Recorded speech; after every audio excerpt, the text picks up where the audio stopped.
I will.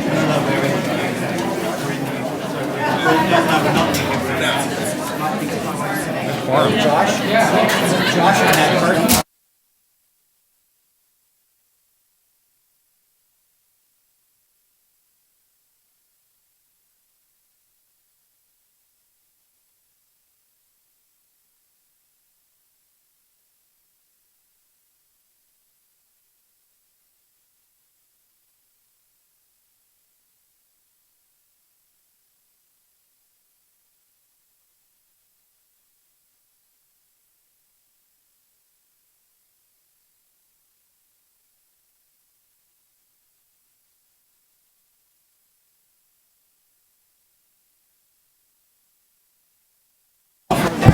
Okay, I think we have quorum. Welcome, everyone. We should increase parking until people stop using it. Just so you know, before we begin our proceedings, there is an overflow room, Committee Room 1, which is just across the hall, where there will be seating. You can hear everything and participate in the proceedings that way. So, welcome to meeting number 1992 of the Toronto Transit Commission. We had completed our in-camera session earlier today, and so we now move to the in-public session. Are there any declarations of interest under the Municipal Conflict of Interest Act? There are none. Could I have someone move the adoption of the previous meeting minutes? Commissioner Lalonde, all in favor? That carries. We will have presentations with agenda items. We'll go through that in a moment. We have quite a few deputants, and we will address that. Why don't you, I know there's a point of order that Commissioner Minawong has. In a procedural motion, I'm going to move 3 minutes for deputations and a consolidation of deputants that have multiple speakers. I'm going to move that they make their presentation in one presentation and extend that to 6 minutes. So the motion is 3 minutes for anyone who wants to depute. If you have multiple items, then you can combine them just to save time. And we'll do 6 minutes, is that? Yeah. Okay. Discussion, questions of the mover, all in favor? That carries. Okay, so let's go through the order paper to see if there are items we can get through. The CEO's report I will hold. Number 2 we will hold. 3, number 4 is the Park Lawn streetcar loop. They've got a DEP. Number 5, if someone can move what was adopted in camera, Vice Chair Heisey, all in favor? That carries. Number 6, does anyone want to hold that, or? Wait, I'm having trouble. Number 6 is insurance issues on, Thank you. okay, moved by Commissioner DeBearmaker, all in favor? That carries. Number 7 was a personal injury litigation matter. So moved by the in-camera recommendations are moved by Commissioner Campbell. All in favor. Number 8 is procurement of wireless telecommunication services. Just want to hold it down. Hold. I'll ask it. Great. Number 9, physical supply of diesel fuel. Moved by Commissioner Campbell. All in favor. That carries. Number 10. This is a procurement authorization amendment to implement pre-boarding announcements on subway trains. Moved by Commissioner Minawong. All in favor? That carries. Hold on 11. 11? Yep. 12 is a procurement authorization for easier access at DuPont Station. Okay, moved by Commissioner Carroll, all in favor. That carries. Number 13, procurement authorization, construction management services contract. Questions held by Commissioner Adamson. Number 14, I think they're deputants, and I know people want to speak to this, so we'll hold that under Vice Chair Heisey's name. Number 15, I'm going to hold the ACAT minutes. I have a couple questions there. 16, TTC corporate policy update, video recording in public areas. Hold that. 17 for information item on outstanding items. Question there, we'll hold that. And there's a DEP on 18.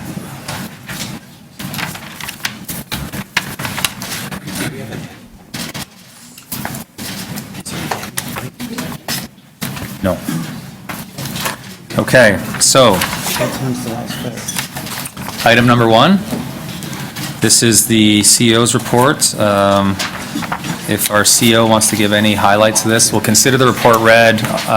He'll highlight a few things, and then if we have questions, we'll go to those. Thank you.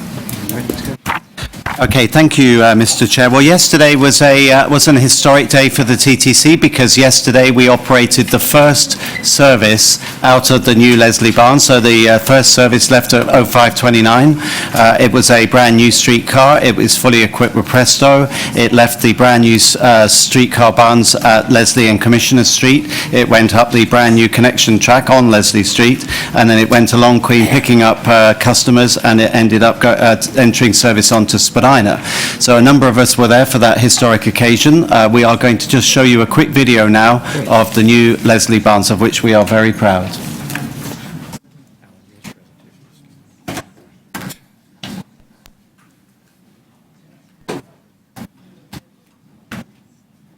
That's not it. I thought this was an Alan York. Alan, it looks like you. Where is he? Where is Alan? Just bear with us, please. This is for the video. We just get that set up. We've been hacked. Yeah, we have. Alan Yule's part of Anonymous. Anonymous Yule.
Okay, so first up, thank you, Derek Stroud, and I don't think Derek's in the room, but Derek, one of our in-house photographers, made the video.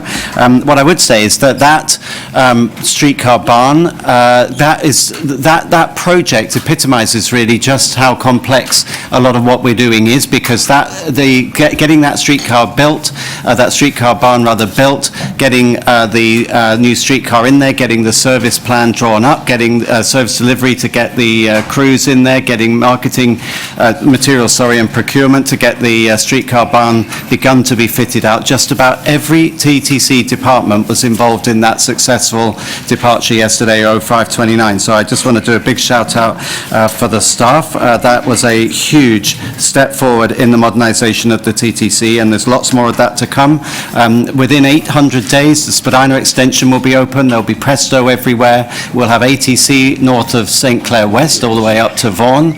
We will have many more streetcars, and the culture change is ongoing, so lots happening. A couple of other things, service. The service largely I'll take your questions on. We're in the midst of, finalising really our winter preps now, so that's pretty much done. I'm very pleased on page 17 of the report to see that we hit our cleanliness target, and that's the stretch target for the first time, and that was a stretch target that we increased. On projects, Presto streetcars are practically all done, so we remain on target for the year end, which we promised that we would have all streetcars fitted with Presto by year end, and all-door boarding. TYSSE, Spadina Extension, physical progress continues to power along. We will have, we can now confirm that all sites will be weather tight by the winter, which is good, because that enables us to progress. And automatic train control, obviously closures are not popular, but that really is enabling us to push on with the project. And again, that remains on time, on budget, so I'm pleased with that. And then the final thing I was going to comment on, and there are a couple of colleagues here from the city somewhere over the back there, Karen and Peter, and colleagues from KPMG. We are progressing, Chair, with the capital programme delivery review that you initiated, and you'll recall that this was something that City Council directed us to undertake. That City Council mandate was specifically to review the project management of major capital projects in the last 5 years, to look at staff reporting mechanisms to the TTC and City Council, and to look at future organisational options for transit project management and delivery of major capital projects. So the headline is that review is underway. We've conducted something like 50 interviews so far. The KPMG team have been well received. It's very much an open book exercise. They are looking at projects that have gone well, projects that haven't gone so well, and they are looking to see where we can improve project and programme management performance at the TTC by learning from past experience, looking also the other way at where we are doing things well that can then be transferred over to the city, looking at the project management office that we've set up. So there's effectively 3 phases of the work. The current work is current state assessment, and that is the phase of work that's currently being undertaken by KPMG. That will culminate in a report at the end of Q1 2016. So it was really just to give you that update. If you've got any specific questions, or if board members do, Peter and Karen and myself are able to answer them. Thank you. Okay, questions on the CEO's report. Campbell, Byers, Heisey.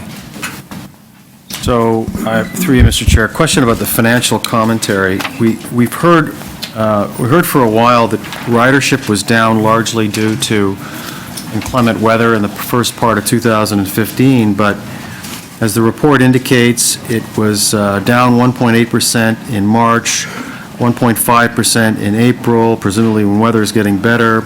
June to September, 2.3%, October, 2%.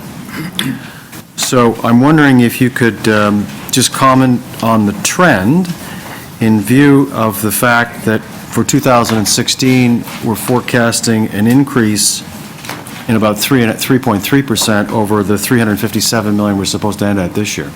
So we're down, but we're projecting a considerable turnaround. I'll ask Vince to comment on that. It's a subject that we are keeping under very close review, but I'll let my CFO deal with the detail on that. So through you, Mr. Chair, we're obviously not thrilled about that pattern. When we first put together the budget projection for 2016, it was when we were clocking at about 540 million rides this year. And when we get to the operating budget, I'll explain the difference in the ridership and how we're getting to our recommendation of 555. But at 540 million rides, we're fairly comfortable being at 555 million as the budget for 2016. As you can see, I mean, October hasn't been great. November's a little better in October, but probably around the same. So we're now looking at being something in the range of 535 to 536. So that's probably 4 or 5 million rides lower than we had, than we were expecting to be when we struck the $555 million number. That's why at the last budget committee, I talked about if the budget remains at 555 for 2016, we're a little nervous that we might run 3 to 5 million rides below that, and if we did, that would leave us something like $6 to $10 million below the ridership projections for 2016. So I use words like that makes the $555 million budget for 2016 a stretch budget, and I think that's a fair statement. So when we're looking at the budget, I think it's fair to start off by saying, right off the bat, there's $6 to $10 million on the revenue side. That's a stretch. What I would add to that, though, is that that next year, 2016, we'll see the full year effect of the additional service that we've added, which, of course, we haven't had that benefit this year because a lot of it was added in the fall. So in terms of making transit more attractive as a proposition and more reliable service and more frequent service, we still believe that will attract more people onto our service next year. Thanks. That's it. Commissioner Byers? Quick questions, Andy. On your scorecard, monthly scorecard, which is very much appreciated, in the safety and security area, lost time injuries, the organization doesn't have a target for that. I know it's tough to establish, but I'm curious about, because many private organizations would have a target for the safety of their workforce. Do you plan to get one? Because I think it's useful for the commission to be able to see what we're, I mean, obviously it sounds glib, but it's not meant to be, but we aim for no lost time injuries. What we do use at the 4 weekly safety executive are control limits. So we apply statistical analysis to the items like lost time injuries to see, because it tends to vary and it's very small numbers. If there's a change in the lost time injury rate, is that statistically significant or not? And if it doesn't breach the upper or lower control limits, then statistically, it's good practice to say you've got nothing to worry about. If it does breach that, particularly if it goes above the upper limit, then you do have something. So we could look at putting the control limits onto these graphs. We felt that was a bit detailed. Rest assured that does get poured over in the 4 weekly safety exec, and I can make the minutes of that available to you if you want to see them. Thank you. One other quick one. Page 7, section 2.2, the great results in the customer satisfaction survey. Second last paragraph in that one, for the first time in 3 years, perception of value for money is much higher. Stepping back and looking at dealing with fares, do you think that gives the TTC more flexibility, given customers have a very high appreciation of the service than we've had perhaps in past years? So I would say yes. I mean, as with anything, there's a tipping point beyond which, if you were to hike it too much, then that perception of value for money drops off. But as the service is more reliable, as it's cleaner, as you're kept better informed, as you are made to feel more valued as a customer, then your perception of whether you're receiving value for money for the $3 or whatever that you've put into the fare box there's a direct correlation. You would feel that you're getting more value for money. Vice Chair Heisey. So, Andy, this is directed to you. Over the last couple of months, some of us have experienced the Line 2 closures on weekends for maintenance work in the tunnels. And the outcome of that has been reams of buses, and I presume a lot of overtime, and a lot of people who are frustrated because things are going a little bit slower than they would in a subway. And the nexus for this question comes from Richard Joy, who's the director of the Urban Land Institute, who's been beating up Josh and me on Twitter about this. And the question is, have we talked to the Transportation Department about closing parking down, getting rid of on-street parking during these one-off events, given that, so that there's a balancing of who's inconvenienced and how many people. And as a sort of an example of what we can do when we care about an issue, when there's a lot of snow, the city can declare a snow emergency, and in 1 second, you'll get towed if you're parking on a street with meters where you're not supposed to be. So have we tried to address this issue, and when we close down line 1 or 2, and if not, why not, and what do you think? Okay, so it's a very topical question, and we were also engaged, we being members of the executive over the weekend, largely in an exchange of emails, because we were keeping a very close eye on this. So I will answer your question, but things that we did do was to include bringing in paid duty officers, so police officers to help us police busy intersections. We changed the timing with transportation services. We changed the timing on some of the traffic lights, the east-west traffic lights. We are now having a look, though, in the light of what happened on the weekend, and the good news, by the way, this all relates to the replacement of the switches at Ossington. The good news is we're nearly done, so the speed zone has actually been reduced, and there's only one more weekend to go, one more closure to go, and that work is finished. But we are having a look at, should we revisit, we've tried it before, it had a few material problems or logistical problems, should we do 2 other things? One, have express buses that only go between the 2 extremes of the closure, in addition to stoppers, i.e. locals. So we're having another look at that. We tried it once before, but we're going to have another look at that. And absolutely, to your question, we're talking to City Transportation about the practicalities and the acceptability of parking controls. So that's a live debate happening right now. Kevin, do you have that motion? Okay. Other questions on the CEO's report? Commissioner Carroll. Thank you, yes. On 2.3, looking at, 2.4, looking at the service, the performance on the Shepherd line, I always check because it's in my area, and I always want to know if it's performing well, and are the people in all those buildings we're building getting on it. They always seem to be well above target, so I always note that. I was going to ask during budget, are we really assuming ridership there? Because as each condo is filling up, it seems to be getting stronger and stronger, both in its performance and its ridership. But I also noticed that it didn't have the same downward spiral from cold weather that some of the other lines do, and I'm wondering if what that means in terms of elasticity and ridership and such. If a line is overcrowded, which is the case for all the other lines, not this one, then you're more inclined to abandon the TTC in adverse weather conditions, where it's a decent ride, and that's the case here because it's just underutilized at this point. People stay on it. Yeah, sure. I mean, don't forget, the Shepherd line, as I know you know, is completely underground, so that really helps. It's also new, much newer technology, so that the underlying state of the signalling system and the track bed is that much more modern. And the fact that it isn't so heavily utilized means that you have less delays due to track incursions or emergency alarms and the other pressures that get put on the line 1, for example, where because it is so heavily used, it is transversing very old track and signals, and because it is exposed to the elements, those are the 3 primary differences between, say, the Shepherd and line 2 or line 1.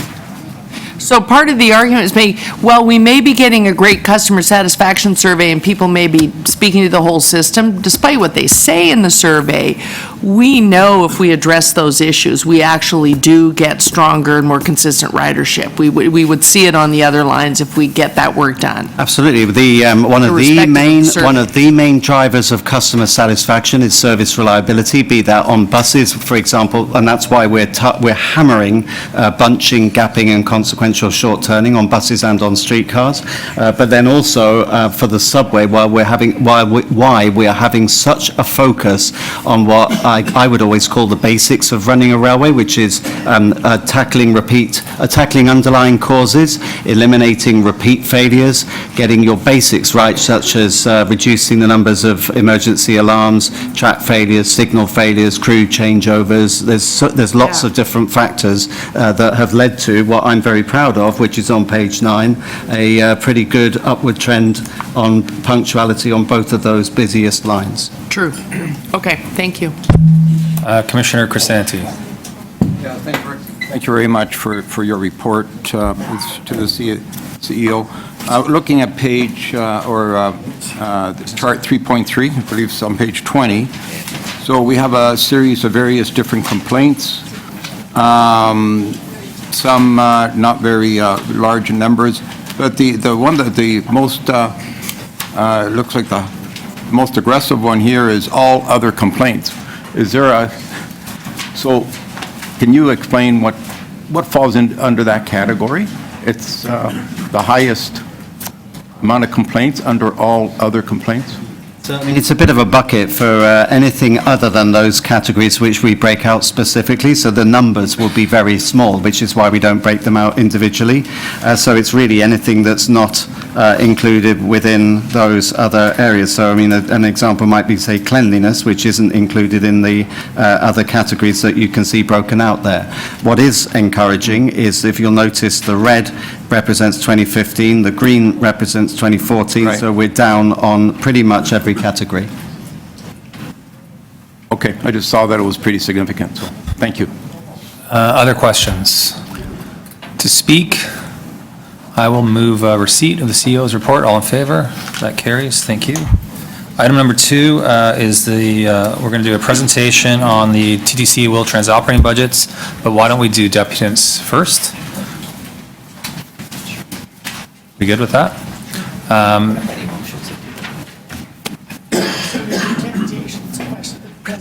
Deputations, presentations, and then we bring it in. Is that fine? Okay. So first on our list is Herman Rosenfeld. And just a reminder that a motion was passed that you now have 3 minutes. If you're combining on a few topics, we give you 6. I won't take too long. Welcome. Thank you. Thanks. It's great to see you folks again. A couple of points. I'm here basically to speak against any proposed fare increase for cash fares. As the ideas are out there that that's what might happen. There are some positive, as are a lot of people here today. But there are some positive things in this. I think number 1 is that there's a reference to looking for the province to fund operations of new LRT stuff that happens, the new LRT networks. That's positive, as is a request from the feds for the state of good repair for new funding. Checking that out, that's positive stuff. And on one level, there's a positive aspiration to have 50-50 subsidization of operations. Again, that's positive. But for us, there's a problem, and instead of the total subsidy being enough to cover the total operations costs, it looks like the city's looking to lower it, the level of its subsidy, even if the percentage might be the same, while increasing the percentage coming from the province. Doesn't make sense, and looks a lot like a kind of a shell game, even if the general aspiration is a good thing. And it means it's not going to be able to pay for not increasing fares. In fact, eventually lowering fares is what we'd like to see. And, you know, I'm Dickens, he's Fenster stuff about the province versus the city, who's going to fund, who's not going to fund. It's got to stop. It's very, very important to do that. We need to increase subsidy revenues to offset possible fare increases and move, actually, to make fares, at least certainly a percentage of the fares that are going to pay for operations down. We've called on the city to raise its subsidy to $1.26 per rider, and the same for the province, not for a total combination. It doesn't bring us even close. The question of raising subsidies is a question of political will, and in the spirit of what happened in the federal election, there is one of the moods out there, it's one of them, of rejecting austerity and this obsessive need to reduce cost all the time. Wasting public resources is something nobody wants, but it's this constant look to cut always. this is part of the problem. You can tell it's here, and it's a problem. Obviously, we think that there are ways it can be paid for. We've talked already that a property tax increase could happen here. It was done for the Scarborough subway extension. It could be used to pay for lowering fares, increasing service, and increasing the subsidy. The property level, tax levels here for residents is lower than areas around, and there's ways to deal with the needs of people who, like tenants who would be affected. You can increase development fees. You can bring in, raise commercial parking fees. I saw that it's in, that was floated in the press. And also charge for parking in shopping centers. Well, if you pass by the shopping centers now, there's a lot of money that can get there. Reinstitute the vehicle registration tax. I know that's a difficult one politically, but it might be very necessary. And then when it comes to the province, we know the province has much more progressive forms of taxation which it can implement in terms of raising taxes for corporations and raising taxes on the wealthy. The city doesn't have those options, but one of the things the city can do, as it did in previous administrations, is request that the province give it extra taxing powers, which would be progressive. Thanks. Thanks so much. Questions for this deputant? No, thanks very much for coming. Thanks a lot, folks. Next on our list is Paul Codd. Welcome. Thank you. And I'll start your time. You can speak into the mic, please. Hello, my name is Paul Codd. I enjoy living in East York. I would like to thank the Toronto Transit Commission for allowing me this platform. It would be unfortunate if the TTC raised its fare by 25 cents.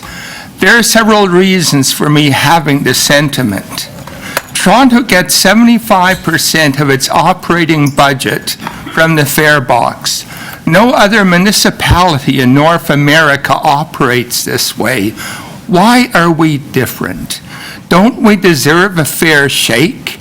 Does a just society and fairness apply to everyone else but not Torontonians?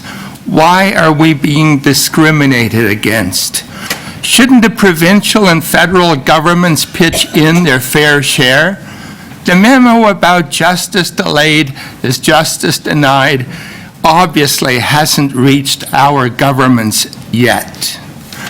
As a province, we have money for all types of scandals.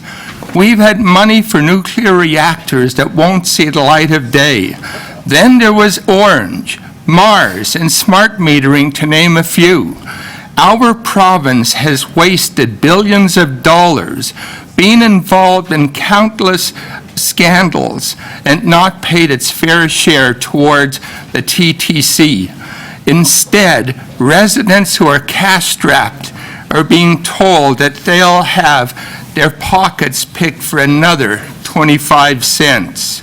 Whatever happened to Toronto the Good? Or was that only a dream? Last year, the minimum wage was $10.25 an hour. As of June 1st, 2014, the minimum wage was raised by 75 cents an hour to $11 an hour, thanks to our social justice premier. The minimum wage went from 19% below the poverty line to 16% below the poverty line. Presently, our beleaguered minimum wage earner gets 17% below the poverty line. Don't spend your newfound wealth in one place. Instead of going after decent, hard-working citizens that responsibly go through life, it would be nice if the municipal government went after the scandal-plagued, fraudulent provincial government. The people have paid their fair share. When will the provincial and federal governments, for the aforementioned reasons, the TTC fare should not be raised? Thanks for your time. Thank you so much. Right on the dot, 3 minutes. Thank you. Just before we move to the next deputant, any questions for this deputant? No, thank you so much. Just before we move on, we've had two requests. One person to be added who was missed, I guess, in the list. And the other is someone who has, I guess, some chronic pain and health issues and is asked to be moved up. So I will move a motion to add Sean Mahar to the bottom of the list and to bump up Fatima Peak to the next speaker on the list. Is that all in favor? Yeah. That carries. So is Fatima here?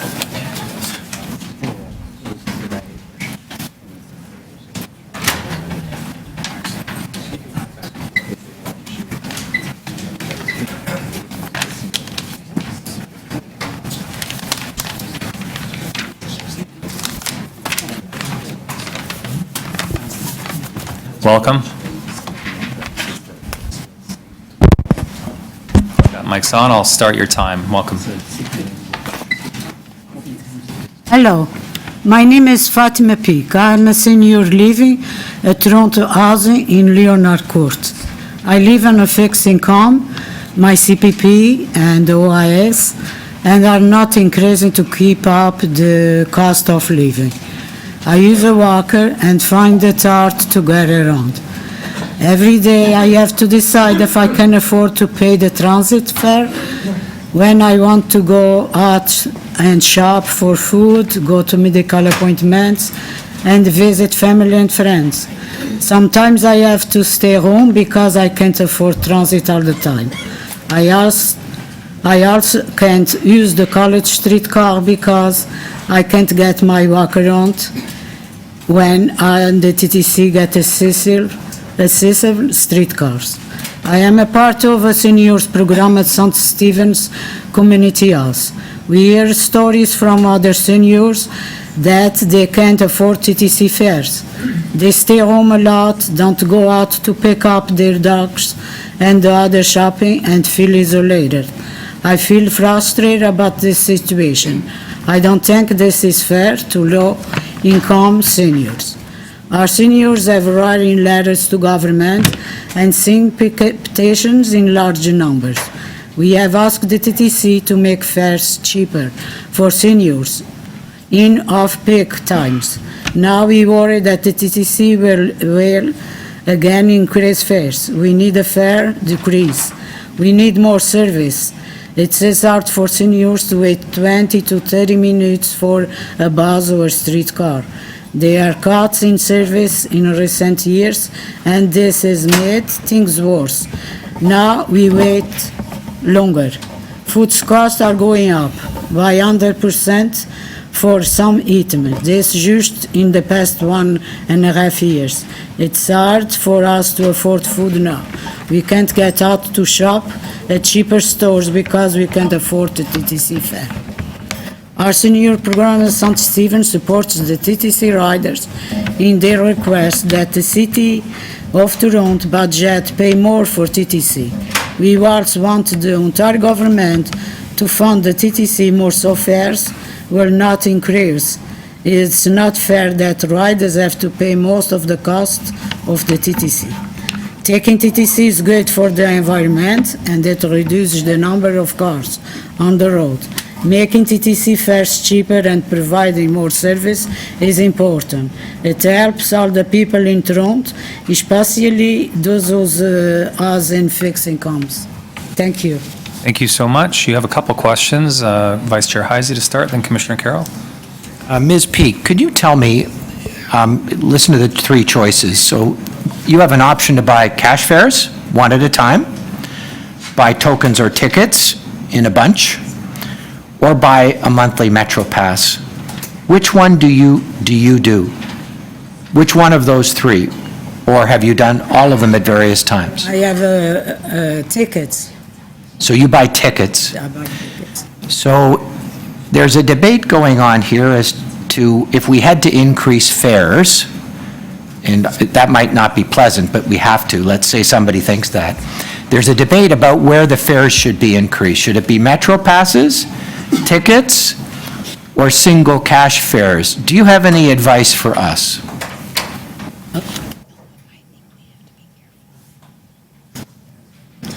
So I don't know exactly because it's if I have enough money to buy the pass, it's good for me. But the pass it's so expensive too to buy. So sometimes I buy the ticket. The ticket, it's not enough to go around wherever I want to go. Because I have to pay the tickets when I go down to the streetcar. I have to pay another ticket to go inside. So if they give the transfer and we can go up or go down again, the same thing, it's better for us. But it depends. Thank you. Commissioner Carroll? I was going to ask the Okay, same question. great. Thank you. Thank you very much for coming. Thank you. Thank you. Next on our list is Alan Ewell, with 6 minutes, I believe.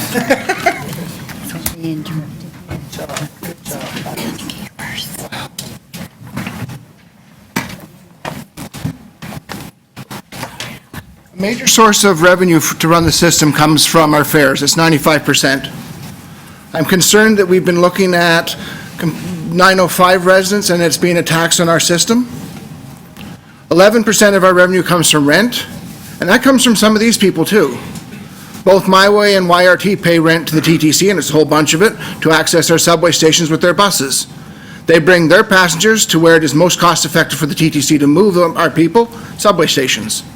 These 905 passengers are coming on the TTC, reducing congestion on the roads. These are coming and working at 416 businesses that pay taxes or shopping at 416 stores that pay taxes. They could have just as easily dumped them at the 416 border and left us to move them.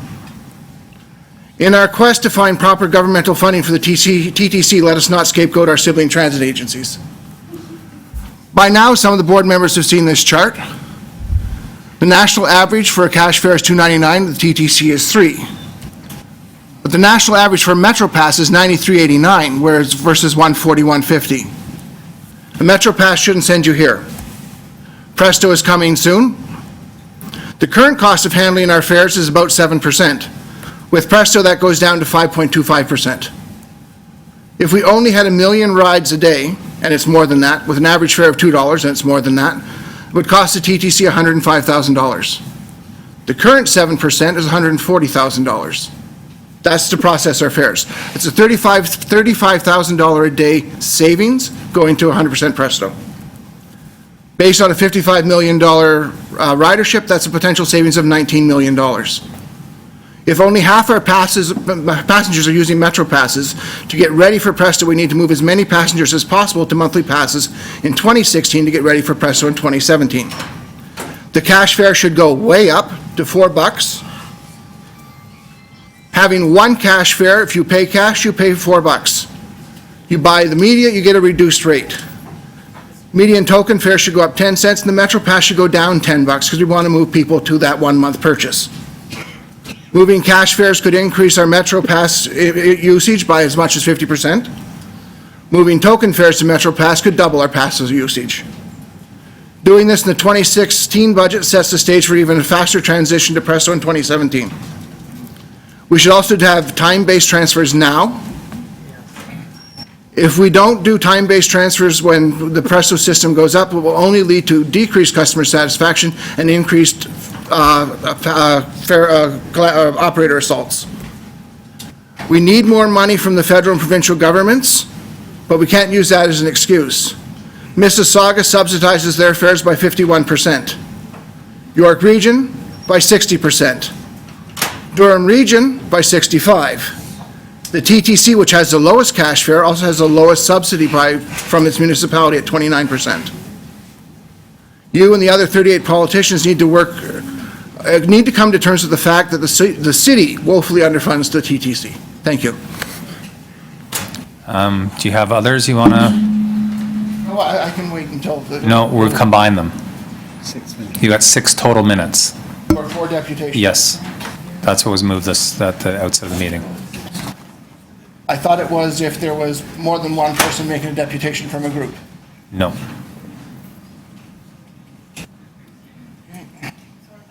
Okay. Okay. Sorry, I'll stop your clock, and we'll let someone else go up. We have a few questions. Commissioner Campbell? You would raise the cash fare to $4. And how do you think that would be received by the 69% of low-income people that rely on cash fares and tokens? Well, the thing is- And that can't afford the MetroPass? If we lower the price of the MetroPass To what? by $10, you're pushing poor people towards MetroPass. And I'm saying that the cash fare should go way up. I'm saying the price of a ticket should only go up a little bit. We want to get people off cash because cash is expensive to handle. Why would you lower the fare of the MetroPass by $10 when the average fare is already only $2.08 across the board? Because you want to get people using MetroPasses because it's one purchase per month. If someone's using a ticket, that's 30, 40, 50 purchases per month. What if somebody can't afford $131.50? I'm not saying that everybody can, and it would be nice if it was reduced even further. But what I'm saying is that if you insist on raising the MetroPass, you're going to have fewer people using the MetroPass and more people just stealing a ride. And what if you're a part-time worker working 2 to 3 days a week that isn't going to make use of a MetroPass? So your only source is to go through the cash fare or the tokens. Don't you think that's disproportionately putting them at a disadvantage? That is the operating method that the rest of Ontario uses, basically. The rest of Ontario doesn't operate subways or a network as extensive as we do here. Wouldn't you agree? Yeah, but they're saying if you want the lowest possible price, you buy a MetroPass. You want the second lowest possible price, you buy a token or a ticket. If you don't want to buy those two lowest price options, you pay cash. Thank you. You have another question, Commissioner Adamson. Very similar, but mine was more focused on seniors. How do you think that would affect seniors, given other deputants have just said they can't afford a MetroPass to begin with? I believe that deputant also said that if they had a chance to afford a MetroPass, they would because it's more useful for them. If I had a chance to afford a Lamborghini, I would, but my question is, have you taken into account the seniors' situation in your analysis? Yeah, the MetroPass would go down. And I'm saying, like, right now, we're looking at raising the fare, our cash fare for seniors and our cash fare for non-seniors. We're also looking at raising our token price. I'm saying we raise the cash price the most because right now you only save a dime if you buy a senior's ticket. There's really not an incentive to actually switch to the media because the price difference is so small. Don't yet move. Commissioner Carroll. Yes, one last question to add to that line. If we were to go with your scenario, and you're right, it is a thing that a lot of systems are doing as they switch to card technologies. Would you at the same time, I think you're just trying to speed through your presentation, so you said just lower the MetroPass by $10. Would we at the same time deal with the inequity right now that the trip multiple on a regular MetroPass is lower than the trip multiple for seniors and students? Right now, we have seniors and students need to ride 56 times to make it pay, and adults only 50 times. Would we address that inequity at the same time and then balance the price to a lower rate? That's the target, is to try and address equity, because right now we project that if you take a MetroPass twice a day, 36 days a month, that's what we expect, that's what our price point is set for an adult MetroPass, for the ridership count. Yeah. That's a ridiculous number. Yeah, thank you. You have another question from Vice Chair Heisey. So you compared the cost of monthly transit passes in other jurisdictions to ours, and I agree, it's what I'd understood, that we're a lot more expensive. It's my information that none of those systems have transferable monthly transit passes. Do you know whether that's the case or not? I don't know if that's the case with all of them. No, I don't know. Okay, and how about the idea, because we're throwing a lot of ideas around today, getting rid of transferability and reducing the cost of a MetroPass? Well, considering I live alone, it would be great for me. Well, that's give me the bigger answer. Stop thinking about Yule. Think about everybody.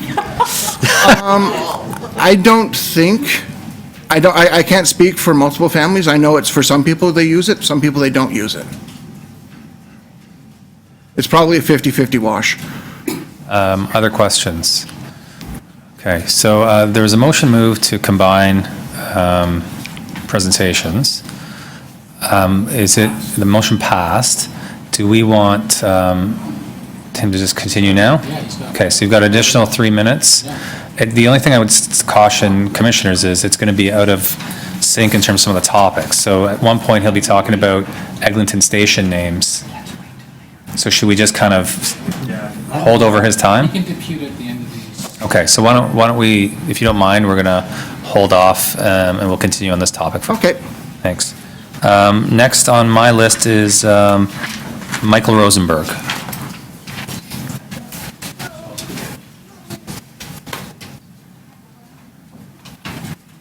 Welcome, Okay. and I will start your time. Okay, thank you. I have 2 points. One is about service, and the other is about the issue of not eliminating tokens. So the service issue is that I think the most important thing for a user of the TTC and the most important thing for whether people will use it rather than a car is travel time.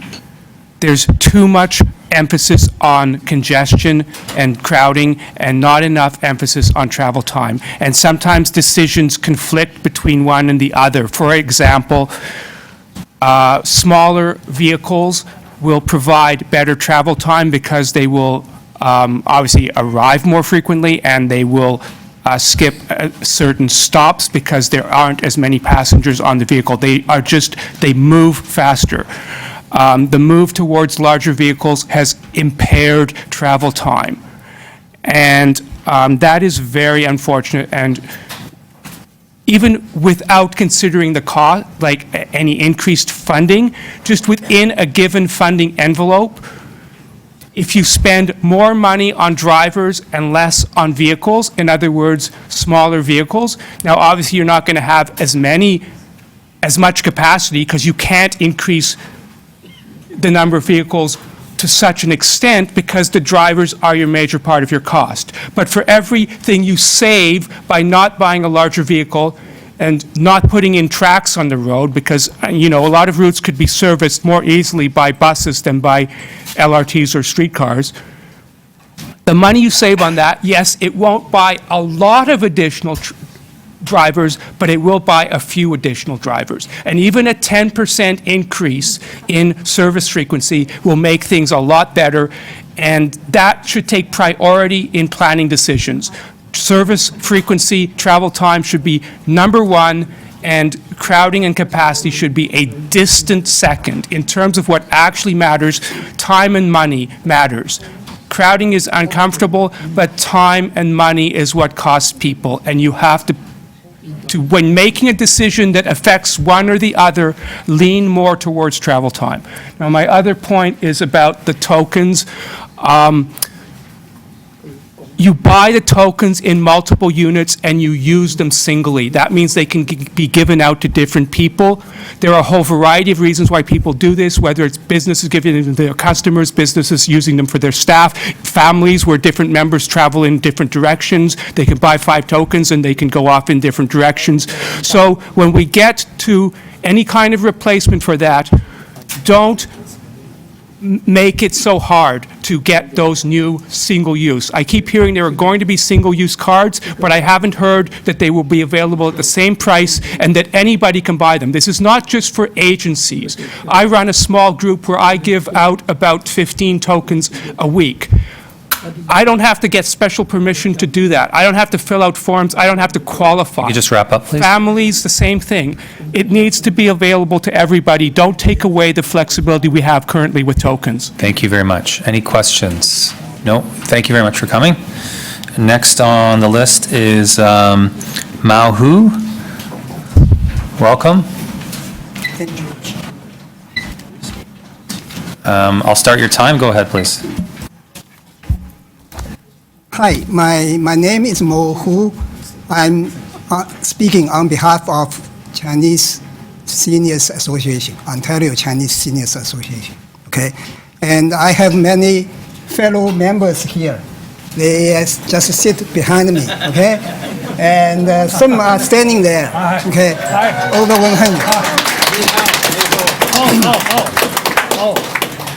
100. So you can see so many members of our organization to attend this meeting because they care about TTC. They care about TTC fare issue, okay? So I will make 2 points. The first one, as a rider, we oppose another round of TTC fare hike because it's already very expensive. If you increase again, make the TTC more affordable, especially for seniors. This is the first one. The second one, I would like to restate one of the goals of our association. That is to make TTC more affordable for seniors. Our proposal is to allow seniors riding TTC free at off-peak hours and or lower the price of seniors' monthly pass to $20 or $30, okay? We did a research on this aspect. We found in the world, at least 4 countries allow seniors ride free during the off-peak hours. That include Britain, France, China, New Zealand, and others. I think there must be more. And inside Canada, we have many cities. They give seniors many, benefits. For example, here I have some data here. For example, Calgary, they only charge seniors, low-income seniors, $15 for 1 year pass, okay, yearly pass, okay? If it's not seniors, only seniors increase to $30, also 1 year, okay? Just be mindful of your time, please, so just being cautious. Okay, I will be quicker. Ottawa allowed seniors to take TTC, transit for free on Cool Wednesday. Every Wednesday is Seniors Day, free for seniors. So that's, okay, I will omit some other things. So we are asking a question, why Toronto cannot catch up and do something nice to seniors? Okay? Thank you very much. I think you'll probably have, in questions to you, there'll be an opportunity for you to give a little more information. Commissioner Carroll? Yes, I have a question. Hi, Mobu. This is kind of complicated, but I think you could probably help us to find out if the seniors would all be willing to help us communicate this. We've been talking for a long time about, in order to do these things, we really need the province to come back to helping us with the day-to-day operation. We've been asking that for 10 years now. I don't think they're going to come back and just hand us a lump sum of money. What if, to get that lower seniors fare, what if we said to the province, we need you to get back into operating, how about if you just fund the seniors pass? That would, then it would be like a social program for them. Would the seniors community come out in the same numbers they're coming out here and help us to fight for that? You mean ask province? Yeah, because you know, the reason things are so expensive is back in 1995, they left helping us with operating funding altogether. Yeah, okay, I understand that TTC lacks money. Yeah. And that's why we will ask city and provincial government to put more money on TTC operation. Yes. But on the other hand, I want to point out that as policymaker like you, the way of thinking is also very important. Yes. So I ask you to think about seniors, care the seniors, and also open your mind. For example, I know in June this year, Mississauga adopted a policy, reduce the seniors fare from $2 to $1. Mm-hmm. Okay. At the same time, in April, also in TTC meeting, we killed the similar motion, right? Right. So that's very strange, because I think if you adopt this policy, it's a win-win situation, because seniors get lower down the fare, and the TTC, I don't think TTC will lose money, because when you lower the fare, more people will take TTC. If it's doubled, off-peak time, senior number doubled, then you won't lose 1 penny, right? Because $2 to $1, now the rider number doubled, so it's the same. If it tripled, you even get more revenue, right? So you should think about this, not just say that, if I do this, we will lose money. Because from newspaper, I saw here, said one official of TTC said, if we adopt this policy, lower down $2 fare to $1, we will lose 11 million. I don't believe that. Because more people will ride the TTC, you won't lose money. If tripled, you even get more money. So think about that, okay? Not just the money, because you serve more people, use more capacity to serve the people. That's a good thing. Thank you. It's very good for Commissioner Carroll, society. do you have other questions? Nope, that's it, thanks. Okay. Other questions? I just have one, quick question. Oh, no, Commissioner Crisanti does.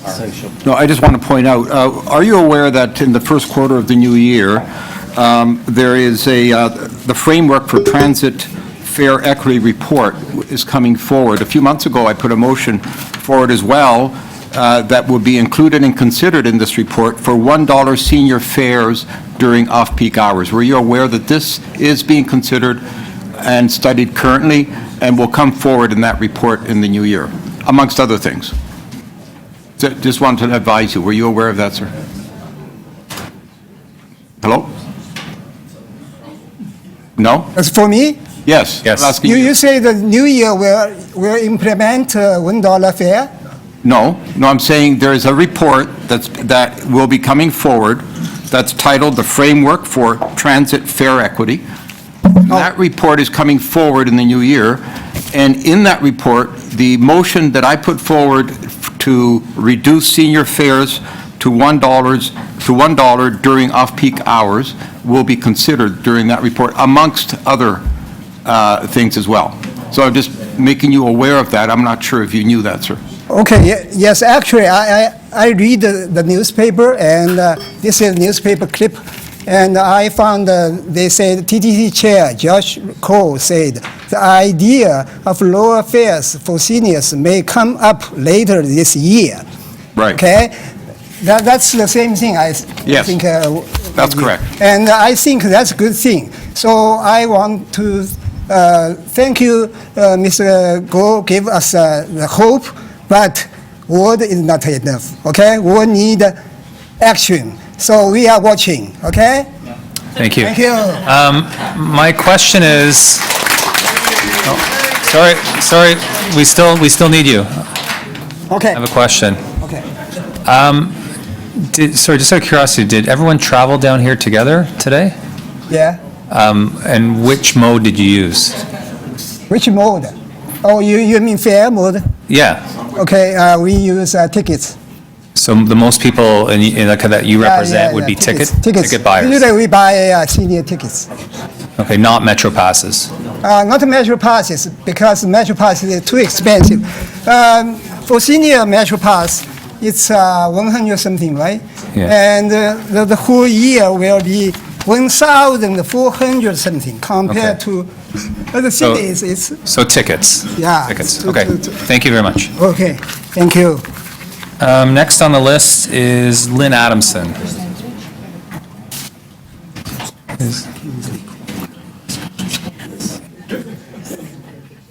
Is Miss Adamson here? No? Okay. After that is German Huberman. Welcome. Welcome. Of course, we want everyone to give you our undivided attention. I'll start your time now. So, esteemed TTC board members, Honorable Chair, I would like to, my name is Herman, first of all. I'm a student at the University of Toronto at Scarborough. I'm pleased to be participating here representing my university, and I commend you, the city, for being open to input and suggestions from your commuters. In September, it was released that the TTC would consider increasing fares to balance the budgets, and the TTC CEO, Andy Byford, mentioned that he did not want a fare increase, but that realistically, we do not have a choice. If that were the case, I would actually agree, but the value that we are receiving from our commute is not, does not equate to what we pay, and that is because there's useless expenditures elsewhere. The Scarborough does not need a subway extension, we need an LRT. Journalists, urban planners, and Torontonians all across the board have agreed to this, and that is where the money is being spent. As a student, I have canvassed myself the student population, and I have received strong feedback that they would be in support for increased accessibility to the Scarborough campus. However, listen, I understand that there may be some bickering with the Ontario province. However, I don't think it is the students, the burden should not lie on the students to pay for the lack of understanding between the municipal and provincial governments. Part of our tuition actually goes to paying services in the downtown campus. However, when a lot of us cannot even afford our books for school, it's not realistic that we're going to pay more than $120 per month to pay for a MetroPass. Myself and a lot of my colleagues, we do as much as possible to avoid taking the TTC in order to save some funds every month. That means going downtown as less as possible, using less of our resources that we pay for in our tuition. Therefore, I commend you for taking this opportunity to take our input, and therefore I strongly suggest that we reconsider the budget that is being allocated for this Scarborough extension. To add on to that, accessibility in Scarborough to downtown is absolutely horrific. I'm come from Montreal myself. I'm from the suburbs in Montreal, and even with a lower budget, I think we're managing to do a somewhat better job. I understand that the GO again and the YRT might not be cooperative in this scenario, but a lot of times during the day I see the GO railways, they go absolutely unused, and I think it would be a great opportunity if we could use those railways in conjunction with the GO, or simply have a transit integration, something that people, if they use the MetroPass, they can go into the GO according to the fees they have paid, and therefore they could access downtown in 30 minutes. Thank you. I yield my time to the chair. Thank you very much. You have a question, Commissioner Adamson? In terms of the work you've done with your student colleagues, what do they primarily use in terms of transit fares? Is it a pass? Is it tickets? What primarily do they use? A lot of them are from, it's a commuter campus, so a lot of them come from regions that the TTC does not serve. And they sometimes, when they use the GO transit, they have to pay by distance, if I'm correct. And so a lot of them have to pay above 2 hours of work to get to school and back every day. So at minimum wage, they have to spend around $15 to get to school, and if they go to the downtown campus, it's even more. But in terms of TTC fare, are they using a pass or are they using tickets when they use the TTC? They use tickets. And if you're able to, of a student's income, what percentage do you spend on transit? Well, that depends on every person. The problem is a lot of people avoid taking the TTC altogether in order to save as much money as possible. So if say you were to go downtown every week, you would have to spend in tokens, you have to spend around $5 to go once every week. The problem is we spend above $700 per semester to pay for services downtown from the downtown campus. Right? Thank you. Other questions? Thanks for coming. Next on the list is Andrew Durock. Is Andrew here? No. Promise Emin. Welcome. Oh, you're Dennis. Okay. Are you speaking on behalf of all three? Great. So you're from the Belkin Richmond Center. Welcome.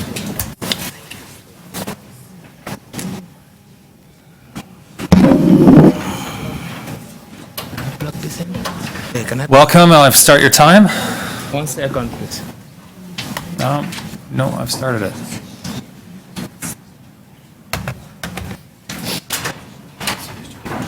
Okay.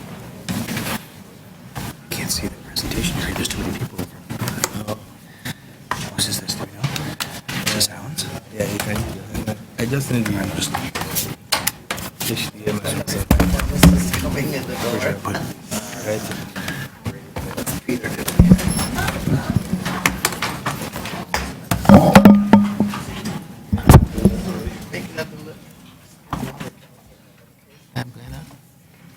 Sorry, if just, for other deputants, if you plan to have some audio-visual, can you please give a heads up if, to some of our IT people there in the back before you come up, and we can get that teed up. I'll restart your time. Where's your presentation?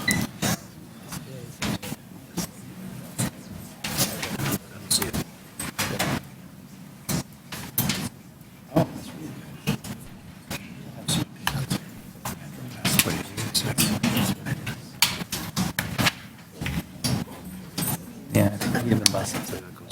Yeah. We gave them buses. TDC does. I think we give them old ones. We're on notice for one. I can't remember. I might ask. Yes. You think? Okay, try that. Can start. Yeah, if you could please start. Okay. Good afternoon, everyone. My name is Dennis Keshinro. I'm actually representing the organization Caribbean Global Missions, operating as Berka Enrichment Center. We are located in the Jane and Finch community, and with the support we've had from you in the past, we've been able to reach other provinces to help, even to the Aboriginal communities. We are the one that got some TTC buses donated in 2005, 2006, and we converted them to the to computer labs, and we've been using it since then. The thing now is that we're doing pretty good. We are all teachers that have been beaten up in schools or in the community. I was beaten up in the community to concussion level. The AMS have to come and wake me up in the building. And other teacher, one of us died last year, and she was actually beaten up at Brookview Middle School. I'm a high school teacher. And what happened along the line is that we provided, have been able to bring up young people to university level and all this graduate and coming back to help. Then we have those that dropped out from school. And where do they go? Nowhere. So what we need, we're looking at doing a couple of things. One, we are looking at the possibilities of continuing apprenticeship program that we're trying to do with SN Diesel. That is, the young people can now work and work on repairing heavy trucks like buses, and that will be a job for them. We don't have that in Toronto as of today. We have something like that with our high school in downtown with Greyhound, and we've been partnered with Greyhound from 2007 as well. So what we need is a little space that you have between your gate mall and Norfinch. A lovely space there, but we are not asking you to give us the whole place because you need the other side. But if it's the back piece of it, then we can also work with the Catholic District School Board that we've been partnering with for a couple of years to give us a little piece there so we can have our apprenticeship center right there. So the young people will be trained to repair buses.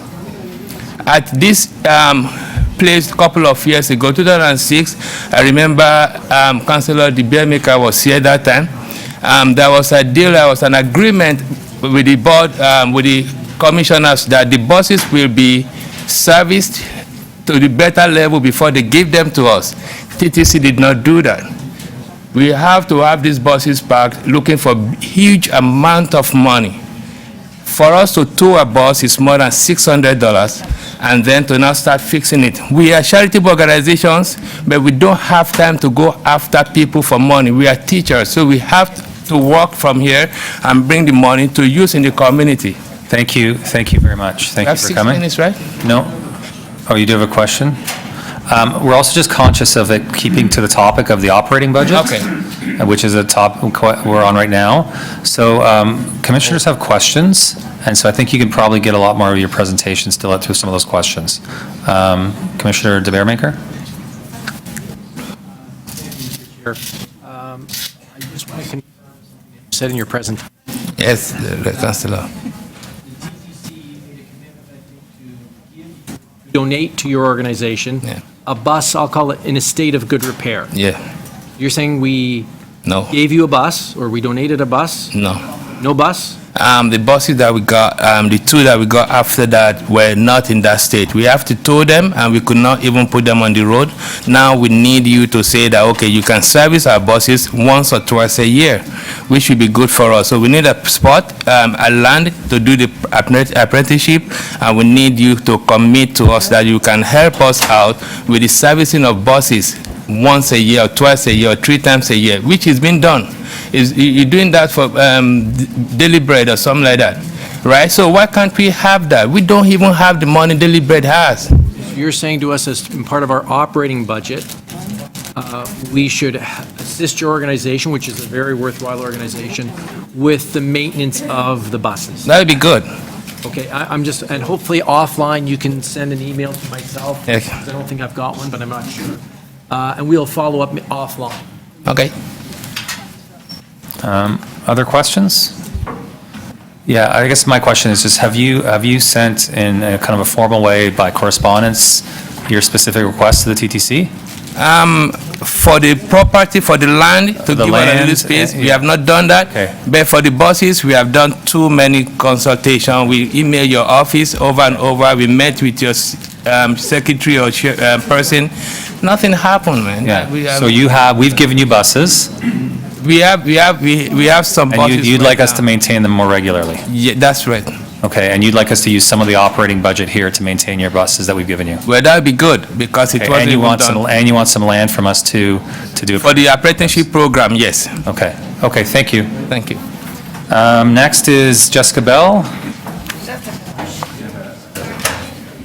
Did she? Okay. Daniela Mergarten, and I apologize if I've butchered that. Is Daniela here? Jessica is here, Oh, but should I go first since she's not in the room? she's not in the room, I can't. Oh, Okay, so yes, please, Daniela, go ahead. thank you. Hi, my name is Daniela McGarton, and I'm from the Fair Coalition, and we represent the poor of Toronto, people that are on ODSP and welfare, workfare, and I know we are obviously against the increase in the fare. That's why I'm here. I myself am on ODSP. I struggle. Actually, I had to struggle coming here today because I have a very ill cat. And I was 18 years old, and everything has been going to my cat for the last 5 months. But, I really believe that, that the provinces need to really pick up the bill. It's not up to the fares that are coming in the box should not pay for the increases. You guys have been asking about what people use. We're also asking for a low income pass for $50. It is unaffordable for us to buy the Metro Pass.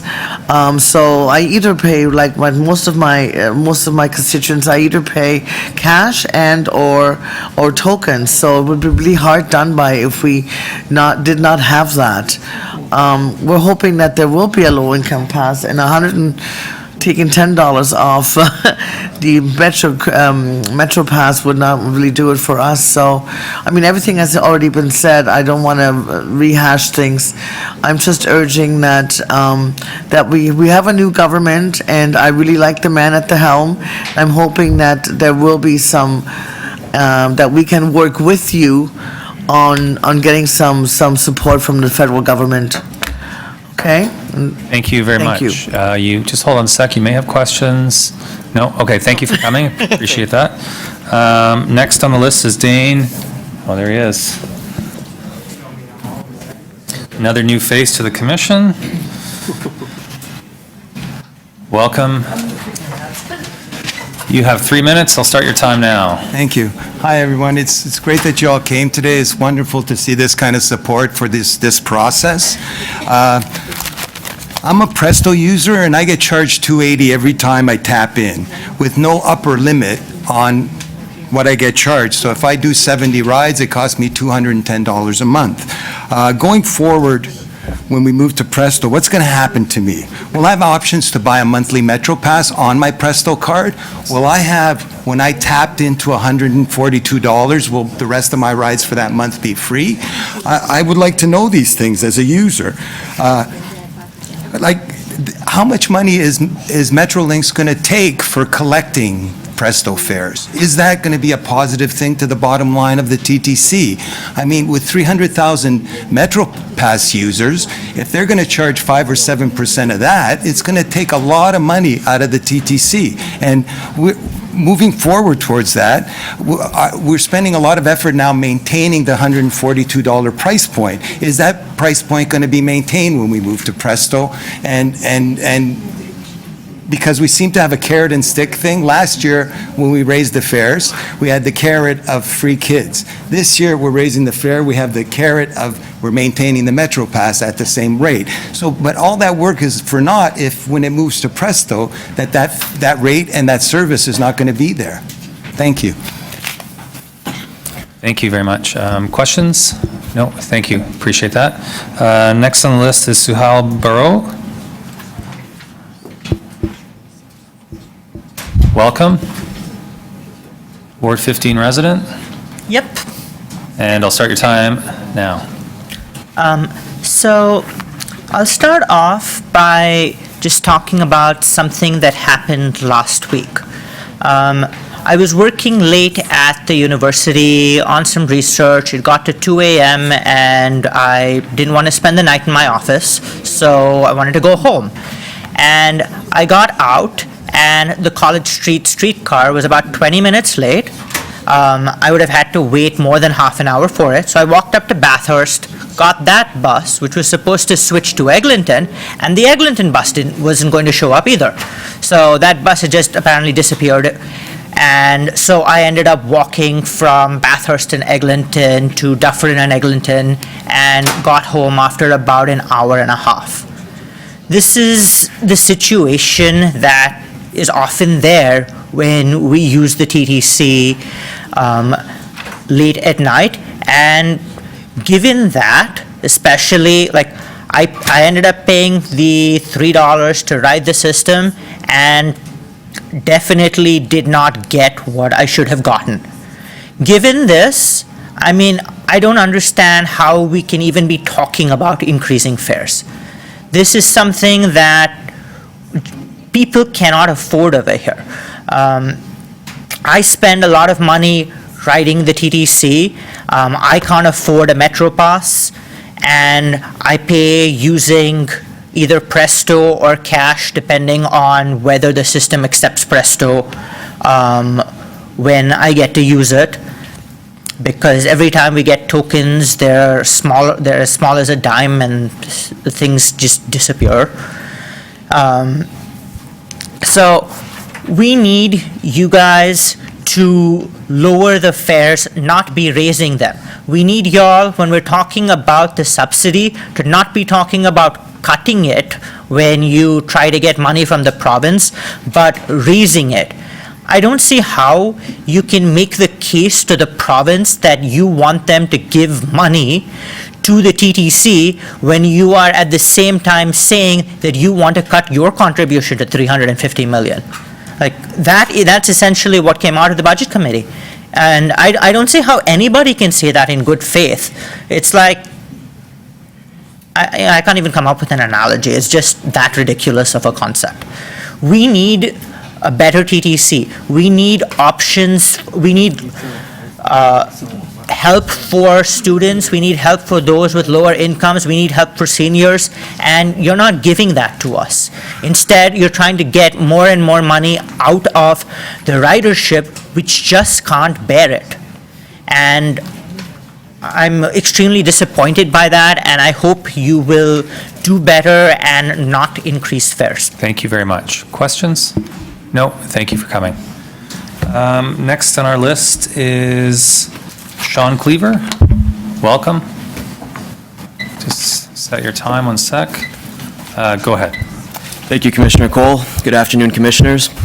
So you know my name. To introduce myself a little bit more, I'm a PhD student at the University of Toronto, a resident of St. Clair West and Oakwood these days, and you could probably guess that I'm a member of TTC Riders. I'm going to talk to you about service today. The reason for this is quite personal, in that I'm getting down to my last year before I graduate, I hope. So I'm at a decision-making point on deciding as to whether or not I'll stay in Toronto or go elsewhere. I don't drive, and I'd like to live in a place where I can effectively get around. And I'm asking myself the question as to whether or not Toronto is that place. Now, we did see some important service improvements in 2015, so I thank this commission, I thank Mayor Tory for that. Some of this was on the back of a fare hike, which is a bit of a problem. And some of this was actually just restoration of service that was cut in a darker era. If I think of the all-day, everyday service and the crowding standards that were finally brought back to the levels that they were in 2010, this is a good move, but it's not progress. I'm happy to see that we finally implemented a 10-minute network that allows us to see access to the city on a more geographically diverse area and not just the trunk of the subway. I'm happy to see that the Blue Knight system is expanded. This is important. But these are modest investments. And if I put that next to tens of millions of dollars that we're spending on rapid transit studies for billions of dollars in capital expenses, whereas we're having trouble just doing the basics of getting people around reliably and comfortably to the corners of the city. This is a problem. I don't begrudge those expenses on capital. We need them. But let's not go cheap. So looking forward to 2016, I see that management had recommended 7 service initiatives. My recommendation as someone who's thinking about whether or not I'll stay in the city is to fund all 7. At a net cost of $9.6 million, this is not that much. Now, I understand that you folks, you need to face a council where the usual suspects will speak up against public investments, and be aware that we, the riders of the TTC, we have your back. Other people have talked about the importance of political advocacy. We will be there because we need this. Now, these investments, they really are modest. They're a fraction of what we need to be able to get around the city. But they're on the table, so let's please just fund this. Thank you. Thank you. Questions? No, thanks very much. Next on my list, and I apologize, I cannot read this handwriting, Sabrina. It's a late edition. Oh, okay.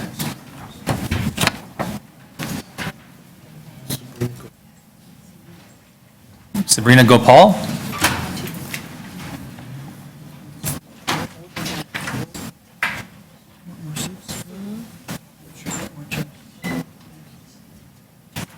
Welcome. Do you need some help with technology? No, I think we're You're good? okay. Yeah. Okay, great. Okay, I'll start your time. Go ahead. All right, so good afternoon. My name's Sabrina Butterfly Gopal. I'm speaking on behalf of Nicola Holness, who's unable to make it today. So I'd like to read her deputation on her behalf. She's a member of Jane and Finch Action Against Poverty and a resident in the community. And we're here today because, ooh, I went too fast, because we oppose the 25-cent raise to the cash fare of TTC. First off, we'd like to thank the Commission for allowing children to ride the TTC for free. This is a noble move by the commission and has assisted families with their transportation burden. With that being said, there is still a large population of individuals living on fixed income, such as seniors and those dependent on social services assistance, OW or ODSP, who simply can't afford 25 cents cash fare raise. In my work as a JFAP member, I interact on a daily basis with individuals struggling to cope with life in poverty. I've heard numerous testimonies from individuals indicating that they cannot afford to purchase tokens sold in groups of 3 to 50 or monthly Metro passes. As a result, they must pay as they go. Unfortunately, this means that a burden of the proposed hike to TTC cash fare will fall predominantly on those who cannot bear it, individuals living on low income. These are individuals who are often without vehicles and rely on TTC when they have to travel, often great distances to seek or engage in work, social activities, and basic necessities such as doctor's appointments, grocery stores, and schools. You may argue that it's only 25 cents, but really that's 50%. That's 50 cents per round trip, and $182 a year. Counting only a one-way round trip per day, which is rarely the case. That's $182 that's coming out of the pockets of people who often don't have $182 to spare. In 2006, cash fares were $2.75, and now in Toronto, we're looking at an increase of 85% since then. On a personal note, this is Nicola's. She'll never forget the time when she had an interview scheduled at the last minute that she could not say no to. She had absolutely no money to take the bus. She left extra early from her home and waited at the bus stop until a TTC driver was willing to take her without paying the fare. In another instance, she had to go ask an employment service agency to spare her tokens to attend another interview. This type of embarrassment is one that hinders individuals from pursuing work in the first place. For some, being able to afford to take the TTC to get to work can be the difference between being able to put food on the table or not. For others, being able to afford to take the TTC can be the difference between getting a better education, securing a job, and to raise their family out of poverty. And a TTC cash fare increase will stand in the way of that. Thank you. To conclude, I oppose the 25-cent fare hike and demand a reduction in the cost of fare cash. Great, thank you very much. There's another resident as well. Good afternoon. My name is Celeste Moore, and I'm a member of the Jane and Finch Action Against Poverty. I'm a resident of the Jane and Finch. I would like to share our demands with TTC fare hikes. 1, free transit for folks on social assistance, Ontario Works, and Ontario Disability. 2, low-income earnings only, $50 and $1 per tokens per Metro passes. 3, discount tokens for social service agency. 4, free TTC during heat alert and extreme cold weather. Thank you for your time today, and please hear the community demand. Thank you very much. Questions? I don't see any questions. Thank you very much for coming. Next on the list is Karen Dublin. Not here. I just got a sign that she's not here. Bob Brent. I saw Bob here. Thank you, Chair Cole. Excuse me. Thank you, Chair Cole. I do need assistance. Okay, so while maybe you're getting set up, we'll see if Sean Mahar wants to take his spot.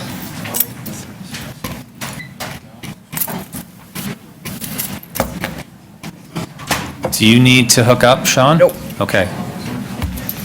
I thought you'd never ask. Thank you very much for inviting me here today. My name's Sean Maher. I work at Social Planning Toronto, which conducts research and policy analysis on issues affecting marginalized communities. And I'm here to encourage the Commission to exercise extreme caution in considering a fare increase of any kind, especially large increases like those now being discussed. I am acutely aware that Toronto has made a commitment to keep taxes in line with the rate of inflation. It's not a new pledge. Toronto has kept taxes at or below the rate of inflation for most of the year since amalgamation, and is currently well below what inflation-adjusted tax rates would be if we'd kept taxes at the rate of inflation since that year. During the last municipal election, voters also chose a candidate who promised to freeze TTC fares for their mayor. That in this mandate, we have not been able to meet that goal.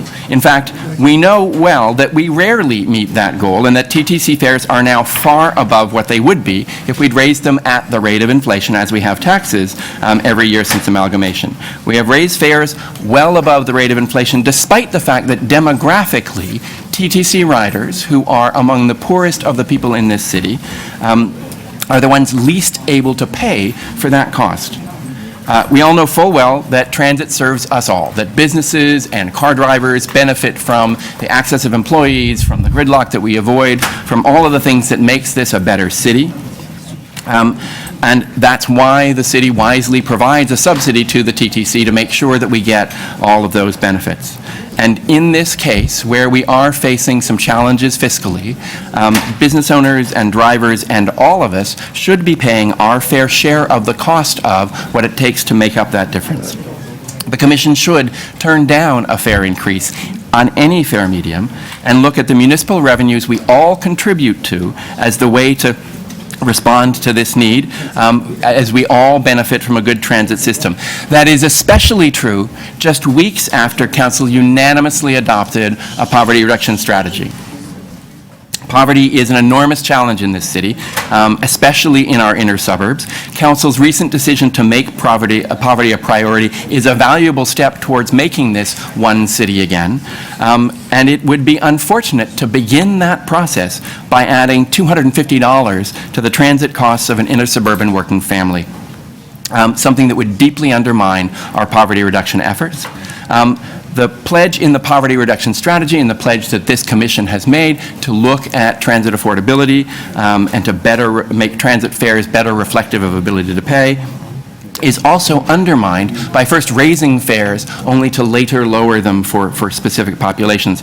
I would encourage the Commission to say no to raising fares, to turn back to the Budget Committee of the City of Toronto, to look at the various revenue options that they have explored and the ones that they haven't, to ensure that the inequities don't keep creeping into who pays which share of the cost of our transit system. Thank you very much. You have some questions, Commissioner Carroll, and then Mihevik. Yes, and I'm glad that you raised the poverty reduction strategy. We've had it here for us to hear deputations and talk to council. So I asked the question earlier of Mobu, who's here with the seniors. I think you were working in this building when the province stopped helping with day-to-day operating of the transit system. I feel like I'm always working in it. We have been asking ever since for them to come back. Yeah. We have been asking for them to go back to the Bill Davis formula of 50-50. They just every year say thank you for sharing and don't do anything about that other than the gas tax. So I'm wondering how you feel about the idea I floated earlier to the seniors advocate from the Chinese Seniors Association, that maybe it's time that we change that ask a little to ask that the other orders of government, provincially especially, to get back into operating, they get in on the basis of a program. They say they want to take part in our poverty reduction strategy. What if their way of helping with operating was to help us get to where we could offer a $60 seniors pass? They fund that, and they get to take credit for it. Your tax dollars at work sort of announcement. I think that would be terrific. I think on seniors, on kids, where the city has just made some progress, on OW and ODSP recipients, there's lots of places for the province to selectively contribute. And I really want to underscore for the commission, our view at least, based on our research on municipal finance, that a dollar is a dollar. That if they give us a dollar for seniors fares, or a dollar for general operating, or a dollar for OW fares, that dollar is of use to us. And conversely, if we turn to the province and say, we can't possibly tax our residents in order to cover the transit system, could you please tax our residents and then send us the money so we can cover the cost of our transit system? They're likely to view that poorly. They're going to recognize that a tax dollar is a tax dollar is a tax dollar. And you pointing to them saying, please levy that tax dollar for us, doesn't really change the outcome for people who live here in the city. But you understand that while we need help with operating, I think it will be clear to you that fundamentally there's a difference between our transit system and anywhere else in the GTA or Ontario. Yeah. So for us to ask them to get back involved in operating on a percentage basis doesn't play out the same way in all the other systems. But their systems are now robust enough that they have to find some programmatic way to come back in so that there would be some equity. Saying fund seniors or fund hardship fares or something like that, that happens in every community, but the ratio is different in every community, but it would be a way back in the door of operating. Yes, and it's more politically fun for them, and they need to be back at the table. I don't want to in any way suggest that we shouldn't be leaning hard on the province to pay their fair share as well, but I just think it's politically unlikely unless we're also willing to say we're going to crack that nut ourselves. Yeah. Okay, thank you. You have a couple more questions, Commissioner Mahavik? Thank you very much, Mr. Chair. I just want to follow up on that because you know, at the end of the day, TTC is a grant-receiving institution. We have no ability to say, oh, we're not going to raise fares unless we have one political master and one funding partner that isn't present at the table. And yet, people come down here in big numbers saying, don't raise fares, don't raise fares. Are these folks in the wrong place? Are you in the wrong place? Should you not be at the city's budget committee and at the province helping us shake them down for the money that they should be giving us? You'll be encouraged to learn, Councillor Mahavik, that I will go to the Budget Committee and have been. And I think you're absolutely right, with one exception. It is really clear that you're not in a position to freeze fares unless you get cooperation from some of your partners. However, your likelihood of getting that cooperation from your partners goes way down if you don't ask. So I would suggest that the Commission turn to the Budget Committee and to the Executive Committee and to Council and say, we don't think it is a sensible decision to raise fares on the poorest of the poor. We actually think the smartest thing to do is to have all of the income groups in Toronto contribute to resolving the financial problem that we've got right now. So we think that the Budget Committee and the Executive Committee and Council should look at our tax rates and our revenue tools and find the money it takes to fix this problem so that we don't have to burden it all on the lowest income people in our city. So are you kind of, well, I don't know, are you intimating that, maybe I'm putting words in your mouth, that maybe today isn't the day to decide, but we should wait till the Budget Committee and Council perhaps give us an indication and also give us some time to play the provincial card as well? I think you should decide that this is a bad idea and turn to them and say, we need your help to resolve it in another way. Okay, thank you. Commissioner Campbell. Quick question. Do you support paying a little bit more for better service? Sorry? Do you support paying a little bit more for better service? So I support, because I'm a middle-income homeowner who has lots of choices available to me, I often pay more for better service when I can afford it. And for things that I rely on, there are limits to how much more I can pay because my income is only so high. You recognize that TTC's made considerable efforts to improve the service and that comes at a cost, and that if we were to not raise revenues, then there might be some service give-backs. So what I'm suggesting, and I want to make sure I'm absolutely clear about it, is not that the TTC should deliver worse service. or that the TCC should be spending less money than it is right now delivering the level of service that it is delivering, but that you should be turning to council to look at the amount that they provide you as a subsidy to enable you to provide that better service without having to ding the poorest of the poor in this city in order to make that possible, since we all benefit from that service. Thank you. You have another question.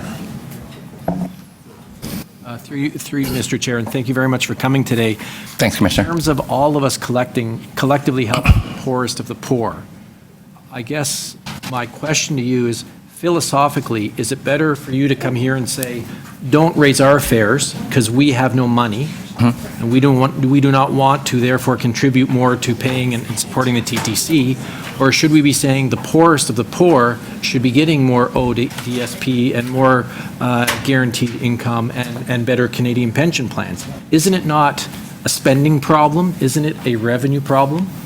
I think my question is like Councillor Mahevics, are we in the right place? I think we need to be in all of those places, but I think this is one of the right places. I think that this is a place where you get to make some important decisions about where you put your priorities. And transit accessibility is a huge priority, and fares are a huge factor in that. So making choices to say we need to keep fares down is a good choice to make here. I absolutely agree that the province, through both income programs and through direct subsidies, and City Council as a whole, through the direct subsidies, needs to play a role in that for that to work. But for that process to begin, this commission has to make a decision. And the decision you have to make is accessibility a high enough priority that you will say, we simply can't put more burden on the poorest of the poor. We're going to ask the others to step up because we're not going to let them off the hook. So I'm asking you, all of you as commissioners, are you going to let the other guys off the hook, accept the poorest of the poor, or are you going to keep them on the hook and protect your riders? Great, and through Mr. Chair, as somebody else mentioned earlier, I was on the commission back in 2006. We were asking the provincial government to come back in on the operating side to give us the money that I would like to have.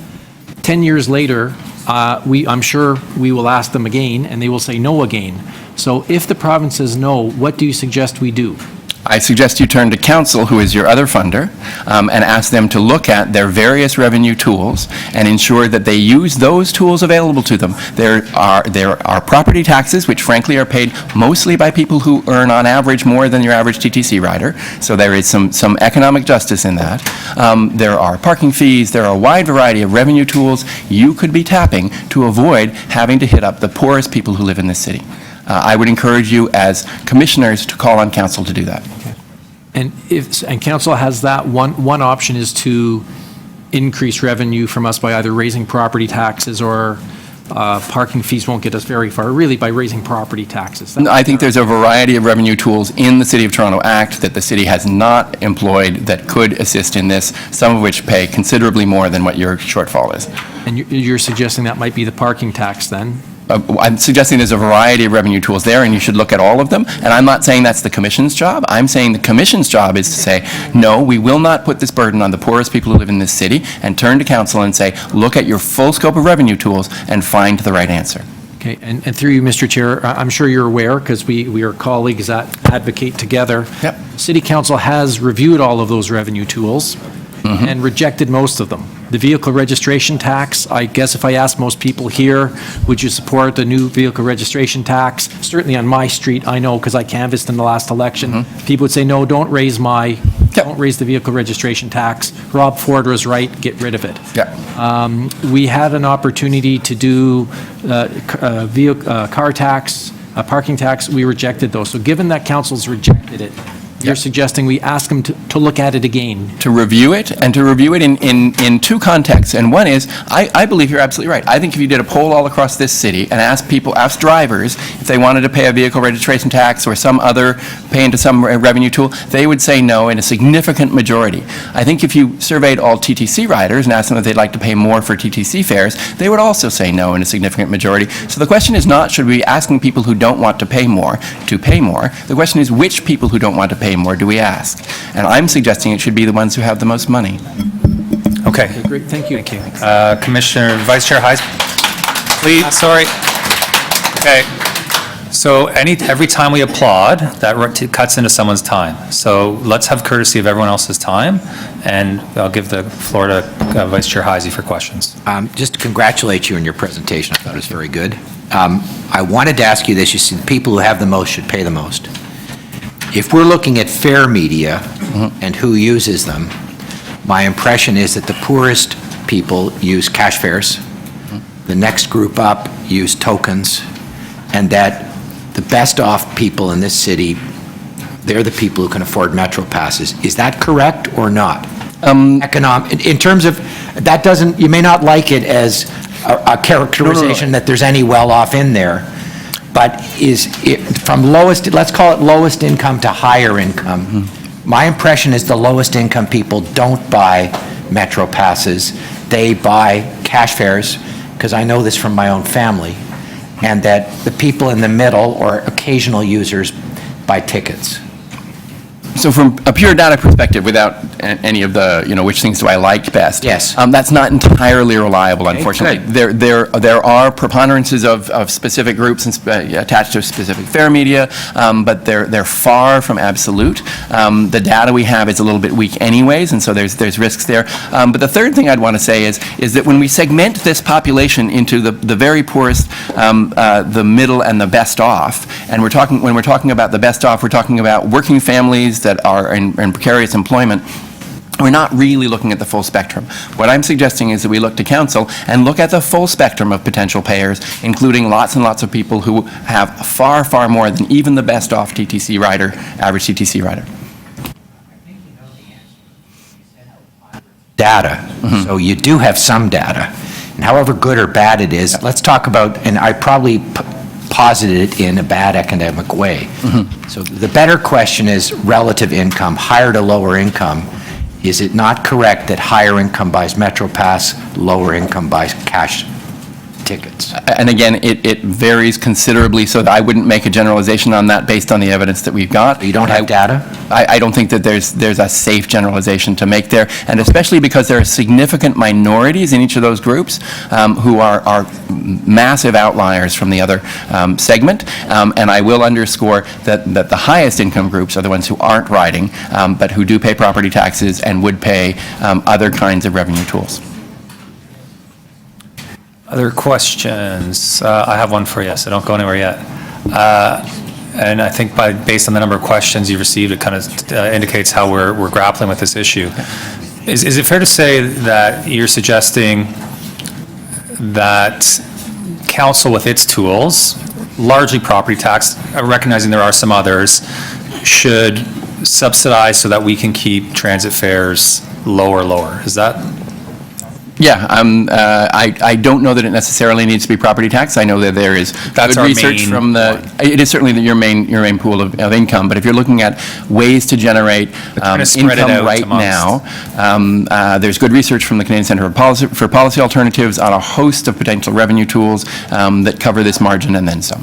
So how do we square, say a property tax increase that increases rent for low-income Torontonians, that keeps a fare low for some of the richest of the rich who ride our system on a daily basis. How do we kind of square that reality of what's happening out in there in the city? Largely by doing it by balancing, again, those same preponderances that Commissioner Heisey was speaking about.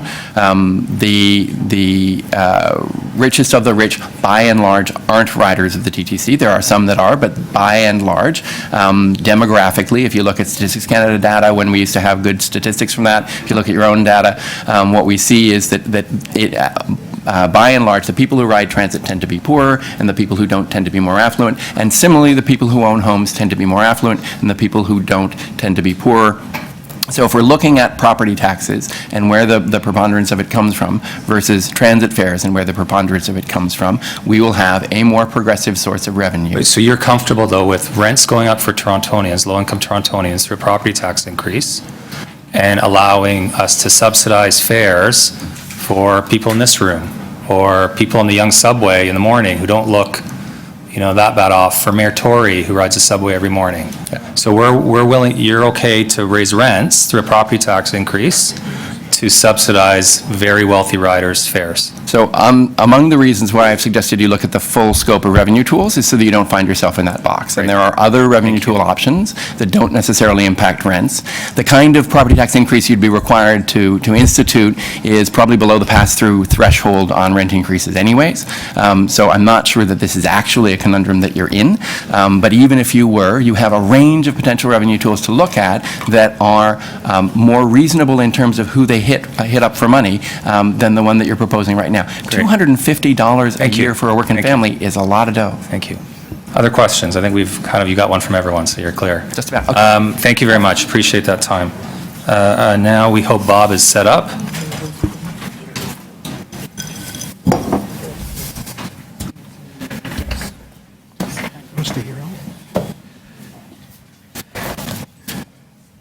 I will start your time. You have 3 minutes.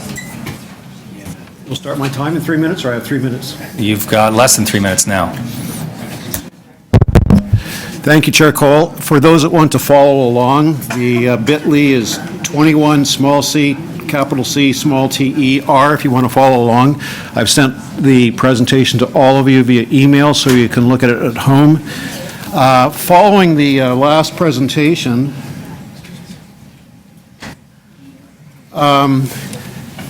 I'm not going to give you any specific recommendations, just guidance, that the TTC fare increase should maximize total dollars, not worry so much about average fares. Every fare category has its income distribution. You know, if you look at consumer behavior, there are low-income consumers, or average-income consumers, and high-income consumers, and people take the TTC when it's cheaper, faster, more convenient than the alternatives, and that means different things to different people, as you've heard from deputants today.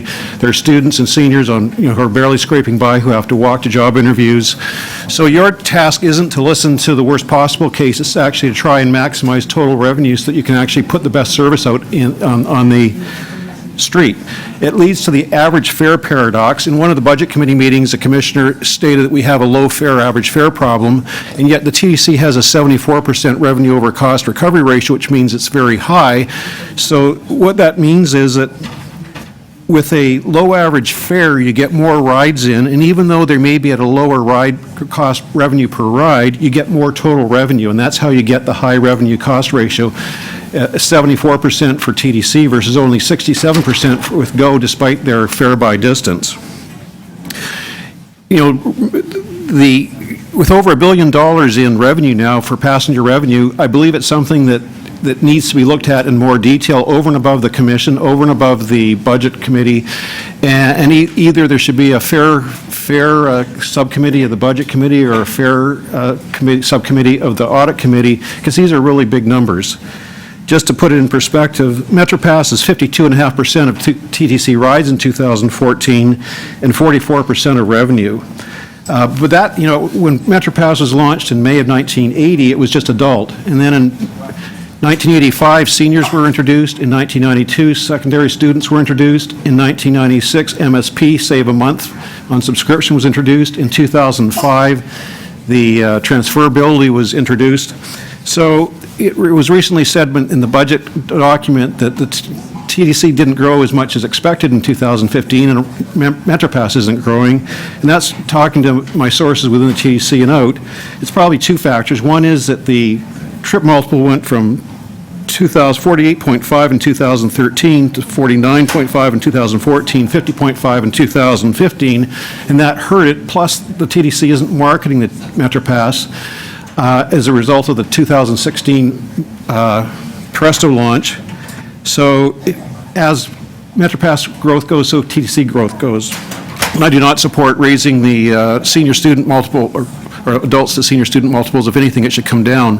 When they were launched at a 68 and a 78% multiple, so the 57.5 is actually good. Bob, I'll pause your time for a moment. You have 6 total. Do you want to use it all now, or do you want to save it till? I think this is the most important. Okay. The cash paradox, it's critical to total revenue and spontaneous rides. I don't support, having one cash fare for senior students and adults. Cash mix, it's 16% of total revenue, but only 11% of rides, and that's because there's almost a 50% increase in the adult cash versus the $2 $2.03 average fare for 2014. So cash is very important to revenue, it's very important to impromptu rides, and you can't discount it. And I'll just go ahead here. You can see here in this chart how the number of coins and the absolute cash fare has a huge impact on cash fares. It goes from a high of over 16% in 1988, it looks like, to the low as 5% when it went up to $2 in one fell swoop. The great decline there was such a bad, horrific impact on rides and revenue that they actually had 2 fare increases in 1 year, and then it slowly recovered. Looking ahead at MetroPass, you can see MetroPass was launched in May of '85, and as of 2014, it was 52.5% of rides, 44% of passenger revenue, and 475% of total revenue, or 475 million and 43.7% of total revenue. So it's something that you really have to look at the subtleties of fares. They're not quite as black and white as some people would make out to be, as some of the past fare increases have been. It's a real art, and good luck making a good decision, because the better the fare decision is in balance with service, the better you'll serve TTC riders. Great, thank you. You have some questions, and you'll have 1 minute for the rest of your deputations. Commissioner DeBaremaker. Thank you, through you, Mr. Chair. Thank you again for coming today. I'm assuming you've seen this chart on page 9 with all the permutations and combinations of possible increases? I have. Is it this one? Yes. And you'll... There's G1 and G2. This is on the staff report, page 9. The additional materials. That talks about no fare increase, 25 cent. Yeah, I think I've got both of them here. Oh, okay, great. I just can't quite see them. Okay. So, and you'll notice our staff recommendations don't give us a recommendation on which one to, or combination to adopt. They recommend that we recommend adopting these. What do you have a recommendation for us? I specifically didn't have a recommendation. I just really wanted to fill you in with the way you actually should go about it, because it really is ultimately a political decision, and I'm not a politician. I don't get reelected every year, you do. So I think that, if you don't want to raise the price of MetroPass, that will score big points, but recognize there are 4 or 5 different categories of MetroPass. And if you did want some money for MetroPass, I'd suggest a very small increase and protect it with a beat the fare increase, so that anyone who wanted to beat the fare increase could do it through MDP. You'd subscribe for a year, get 1 month free, and you would end up protecting the most price-sensitive, vulnerable consumers who can buy a MetroPass and not hurt your revenue as much. Not increasing the MetroPass, Commissioner DeBaremaker, is kind of like a blunt instrument. It means that there are a lot of people who could afford to increase the MetroPass who are suddenly get a free pass, whereas those that are most vulnerable will really appreciate it. So it's really a balancing act between protecting those that are vulnerable, but also maximizing your revenue. And you really have to think not of a concession fare, but of airline pricing, that you want to get you can't just have one price or one category. You have to have the price that you can sell at that time of day. So 1 o'clock in the morning Friday night is not the same fare at 7 o'clock in the morning on a rush hour. Okay, great. Through you, Mr. Chair. In terms of cash fares, I don't know if you had quite a slide. Yes. And again, you're likely much better at math than myself. Is it your advice or submission to us that if we increase the fare by 25 cents or by 50 cents, or even I think one of them up there was 97 cents, that's a good thing or a bad thing in terms of netting ahead? Well, the 97 cents is actually, a $3 adult cash fare is 97 cents over the 2014 average fare of 2003. So basically, cash, as you can see, is very volatile based on the dollar amount, the dollar increase, and the number of coins. So I spoke to someone this morning who I won't name, who said if you go beyond 25 cents on cash, you're going to hurt the mix. So this is what I wanted you to understand. You're going to hurt the percent mix. Right now, it's about 11% of rides are cash, but about 16% of revenue is cash. So if you go to 3 coins, it's going to hurt the sales mix because it's less convenient. If you froze it, you would have more cash revenue in but you don't want to do that. You want to get it up. And if we go to 350? You know, frankly, I'm not sure that there's that much of a difference between $3.25, $3.50, and even $4, because $4 is 2 coins, $3.50 is four coins. So you'd have to ask staff to come back and say, what would be the impact of going to 3 coins and 4 coins versus 2 coins? And ultimately, you don't have that same situation with students and seniors. You're at a $2 cash fare versus a $1.95 token fare, so you might want to go to $2.25 or $2.50 to have somewhat of a discount, a premium, and tell seniors to buy tickets. Okay, great, thank you. Thank you. Commissioner Byers has a question. A question, Bob. Thanks for the presentation. So, on MetroPass, there are a couple of categories of discounted passes. I think that if a company buys a lot of MetroPasses, they're actually, instead of $141.50, $124.50? Correct. So a big reduction? Yes. And then the other category, do you have a view on whether those are worthwhile reductions, or we haven't talked about just having one single adult MetroPass fare, whether you buy it through your employer or you buy it at the wicket. Do you have a view on that? Yes. When I started at the TDC in 1997, there were 3 categories. There was adult, senior student, and MSP, MDP. Now you've got about 8 or 9 different categories. And if you adopt the airline pricing model, you basically charge what you can for, so one person who buys an airline seat pays $300 for it, the next person pays $700 for it. So students and seniors can't afford the same price a guy who's working for Goldman Sachs downtown can. So it's absolutely critical that you have a fully mature and varied fare matrix, because that way you're going to attract the most rides, because affordability varies by the segment, what their income is, what their circumstances are. So I think that's the best way of meeting the needs of the poor, is by having various categories of MetroPass.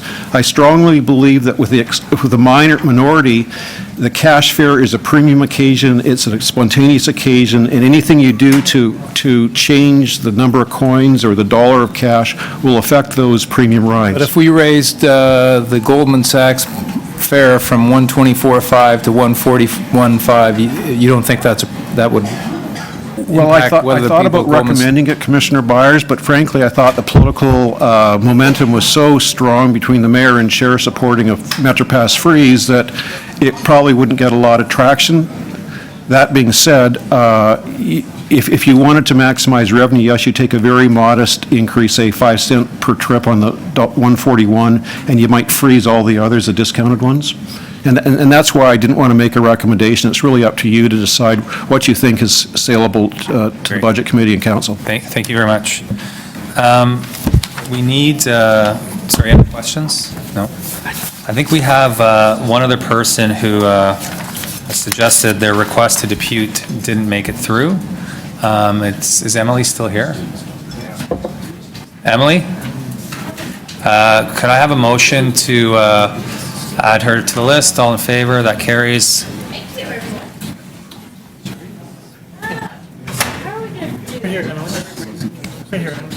How are my list? Yeah, I can make it. No, got. Someone left their pretty little iPhone, by the way. It's yours.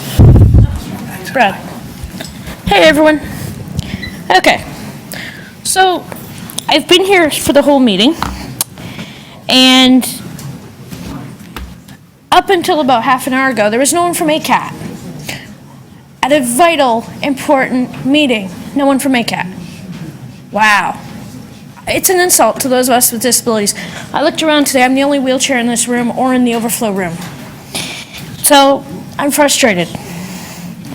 I've been looking around today during this meeting. I seem to be the only person in a wheelchair that is here. At such an important meeting, the very people who are supposed to be here to speak for those of us with physical disabilities never showed up. Until a little while ago.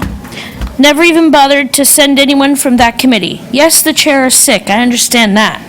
I send him my prayers. But there are others who are like me, physically disabled, who haven't bothered to show up. I find this appalling, but I'm not surprised, as they seem to be more interested in wheel-trans, even though TTC wants people to go off wheel-trans and use the conventional system instead. Why do people want to use and pay for the conventional system when it's not reliable, not worth the daily abuse and discrimination we go through when we do try and use it? I bet not one person in this room, other than a few TTC commissioners and staff, realize that even though we only get to use less than half of the conventional system on a good day, we are still forced to pay the full fares. Even though over 80% cannot work regular jobs and are stuck on ODSP, who have stopped paying for TTC fare unless you're on dialysis or have more than 22 medical appointments a month. The new trains are very dangerous and destroy our wheelchairs. I could show you pictures, but unfortunately ODSP wanted the actual caster wheels that have been destroyed. Elevators are often out of service with no warning.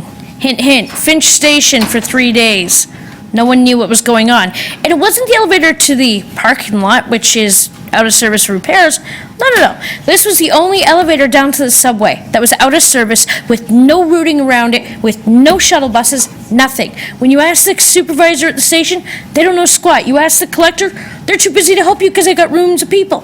So what do you do as a wheelchair user? You know. Now with Bombardier screwing over the disabled people by not building the streetcars on time, we are even more left out. And when the whole Bombardier thing came up, not one of you said anything about disabled people getting the shaft yet again. Not one of you. And Andy, I'm looking at you. I'm looking at each and every one of you. You were angry about Bombardier, but what you didn't remember to say is that the biggest group of people getting messed over by Bombardier isn't just TTC or regular riders. It's us, who've been waiting for 40 years to get on streetcars. Under 12s getting free fare is a slap in the face to the seniors who have been here many years. You could just wrap up, please? Yes. Thank you. To the seniors who've been here many years, working hard and trying. It's also a slap in the face to the disabled. Thank you. Thank you. Questions? No? Thank you very much. I think that exhausts our list of deputants. And we'll now bring it to the committee. Well, we actually have to have presentations from staff now. So there's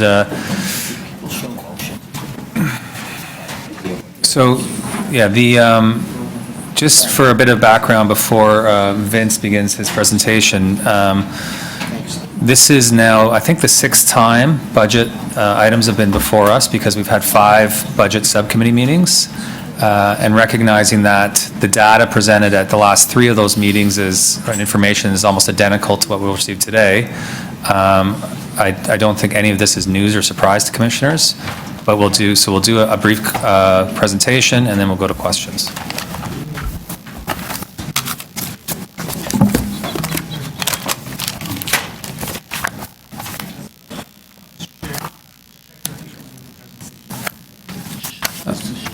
It's a very abbreviated one.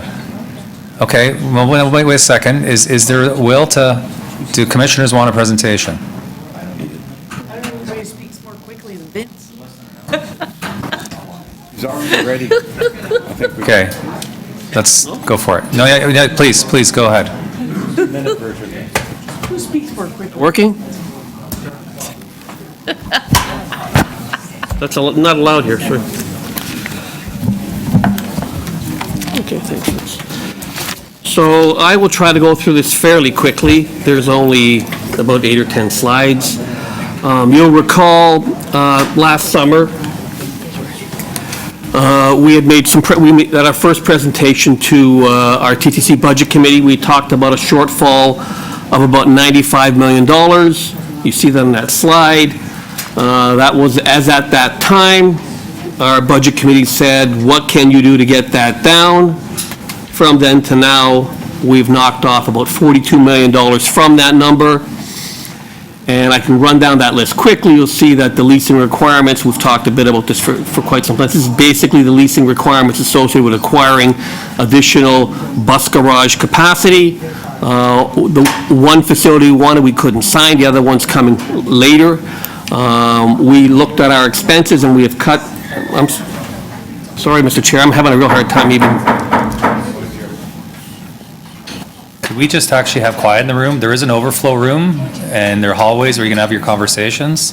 That's staff, commissioners, public, please. Thank you. Thank you very much. So we looked at expenses for the last several years, and we have implemented an across-the-board $10 million cut in our Department of Law and Labor budgets. You'll know last year we approved as part of the budget acquiring 50 additional buses to put out express bus routes, and that's in the budget. That was to be spread over. We thought we'd get about half those buses in 2015 and the other half in 2016. We look fortunate enough to get all those buses delivered in 2015, so we're doing that. Because we're doing that, we do not need to have any contribution to capital in the 2016 budget. They'll all be paid for in 2015. We've looked at our accident claims budget, and we flatlined that to this year's, despite an increase in ridership. The service numbers that were approved as part of the $95 million that was approved last year by City Council, we have looked at those, and now that we're down to actually creating a budget for that on a period-by-period basis, we think those can be delivered for $3 million less than we had sent last year. We knocked off a couple of $1 million for hydro costs. We knocked off another $1 million for other employee benefits. We've eliminated another $1 million for diesel fuel. Our diesel fuel budget on a budget-to-budget basis is down almost $13 to $14 million. And we've talked to city staff, and because 2016 is a leap year, they are quite agreeable to drawing $1 million from the TTC Stabilization Reserve to cover this once in every 4-year cost increase. So when all that's put together, prior to a fare increase or prior to any adjustments to service beyond what was approved last year and what's needed to carry the 555 million rides, you'll see that the shortfall that we presented to the TTC Budget Committee on November the 9th was in the range of $53 million. And before I leave this page, I'll remind you of our conversation a little earlier today, where I did say that ridership number of 555 million is probably $3 to $5 million more of a stretch target, 3 to 5 million rides more of a stretch target than it was when we first prepared this material in the summer. So while we would peg that overall shortfall of 53 million, I'd say it wouldn't be unreasonable to say it's 53 plus 6, which is 59, or 53 plus 10, which makes it 63. But we're not, as staff, proposing you change that. We just want you to recognize the stretch in that budget when you're approving everything else. So you put those two together, and then we came to the Budget Subcommittee. The Budget Subcommittee did a few things. It proposed a fare freeze for MetroPass, and it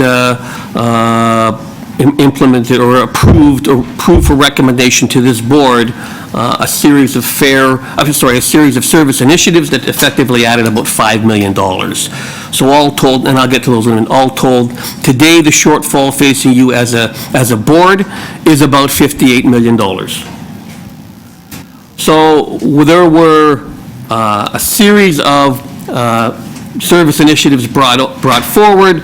This is the list, and what was approved for, or what was recommended by the Budget Committee was earlier Sunday service. This was to kind of start around 8 o'clock and roll out as service could go, and that was at a net cost in 2016 of about $600,000. That's a $1.4 million net overall cost, and does require 17 employees to produce that. Three other things that were approved. One was to improve bus service reliability, and that's about a $2 million hit in 2016, $5.2 million on a net annual basis. And these numbers are after you take into account any ridership that goes with them. Streetcar service was about $1.2 million. Streetcar service reliability, $1.2 million, with $2.6 million annually. And new and enhanced express bus services over and above those in the base budget. So over and above what was approved last year as part of your $95 million, there was another $1.6 million in 2016, or $4.5 million on an annual basis. And those things added together add up to $5.4 million in 2016, and they would grow to $13.7 million on an annual basis. So that 5.4 is what took us from 53 to 58.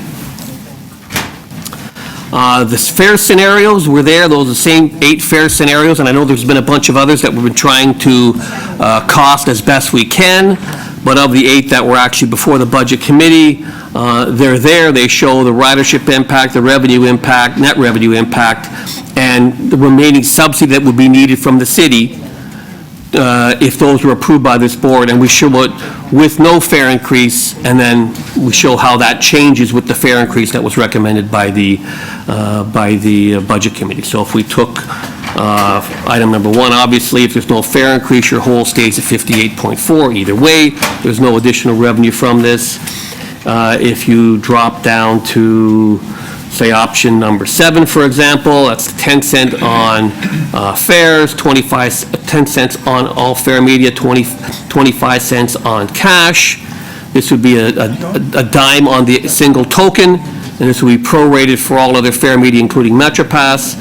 That would have lost you 3 million rides, but netted you about $36 million. So 58 minus 36 would have left you with about $22 million in subsidy from the city to balance that budget. If you freeze MetroPass, in fact, you preserve 1 million rides, so you don't lose 3 million rides, you lose 2 million rides, but your revenue drops from 36 down to 23, and therefore the net required from the city would be 58 minus 23, which is $35 million. And all the rest of those are there, and unless there was some suggestion for me to go through each individual one, I won't, but that's kind of how the chart works. So it's page 7. I don't propose to go through a lot more about the ridership. I did talk about that before, but I will mention that our starting point was 540, and from 540, we thought economic growth would give us about 8 million rides. The service enhancements, about 5 million. Those are the ones in the base budget, and a couple of million everywhere else. So that gives you a net of 555. But collectively, out of that 15, you'd say, well, 5 million if it didn't quite materialize this year, so it's $5 million harder to achieve. I'm not going to go over it again, but there was a, excuse me, a fair chunk in the report that talks about how we try and come up with our base budget and zero base it. And I'll just leave you with this one thought, that once you set your ridership number, that based on pre-approved service standards, loading standards, headways, and all those kind of things, and pre-approved maintenance requirements, that effectively 90% plus of your budget comes out based on those standards. And there's an appendix C in there that tries to explain that, and I can answer any questions that folks want on that. Then I'm going to jump all over that. So that would be the basis of the TTC operating budget. For Wheel-Trans, I'm going to flip all the way down.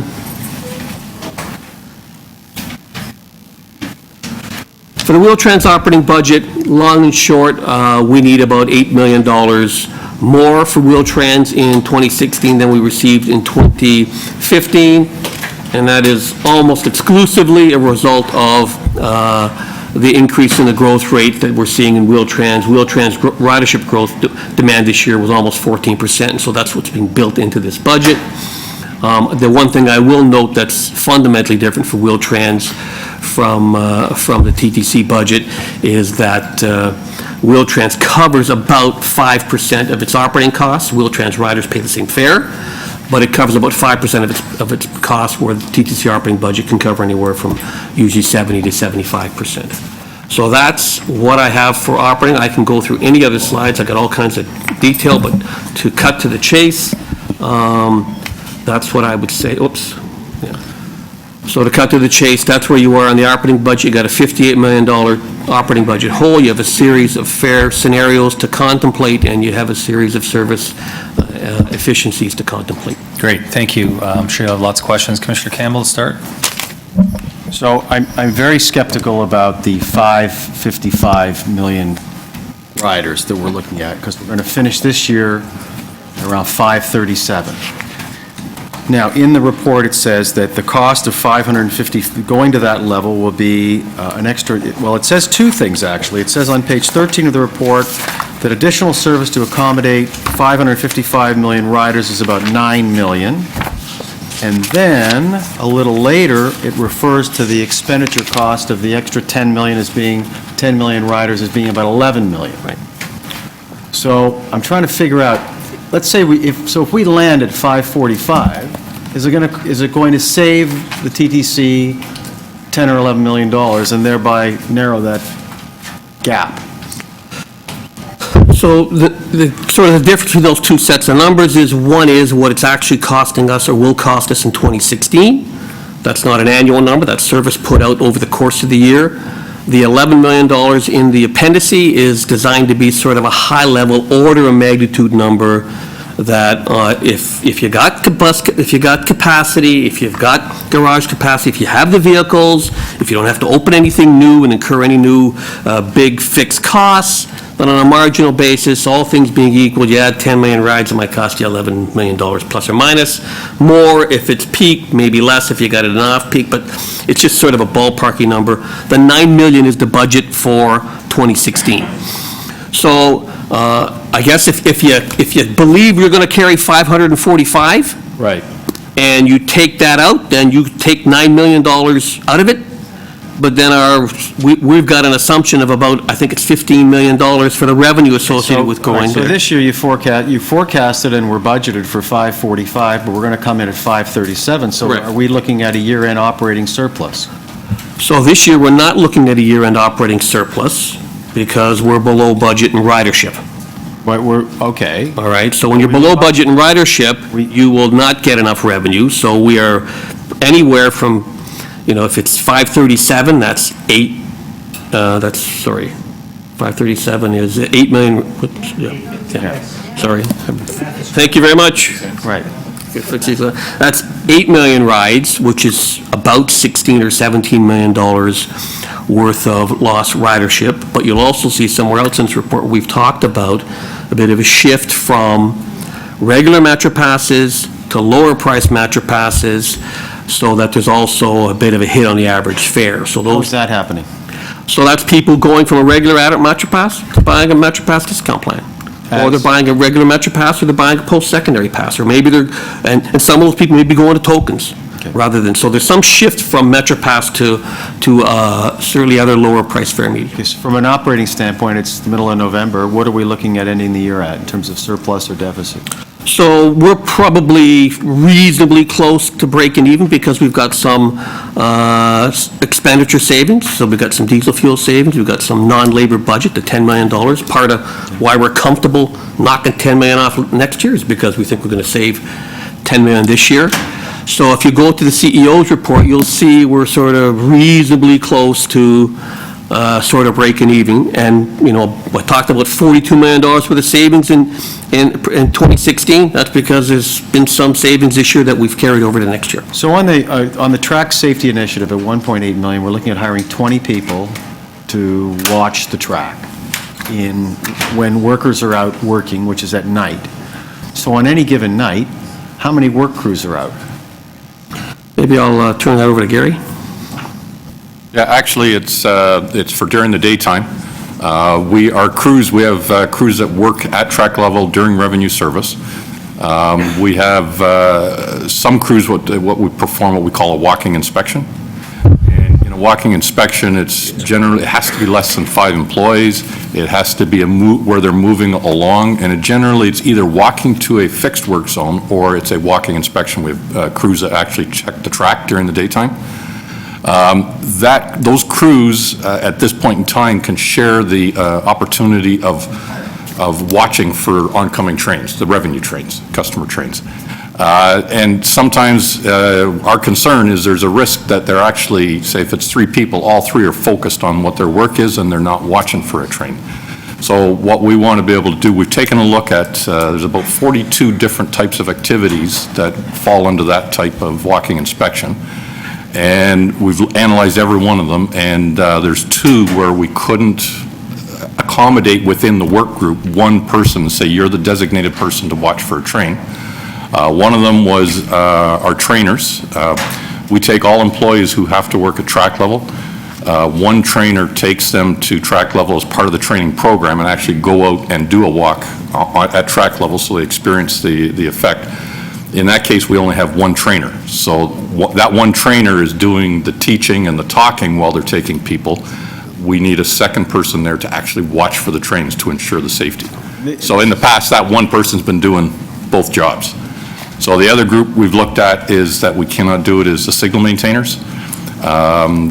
Signal maintainers generally work in pairs of 2, and there are numerous occasions where the 2 of them are actually focused on the particular job that they're doing. So we've got to set up a third. Sorry, it's my fault for not keeping time on the questions, but this has gone for considerable time. It's a long answer, I know. But why don't we come back to you with, I'm sure we'll do multiple rounds.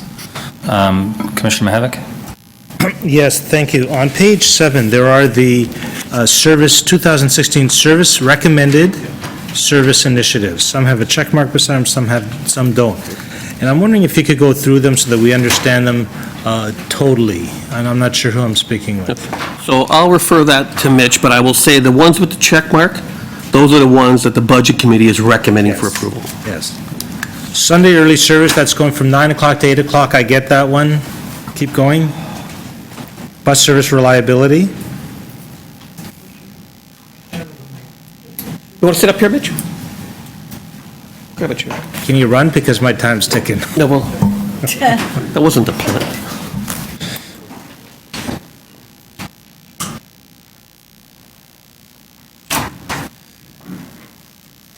So, Mr. Chair, the other 3 that are listed, bus service reliability, this year, as the CEO explained, we put a big push on improving the quality, reliability, regularity of service. And we did improvements on 8 different routes, mostly streetcar, a couple of bus routes, well, actually a few bus routes as well. These improvements consist of improved street supervision, changing schedules and running times, operating what we call run-as-directed buses for rapid response when a problem arises. And these initiatives have resulted in significant improvements in the performance of the routes where we've tried it in the form of significant reductions in short turns, significant reductions in missed trips, improvements in on-time departures, improvement in on-time arrivals of each of the vehicles on each of these routes.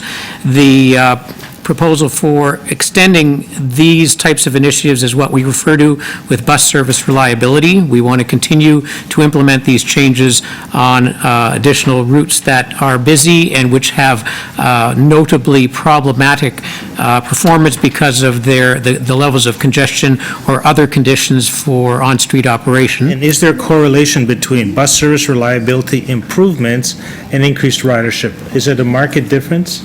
Yes, Mr. Chair, we have prepared estimates of what we believe will be additional ridership as a result of that, and that is the result of reductions in actual travel time, improved consistency of travel time, and thus less need to build in contingency travel time. And of course, as our CEO mentioned earlier, some of these changes take time to take hold and for people to understand and get perceive the benefits.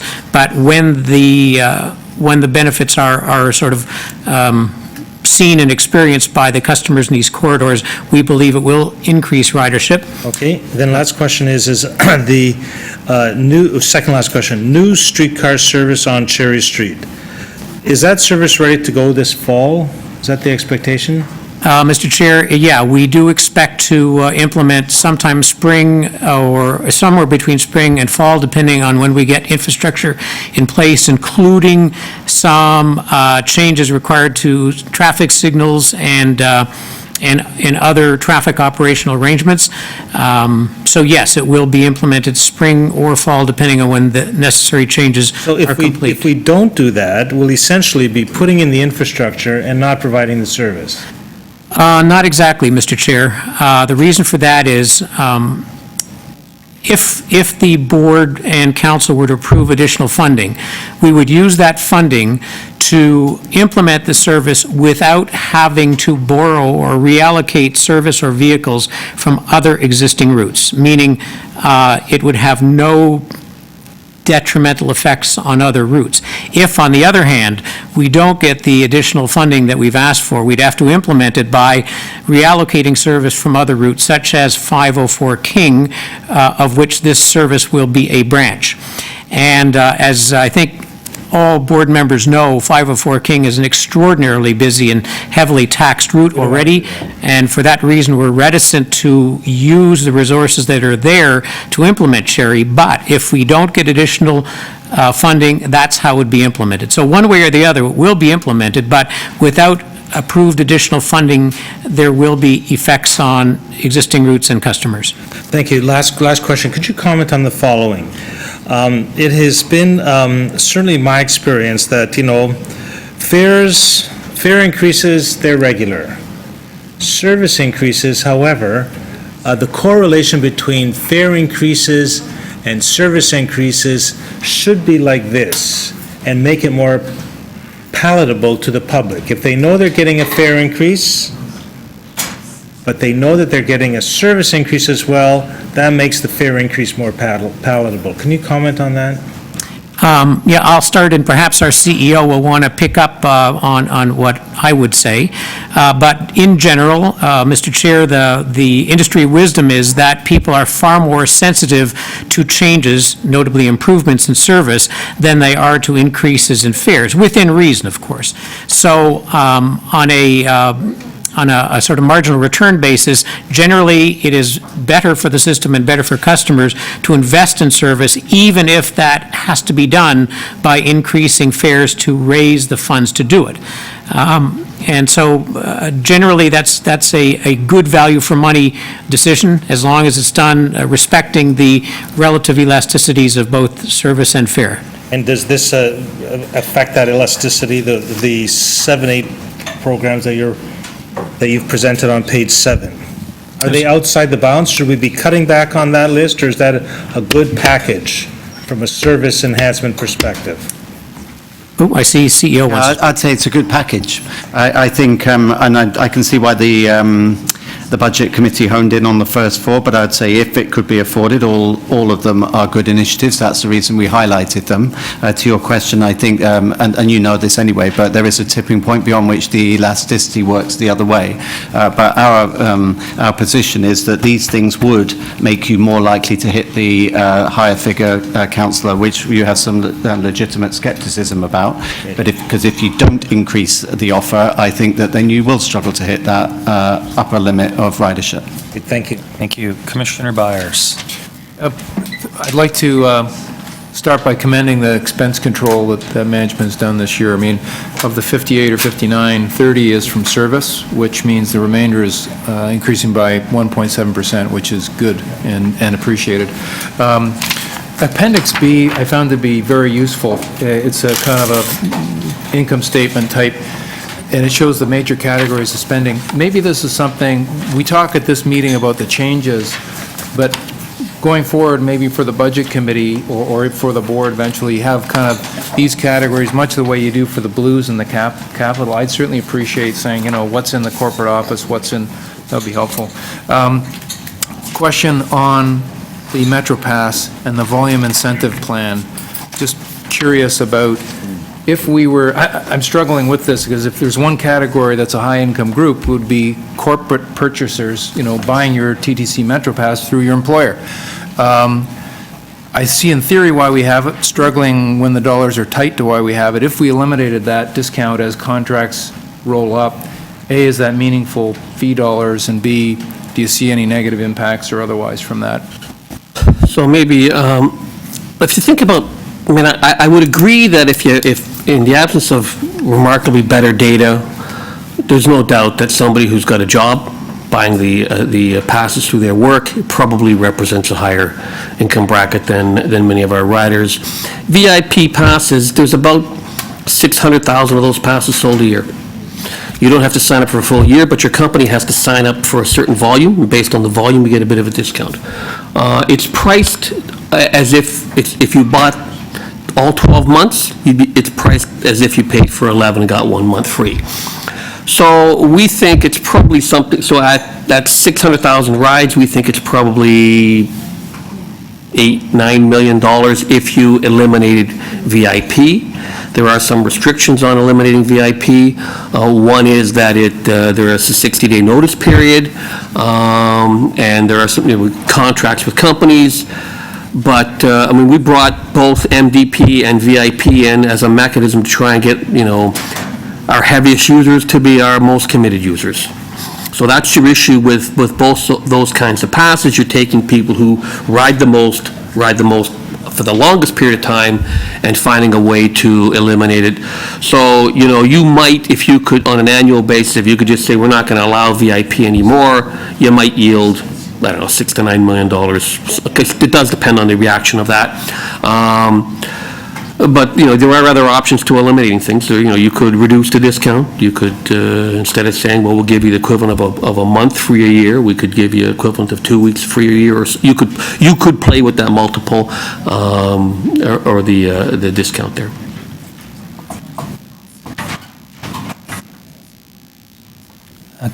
Vice Chair Heisey. So we're in an unusual situation where we're setting our fare policy before we know the subsidy the council will give us. So I acknowledge that that's unusual. It doesn't make it wrong. But has this board ever been in that situation? That's the first question. The second question is, has this board ever said to council, here's a package of fare increases we support, but we only support them if you give us this level of funding for these specific service enhancements, for example? So have we ever given the view back to council that we have a fare increase we can live with, but we want to tie it to a package of service enhancements that we think are important, and they may be more than Sunday service, and I'm talking out loud and making a suggestion now. So in answer to your question, it is maybe in a perfect world, the best way to do things would be to find out from the city what they're going to provide, or maybe there's some target. If you went back in the 1970s and 80s, there was what was called the user's fair share formula. And it was such that fares would cover 68%, or roughly 2/3 of the cost, and the balance was to be split between the municipal government and the province, and that was for almost 25 years. And so every year, we would set fares, and we'd go down and tell the province and the metropolitan government at that point in time, here's your share, and that was kind of how the budget was done. That's no longer the way it is now, but I would not say it's at all unusual for this board to consider a fare increase prior to knowing what the subsidy is from the city. Okay. Often, the city will give us a target. They'll tell us, here's what we think you're going to get, or here's what it might be, but that final decision is often based on what happens on the floor of city council. It is this board's legal responsibility to set fares. That doesn't mean there's anything wrong with asking your primary funding partner how much money you will give based on any kind of a scenario. Sorry. Do you have any memory of this board ever having said to council, we agree to increase fares by X amount, but only if you do X by way of funding to finance certain important services that currently aren't funded? So no, it wouldn't have been based on council giving you that agreement, because council approves the budget after this board does. But it would be based on all the discussions at City Budget Committee, based on discussions with city staff about what the targets are. And the city will, in about, beginning of December, for example, they'll talk about the targets that are being set up. I understand how it happens. I'm asking more about what this board has done previously when I haven't sat on it. Has the board ever said to city council, here's a package of fare increases we can live with, but we can only live with it if you do X by way of service enhancements and operating subsidies? So we give our vision of what we want as part of a package.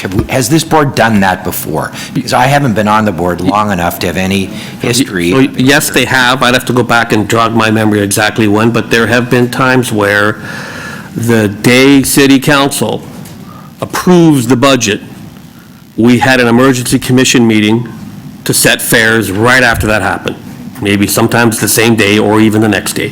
So yes, that has happened in the past. Okay, other questions? Commissioner Adamson. I'm just going back to page 7, Vince. It's a follow-up to Commissioner Mahavik. I'm really struck by the number of additional workforce that you need for all of these.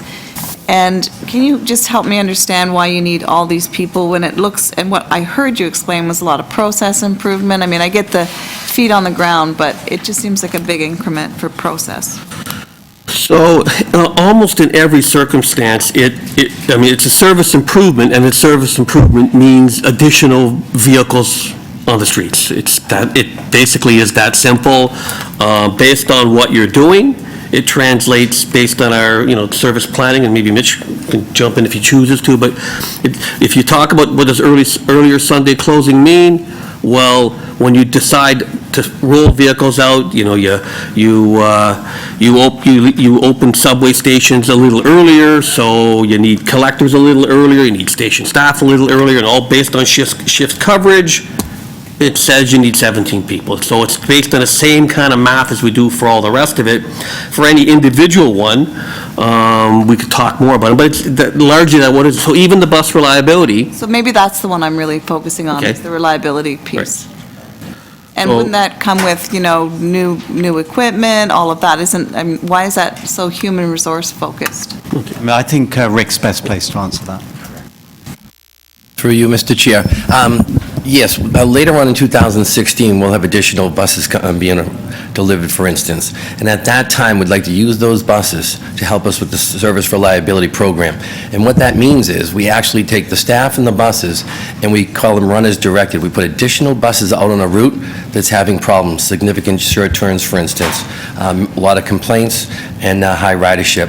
And we actually place them in the gaps, eliminating the short turns, while we determine what the true travel times for each one of the bus routes is. We then rewrite the schedules, all right? In some cases, adding buses to the schedule and leaving that bus and that staff in there, okay? Once we know what a good schedule is, and then reallocating what's left over to another route. So we're going route by route as we do this.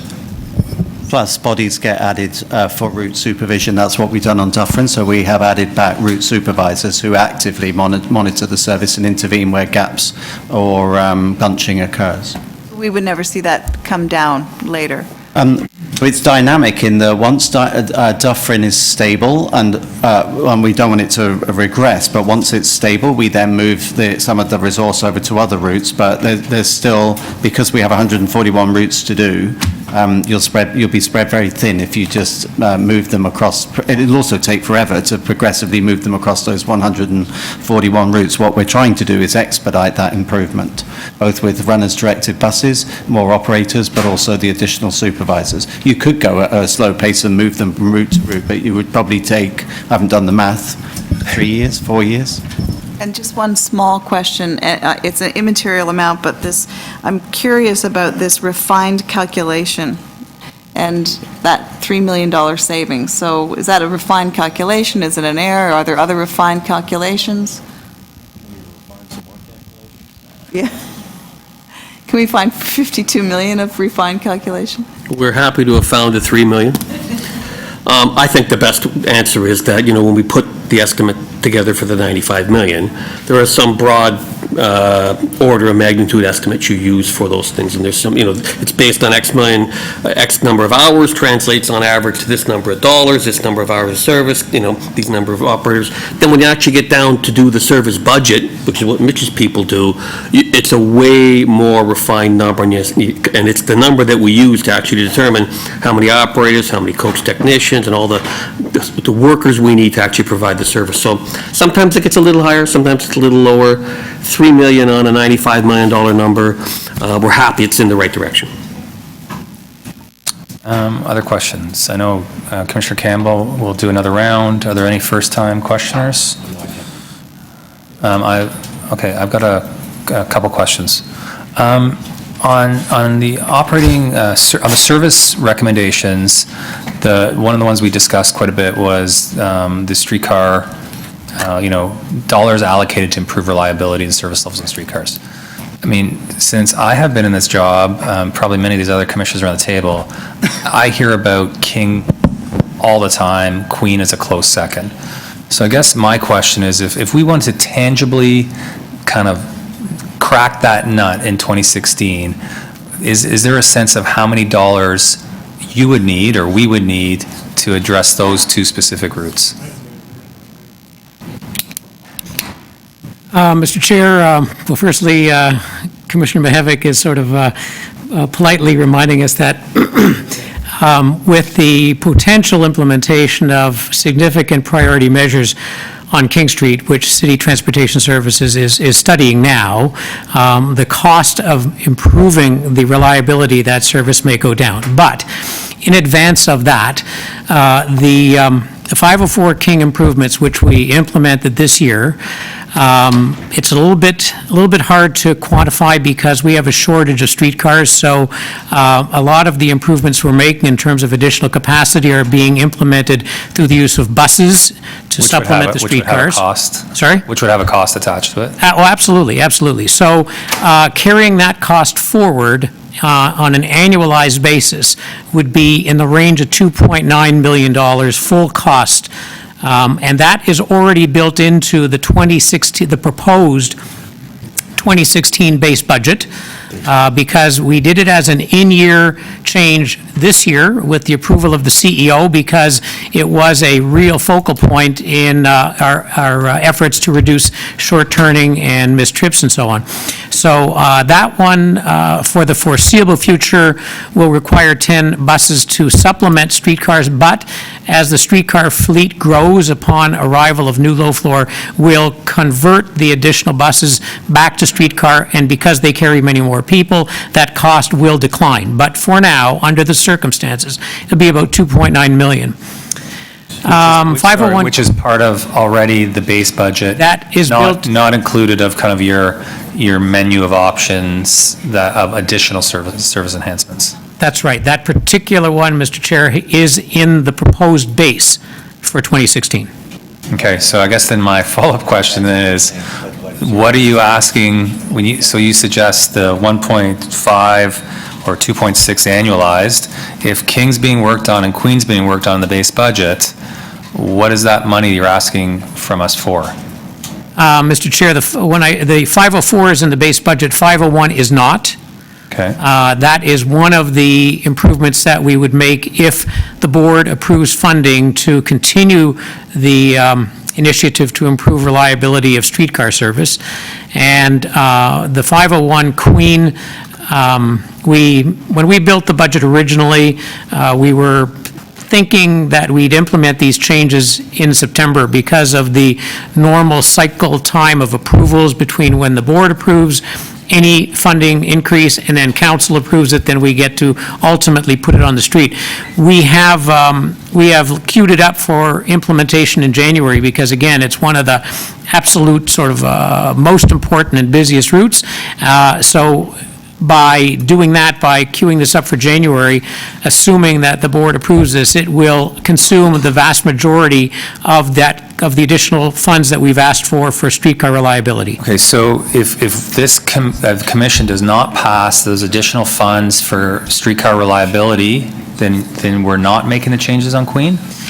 Mr. Chair, we would start, but we would no doubt be forced later to sort of cross-subsidize that by potential service reallocations from other services. Just in the same vein as when Commissioner Mihevik asked about the Cherry Street service, if we don't get dedicated funding for these things, then the only way we can fund it is to reallocate resources from other existing services. Okay, so a good chunk of that 2.5 annualized cost is in fact for Queen Street. Is that fair? Yes, Mr. Chair.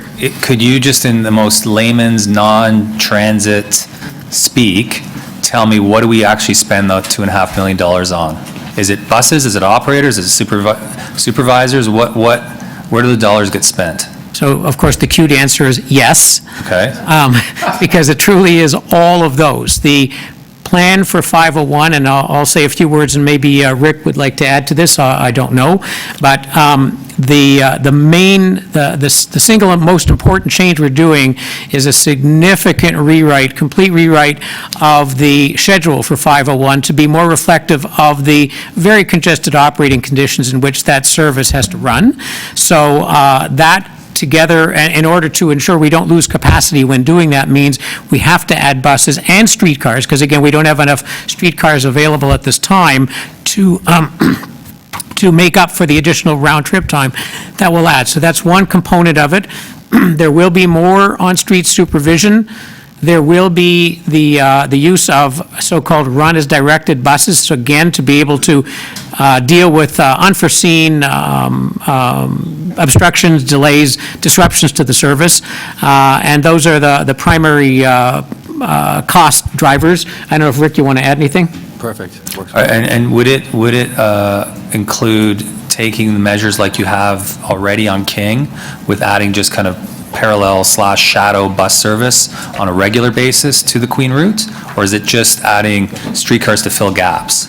No, so, Mr. Chair, we don't use streetcars to fill gaps. We use buses because, of course, they can be expressed to a particular location. You can't do that with streetcars. So streetcars are in, shall we say, the base schedule. And then the buses are used because of their, shall we say, agility to be directed to the location of the disruption. So by supporting the budget, or the base budget, plus the 1.2 recommended for 2016, we in fact are dedicating that chunk of money and some more to both Queen and King. Correct. Yes, Mr. Chair. Okay, thank you very much. Other questions? Commissioner Carroll. Thank you, yes. I'm on the Budget Committee, so I don't have a lot of burrow-down questions on budget, but the fare scenarios that we didn't get around to. We have a lot of advocacy and deputations on the basis of low income and seniors, but we had a wide variance of proposals today, including ramp up the cash fare, freeze the cash fare, all sorts. But I'm wondering, in the fare scenarios that were presented to us in the budget, we have a chart with 8 different scenarios presented here, and I'm wondering if you could tell me which of these are based on staff study of demographics, elasticity, and staff's best instincts about fare increases in the past, and what's the metrics they're based on? Is it based on trip multiples, being able, numbers of coins, as Mr. Brent presented? Those are operational concerns, but very real ones. What are the filters you use to come up with the best fare scenarios, and which of these 8 are based on those? So I would say that all 8 of those scenarios are based on either historical experience, historical elasticities, administrative ease based on coin usage, right, and historical relationships of fares over time. Right. And generally speaking, where we are most comfortable as staff making recommendations on modifications to fares, it's within things that we have tended to do over the years. So a nickel or a dime increase on a token, most fare increases have been a nickel or a dime. We've even had times where it's been as high as a quarter. So when you ask us to cost out a nickel or a dime or a quarter on a token and prorate that, we're reasonably comfortable that those are within the normal kinds of elasticities, and we have some idea of the reaction of our customers on those things. If you look at cash, you'll see in every one of the scenarios, cash is either $3, which is where it is today, or $3 1/4. As long as you're using coins, you will always see us recommend cash to be in 25-cent increments. That's why we haven't raised cash since 2010. Right. So between 2010 and today, inflation in this city is probably 11 or 12 or 13%, something in that range. I forget the exact number. And at $3 1/4, that's an about an 8% increase, so it's less than the rate of inflation over that time period. But you can't really have customers throwing in a Looney Toonie and then small change, a Looney Toonie and another coin or two is really what we're after. So cash will always be that. The MetroPass in here respects the sort of historical roughly 50 or 50.5 ride multiple, so you take the cash, and that's the way it is. Token, if you raised it by a nickel or a dime, to come up with the MetroPass, you would take that token price, multiply it by 50.5, and probably round in there is 50 cents, and that's how you come up with the MetroPass price. And the MDP and VIP are done similarly. So using that, how did we end up with the inequity between adult and seniors and students? So I think you're Is that going. a round up, round down? You're probably going beyond, when I was here, but I know, which is a long time ago. That's back when all we had were trolleys. I feel like I should sing the Expo 67 song now. We had conductors, and we heated the streetcars with fires in fireplaces, stoves on the streetcars. But we had adult MetroPass first, and it was targeted to be 52 rides because it was always set to be heavy users, our heaviest users, which meant 40 rides was back and forth to work, another 12 rides meant your heavy rider. When you got down to looking at students and seniors, it wasn't set at 68 rides as the multiple. It was okay. An adult MetroPass was, I don't know, maybe $80, and we'll give a senior student $20 off. And so that's kind of how it came out. So it looked like a different multiple, but there was never any real magic that I'm aware of around seniors and students being based on some marketed multiple as the market you're trying to set at. It was largely a dollar reduction or a percentage reduction, and that's kind of held true today. Okay, so we've ended up with some sort of round up, round downs, and some sort of random eyeballing types of situations. The question is, okay, enter Presto. I don't know if Mr. Rosenberg is still here. We are going to have that technology that exists in Vancouver that you can buy a single Presto ticket, the cardboard version with the bar on it. That's certainly our expectation, yes. So we can still look at single fares, and they can be bought and be transferable. You don't need to hand the person your whole plastic card. But the question is this: the plastic card itself changes things. People are able to load it at home, or when they're loading it on the machine, if they got the plastic card, they're very seldom going to just put one single fare on it. They're going to do a lot. So we have a lot of options there. Does it not make sense to figure out what is the magic trip multiple and stick to it and start looking at fare increases that lead us to that type of fare structure? Should we not be looking at, if we do have to increase fares today, we want to do something that leaves us room to address hardship cases, address what is the magic trip multiple, address seniors, some sort of fare structure that allows us to do this? Is that not the best thing to do, or is it premature? Do we need to wait a year to do that? So I think all the things that require the technical flexibility of a Presto card, probably you want to wait till you get a Presto card. Yeah. And when you get a Presto card, you could say, well, maybe you want an 8-cent increase in the price of cash, and with a card, you have the ability to do that, okay? But when it's coins, So I could say that you do have the ability. Now that you're on the machine, I could say, this is what it costs for a senior, this is what it costs for a person with disabilities, this is what it costs for a working adult, and at 52 trips, the computer's going to say, you've bought 52 trips this month, you're done paying this month. Right. Just tap in, tap out. There are certainly, well, there will be a tap in for sure. Whether you want to when you get MetroPass, you have flexibility to make decisions you don't have to make today. So that's point one. Point two is we will be coming to you in the not too distant future to talk about a lot of those very items. What do we want to do? One of the deputies talked about maybe you should have time transfers today. Well, time transfers could cost you $25 million a year, but we'll give you information about how you might be able to do those things when you have Presto.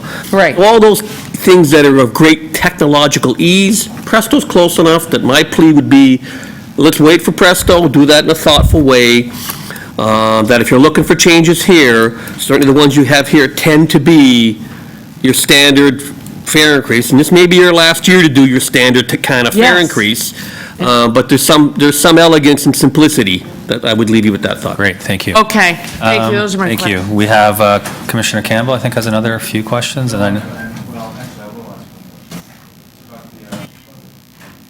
In regard to the service improvements, if we were to choose, you know what, I've got the information, and staff has given us the background on the service improvements, so I'm okay. Okay. Commissioner Heisey has another question. Could you tell me how many passengers we have on the 501 a year? Rough. Mr. Chair, I'm not sure if my number is current, but I think we're in a range of 45 to 50,000 a year. No, Did you say per day? Per year. A year. Oh, a year. Well, Oh, 2 million? I don't know, we could do the math to, you know. I did the that math, daily. it came out about 2 million, sounds like. So, is that right? 45,000. I'm trying to understand, one of the things that I think lacks is when we go to city council and ask for money, let's say we ask for this 2.9 to improve Queen Street West, it would be nice for me, as a member of this commission, to be able to say to council, and here's what it means. So what does it mean for a passenger on Queen West in terms of enhanced service? And I know a lot about this because every morning my assistant comes in and complains about the Queen service. Some days she's 20 minutes waiting for a streetcar to come, etc. So what does it mean if we improve Queen service, like we did for King? How many people save how much time in a year? And don't we need that answer as part of the explanation of why we need the money? And I know this intuitively, that the Queen service is worse than when I was a boy in terms of frequency. I lived on Queen Street West, and it's worse today than it was when I was in my 20s living at Queen and Bathurst. So could you speak to what does it mean for a passenger if we do this? So before he gets into what does it mean for a passenger, at 50,000 rides a day, that would be something in the range of 13 to 14 million riders a year. Totally wrong. Okay, good. So let's start from there. How much does each one of them save in time? Mr. Chair, I think I mentioned at maybe at one of the Budget Committee meetings, I'm not sure. We're in the process of developing a model which will allow us to measure this with great precision.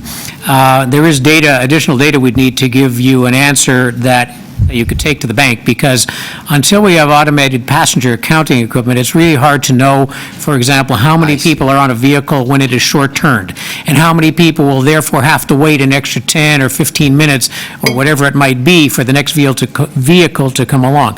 That said, we can estimate these changes, what will be the significant reduction in short turns, and how many people will incur that additional waiting time.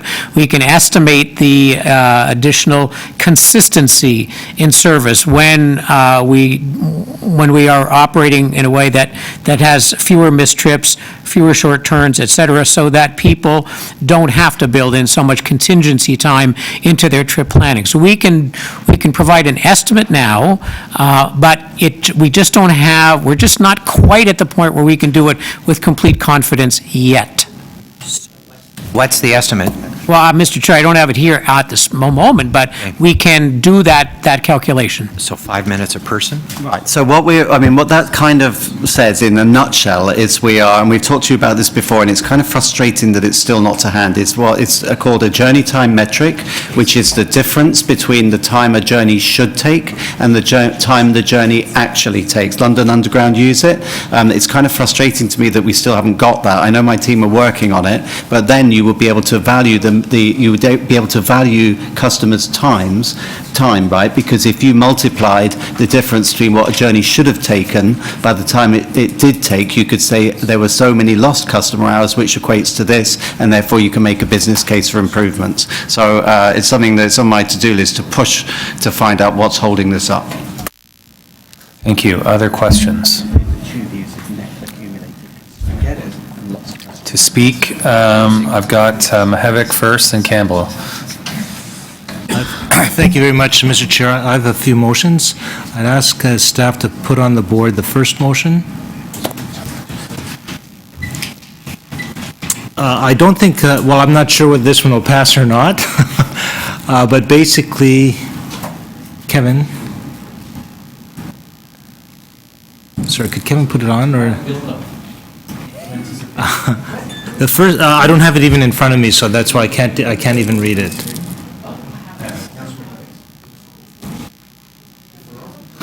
Basically, it's a deferral motion. And the reason for the deferral motion is this. We have no indication from the mayor, from the budget committee, or from the city manager as to what the subsidy will be. And I think, in a way, we're poking in the dark today by making a decision on a fare increase now. We may come to that point, but I think we owe it to our riders first to try to see what the province, if the province will give anything to us, around a operating subsidy. And we should campaign for it. I think we owe it to our riders to campaign for it. We also owe it to our riders to make the case for as large a subsidy increase from the city's budget committee as is possible. And we know that it is a city priority, public transit is a city priority. Let's see what that process comes up with. Then it would be our turn, frankly, to do what we need to do once those pieces are figured out. That, in fact, has been the way many, many years, under many previous mayors, or under a couple previous mayors, the budget was constructed. And as Vince Roto was saying, very often the budget committee of the TTC, or the TTC itself, would pass the TTC budget 5 minutes after the city passed its budget. I think that's actually the right process. When you know the other inputs, then you're in a position to say, okay, this will be our final decision. So that's the first motion. If I could ask Kevin to put on the second motion, assuming that that one doesn't pass. We can't afford this now. So the second motion is this, and that is, if we go to page 9, there are 8 service enhancements that have been proposed. Page 9 of the staff report. Okay, on my sheet it's page.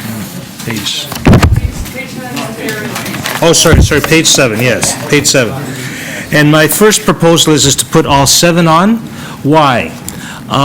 Historically, it always is better to tell our customers that, yes, you're going to pay more, but you're going to get better service.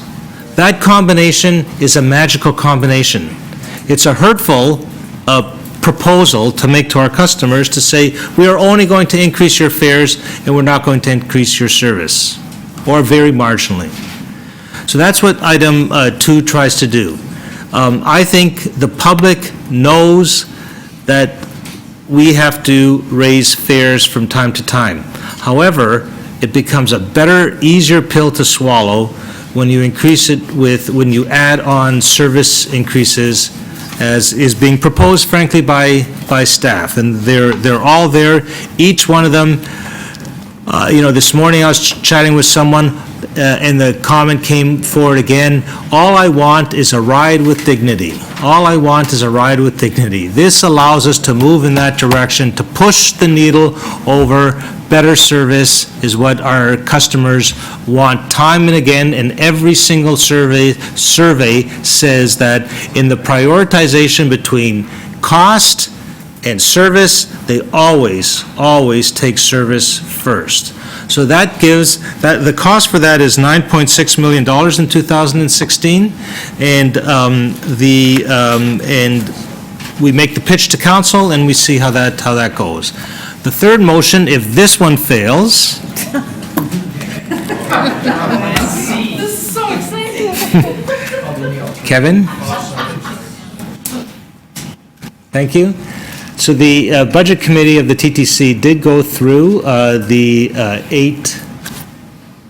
7 recommendations, and it did pass 4 of them. And the 4 of them were basically the Sunday service proposed by the mayor, the bus service proposed by staff and supported by the TTC's Budget Committee and the streetcar service proposed by the Budget Committee as well. So there's a cascading set of motions that I presented. Thank you, Mr. Chair. Many do, so there's an order here. So Campbell, Carroll, Heisey, questions of the mover. All right, in regard to the service improvements, I did a little calculation on the cost per new customer. So are you aware that Sunday service, earlier Sunday service, and improving service reliability, those cost $1.75 and $1.50 per new customer, and new and enhanced express services costs about $22.50 per customer. So are you aware of the? No, I'm not aware of that chart.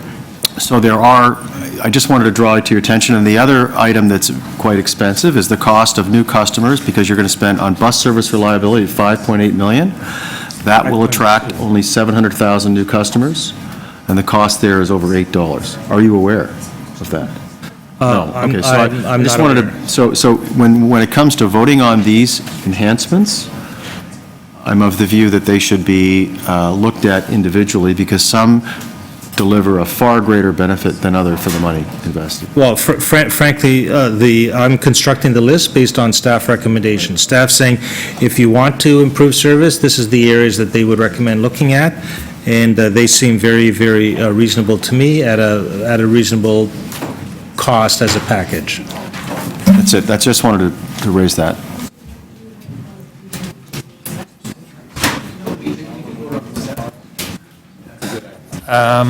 Commissioner Carroll has some questions for? Yes, my question's about the motion in the middle.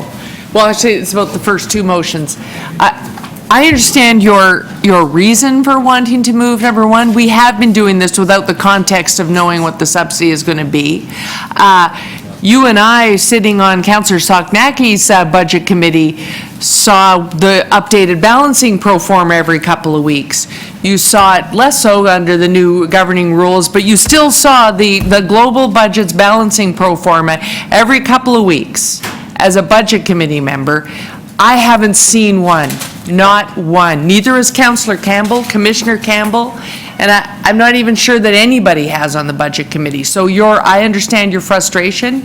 Mine as a budget committee member is that times 10. I've never had this zero context budget review ever before. However, don't you think in that scenario, the stronger statement is to move your budget saying in the absence of that, our staff have recommended these to improve our service, and our only context is service. So we're putting these in our budget, and you can let the chips fall where they may. Don't you think that's a stronger statement coming out of the commission? I think making a case for context, I like that word, context. We have no We need more context Yeah. before we make final decisions. I think that's a good statement. Well, I'm not interested in making statements. I'm interested in doing the right thing. And I think the right thing That's why I like your second motion. Is the right thing at this point is to say, we need more context, folks. Give us some context and we'll make the right decision. And the second one says, well, in the absence of context, let's put it in. These are good service. These are good service enhancements. Thank you. Commissioner Heisey, and then to Bear Mercer. So my question, Councillor Mahavik, is in your list on the one that's on the screen, can you rank them by measure of importance? Which are the most important to which are the least important? So I can know what your thought process is amongst the various service improvements that you've put forward. I would put the bus service and the streetcar service reliability as, well, I'll start with the Sunday service. I think that's a good one, and it's very, very inexpensive. Not which is good, which is most important, which Okay, is least number important. one, That's what I'd like to know. Sunday service. Number two, streetcar reliability. Number three, bus service. Number four, Cherry Street. And number five, the subway pieces. And that's Okay, my that's okay. subjectivity. That's my perspective. I got it. Thank you. Commissioner DeBaremaker? Thank you, through you, Mr. Chair. Looking at item number 2, I think when I looked at Councillor Campbell's spreadsheets, because he's got a whole bunch of them, Do you think that motion has a cost to it of about $20 million annually? 23.8. Oh. According to the chart on page 7. And, you know, I would add that sometimes you do things because there's a direct payoff in terms of passengers. Sometimes you do it for system integrity, right? You want to increase the integrity of the system, and I think these pieces increase the integrity of the system. Right, and like you, I philosophically agree with all of them. I guess my question to you is, so you're suggesting that today you're comfortable recommending to Toronto Council a very specific number or very specific services that we should have or increase? Yes. But you're not comfortable recommending to council what fare increases we think we should put on the table?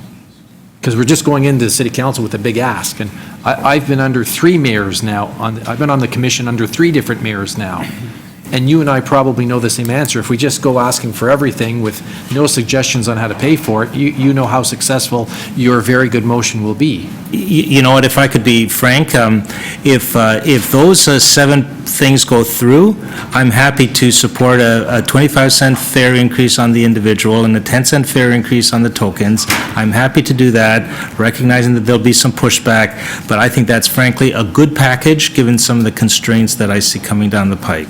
And through you, Mr. Chair, do you think if we pass the 25-cent fare hike, that would do all of this? And what would the subsidy be that we're asking for the city in terms of the increase? Or you're saying it's... That's on page 9, and we would be asking with the Metro Pass freeze, which I know and appreciate that the chair is very supportive of, would require an additional $35 million ask from City Hall or the province. Okay, so I'm going to say from this menu that the staff gave us on page 9, you're looking at, call it number 7? I think that's where, my sense is that's where the energy is, so to speak. So it's your opinion, through you, Mr. Chair, that if we did all these very good services for our residents with, I'll call it option number 7, we could then respectfully go to Toronto Council saying we think it's reasonable to ask the cities from the rate side to chip in $35 million. That's correct. Okay, great, thank you. Questions for the mover? Any more? I've got a few. One of the challenges with the deferral is if there is to be a fare increase, we can't implement it till April 1st as opposed to Jan 1st. How do we kind of, if the city says no, how do we kind of square that then? Do we reduce service? Do we, what recourse do we have then? Well, I don't think it necessarily has to be April 1st. It could be February 1st. It could be maybe March 1st. The issue is really that today we have no context. And maybe if we can't do that this year, that we should really strongly tell the Budget Committee that this is the way we want to do it, certainly in 2017, that we need and deserve context. And we don't have that right now. So I think even getting a little bit, and we'll get a little bit when the budget is launched. I think the budget process is launched at the beginning of December. And by then, we'll have a letter from the city manager, we'll have a sense from the Budget Committee, and we'll have a sense from the mayor's office, perhaps a letter or something of the sort, and you could guide us appropriately then, and then maybe we can do the appropriate thing at the beginning of February. And so there's a bit of a loss. Agreeing with you that the sequencing on first blush seems strange. If council subsidy is set to the TTC, are we really, after the fact, making a decision on fares? Like, really, it's being dictated to us then? And I guess my follow-up question is, why do we then even pretend and go through this? Would we not want to say, here's what we think, not based on what you give us? I guess this is how much we're raising fares. Well, that actually aren't we here for a reason? That actually is the prerogative of council. Council's relationship with the TTC is twofold. One, it's to choose its members, check, done. And the second is to define the operating subsidy. And once they define the operating subsidy, then we have the choice, and we actually have there is a door, there is two doors. We can go in the direction of increasing fares or cutting service. So are you? That's our choice. So are you comfortable if the answer that comes back from the city is not the one you want, that then we're back here in March doing one or both of those things because we didn't opine on a fare structure? Well, that's the way it is. They're going to tell us what the subsidy is. That's what's going to happen. And I think, are you suggest, not to answer your question with a question, but I think maybe your strategy or staff strategy is to put this out there and then maybe they'll bite it. I don't know, I just think, why do we exist if we're not even going to give them some recommendation on what fares should be? Well, and maybe that's a more we're setting the whole existential budget. question that... We're setting the whole budget. My last question is, I know upon my arrival at City Hall, people would kind of regularly tell me fare increases should be almost every year, just regular. You may have been one of those people who have told me that in the past. If we recognize that as kind of a policy place where we all in reality exist, are we kind of just swerving and ducking and hiding a bit here? Or should we? No, I think what we're doing is we're placing responsibility for the fare increase where it belongs. When every year, and I've been here for many years, 15 years, people coming here saying, TTC, you bad guys, you shouldn't be raising fares. When everybody who knows this system knows that we're not the bad guys here. We're not raising fares because we want to, it's because you have no choice. You have no choice. And so there's a dance here that has to be honored, and I think the dance is, city, show your cards. Province, show your cards, then we make a decision based on the cards that they give us. That's the dance, and we're out of step with the dance, in my respectful submission. Recognize we've done it this way before, though, many times. But more often, since amalgamation, we've done it actually the other way. But we've done each way. Yeah, we've done each way. That's right. Thank you. Other questions of the mover of those motions or next speaker? Commissioner Campbell, with motions in hand. I have one motion.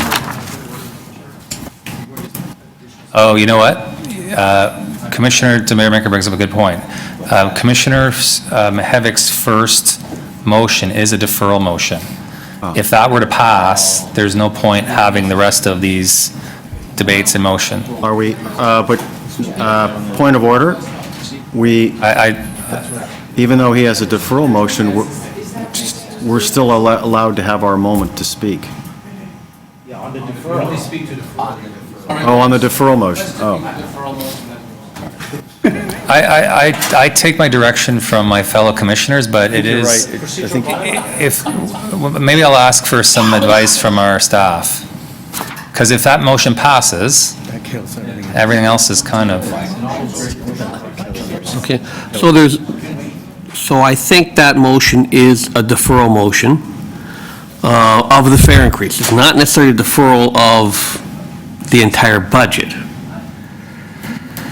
It says defer the operating budget. Does it? Let me, I'm sorry, it is, I got two different slides here. I mean, if I... It differs the one, it kills. Okay. Yeah, okay, I would refer that as a deferral motion, and if that, you should be voting on that. People can talk and debate and ask questions about that motion. If that fails, then you continue proceeding. I then guess we're now speaking to this motion. Commissioner Campbell, start. I will not be supporting deferral because I have my own motion in regard to the fare increase. I like that answer. And I also look forward to offering my opinion on the service enhancements, so, yes. That's, brief, that's like 15 seconds. That's great, I like it. That swayed me. Commissioner DeMayor-Maker? Thank you, Mr. Chair. Through you, with respect, I won't be supporting the deferral motion. I actually I think, all or a lot of Councillor Mahevik's other motions. But I would feel more comfortable, again, being on this commission when David Miller was mayor, when Mayor Ford was mayor, and now when Mayor Tory is mayor. that we actually send a signal to Toronto Council so that city councillors can say, what is the opinion or the feeling of the commission as to, what they can do? How much money might we get from the fare box? Maybe we'll pass a motion today that says everything should be frozen, and there's just we do not believe any money this year should come from the fare box. That's going to be a $58 million question for council to wrestle with. If we move various motions, it may be that we're only looking for 20 million or 10 million from council. And that will have an impact, I think, on how all of us vote at council. So I won't support the deferral. I think it's important for us to send a signal to city council. We think 5 cents is good or 5 cents is bad. A 25 cent fare increase is good or bad. Should we freeze Metro passes or not? Let's decide today and let us inform Toronto Council of where we think we should be going. Thank you, Mr. Chair. Vice Chair Heisey. So my concern is if we don't make a decision on fares right now, and a decision on to increase fares has to be made after March, that we'll have had 2 or 3 months operating without additional revenue, and there's a risk that whatever fare increase we initiate might have to be greater than the fare increase could have been if we'd made the decision now. That's my first reason I'll oppose the motion for deferral.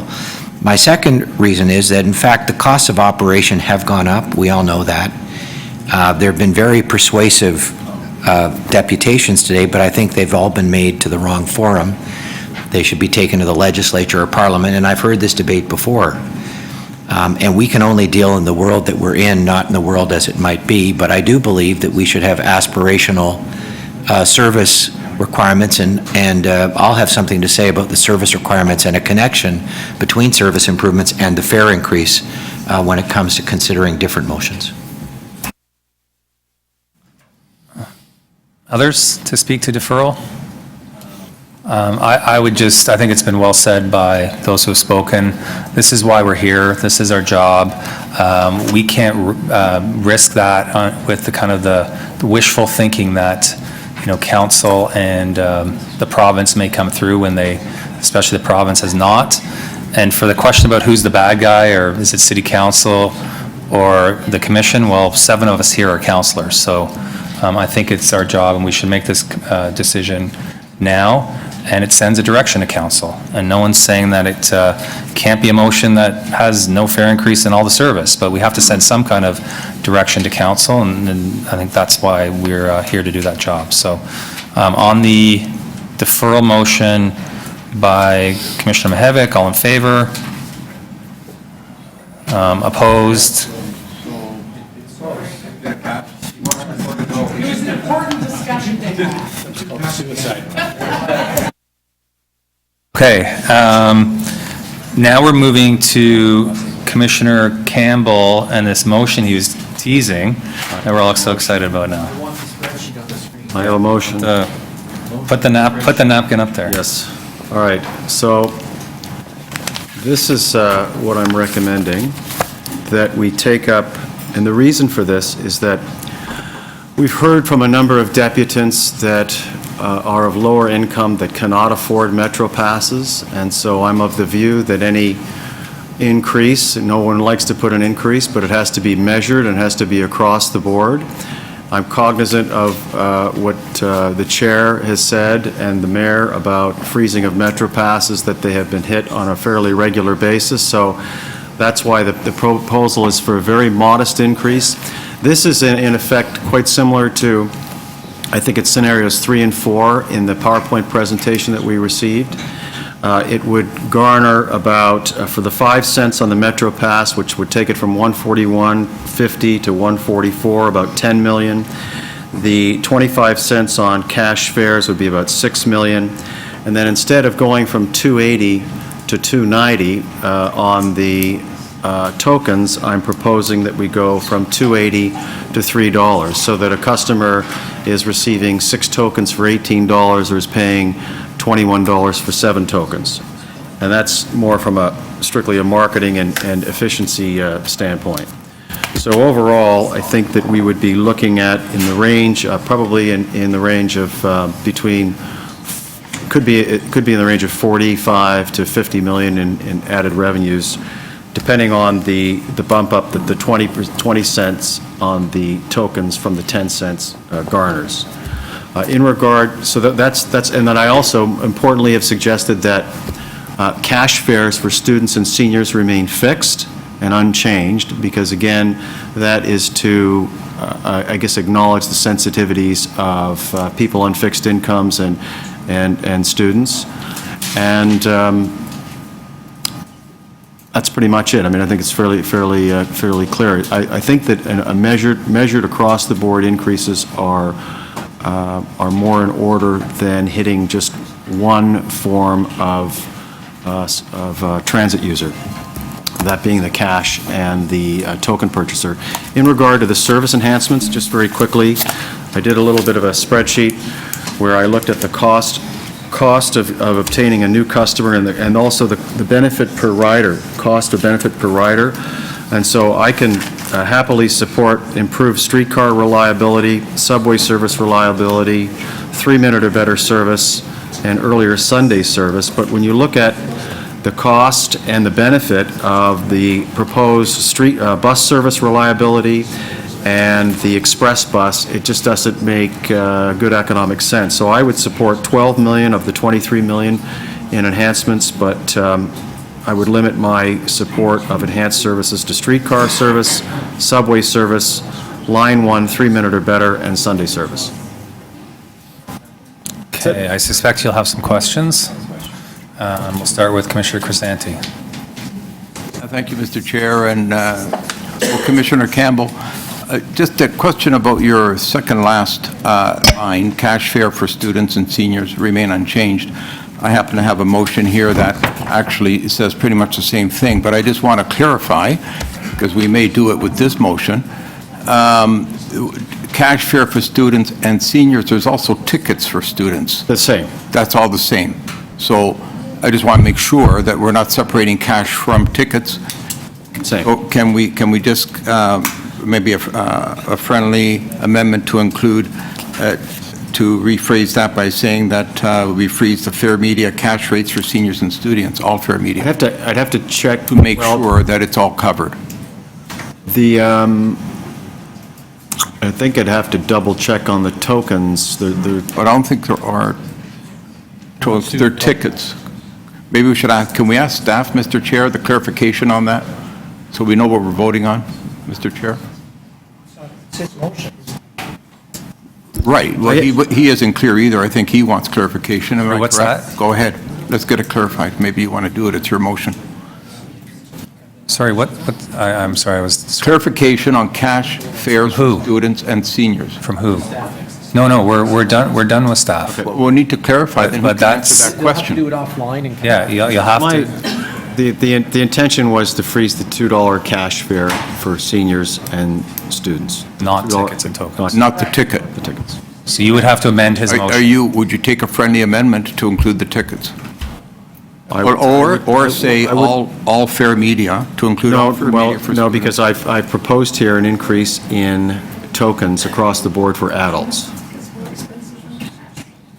So it wouldn't be friendly. You'd have to make that amendment. Okay, that's fine. Just amend that. Then I'll make that amendment. Question to the mover. Commissioner Heisey, Carroll, DeBayer Maker. So first question is, do we know what revenue that this will make? In terms of our revenue needs, the total of your package? Yeah, okay, so staff never gave us an estimate on a 20-cent token increase. What they did is they said that if we do 10 cents on fare media and 25 cents on cash fare, that would be 36 million. So if you add to that the 10 million that I have put that would arise from the MetroPass, the modest MetroPass increase, then you're at 46 million. Now, the fact is we're going not up 10 cents, but the proposal is to go up 20 cents to round it off to an average of $3 a fare. So your token fare would be $3 and your cash fare $3.25. So it'll be in excess of 46 million according to the information on page 9. And have you had discussed it with staff? I have not discussed. There was an exchange of emails last week where I asked for some fair information. I'd just like a verification of that. Well, don't forget, staff never gave us a recommendation.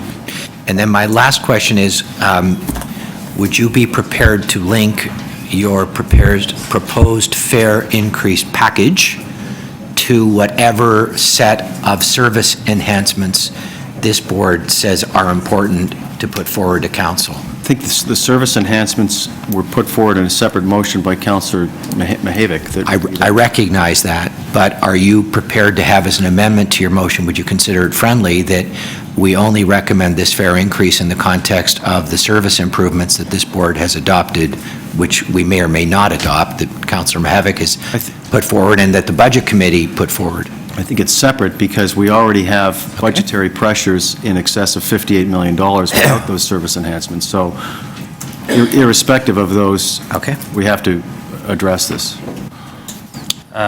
Commissioner Carroll. Yes, just a quick question. So I see a slight roundup increase to Metro passes. However, the bottom of the motion, there is a $2 roundup for students and seniors, but it in fact leaves the inequity in place. It maybe even makes it worse, because you got 1.77% increase for the adults, but cash fares are going up, which means their trip multiple is actually going to go down. Whereas with the seniors, it's going up 1.79%. But the fares are staying the same, which means they're still going to be at a much higher trip multiple than a regular adult Metro Pass. Correct. For not a lot of gain, because it's a small number of passes and you're going to get an increase of $2 per. Would you consider striking just the bottom line and leaving students and seniors Metro Passes as they are now at 112? Thus addressing the trip multiple inequity? If you would like to, I would, but I think it would be easier if you just said that we would vote on the first 4 points and then that one separately. I could do that. Well, we could do Okay, them all sure. Commissioner Mayor. Thank you, through you, Mr. Chair. Councillor Campbell, thanks very much for the motion, and I'm just trying to understand it. For the 1, 2, 3, 4, 5 bullet points of fare changes that you're proposing, and you've mentioned a couple of them, could you just tell me what each one would bring in additional revenues? Right. So the first point? The first and the last would bring in $10 million. So number 5 is a $10 million increase through fare, medium, and so is number 1? Increased Metro Pass of that magnitude would be $10 million. For number 1? For 1 and 5 included. The Metro Pass, the adult and the, I mean, that's. Would you say about $5 million each? No, it's more for the adult. Okay, do you have that number? No, they don't have that broken out. They just, when staff gave the information, they 1 gave it and on 5. Metro Pass. Okay. Both. And then for number 2? That's $6 million. And I know some of them are in the chart. Number 3? Number 3 is going to be in excess of $30 million. 30 million? In excess of $30 million because in the staff report, they gave us an increase showing 10 cents on fare media and 25 cents cash. Well, and that's 36 million. You back out the cash, you've got 30 million increase for 10 cents on that. So we're saying 20 cents on the tokens. Okay. And of course, number 4, since the no change for the students is nil. Right. So you're suggesting that we could raise, in theory, in excess of $46 million. $46 million. And then the service enhancements that Councillor Mahavik is suggesting, and you may support some of them, would be approximately 23 million. They were 23 million. No, 9 million for next year. But then the year after that, 23? It's 9 million. 9 million for first year. For full, you have For all to, you 7. should account, when you're looking at service enhancements, I think it's wisest to look at an annual rate rather than. I think, yeah. So it would be 23 million per year. Right. So at one level, if we took all the service improvements, plus the existing pressure of 58 million, we would create a pressure for us in City Hall of about $80 million. That's right. and you're suggesting you raise about 46? In excess of 46, because excess. 46 is if you only went up 10 cents on the token, and if we go up 20 cents, you're probably looking at in excess of 50 million. And then you would suggest that we request city council to increase the subsidy to the TTC by about $30 million per year? Depends on the service improvements that the commission recommends. Be higher. Yes. But if we adopted all the Councillor Mahevik's list that were in the staff report, we would be asking city council for about $30 million? Yeah. Less than that, I think. Probably. Okay, about 30 million. And you think, you're a member of the budget committee, so you've been sort of in the I'll call it the inner circle of budget goings on. You're comfortable, you think that's a reasonable position for us to walk into council saying, we're increasing the fare for some of our passengers, but we also think the city should kick in about $30 million. I think that if you're improving the service, I mean, this is not really speaking to the clarification of the motion, but I mean, I think that if you are improving the service, then it's a lot more palatable to the paying customer if service is improved when costs go up. And I think it's the same way in dealing with city council and the budget committee. Okay, great, thank you.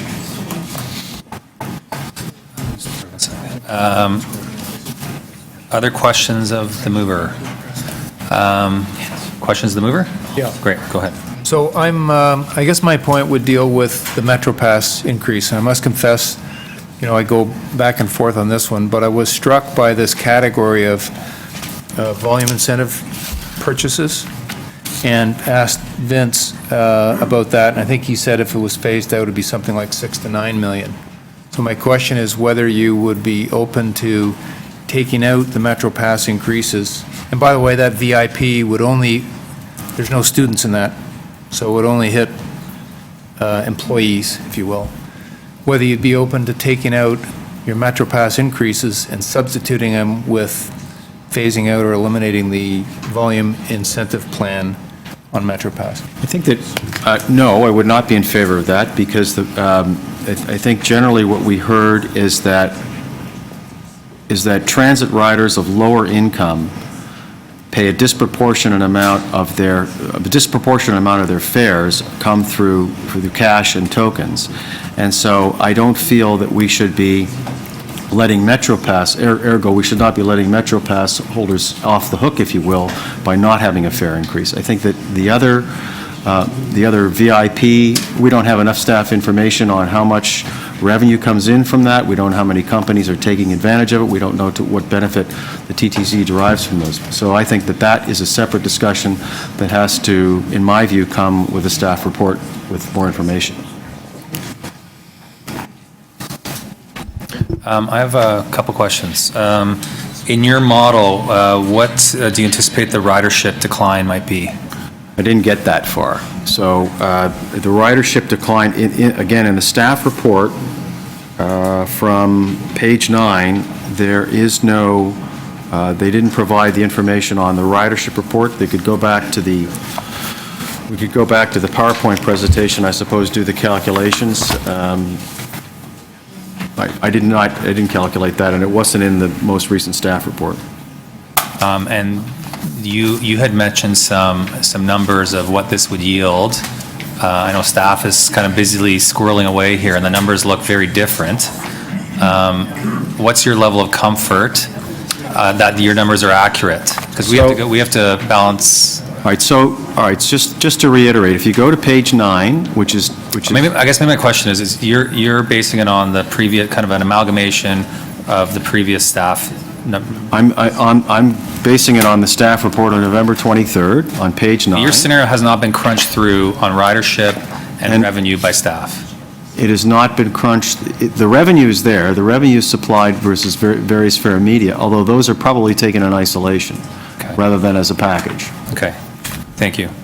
Other questions? Okay, next on the speakers list is Commissioner Carroll.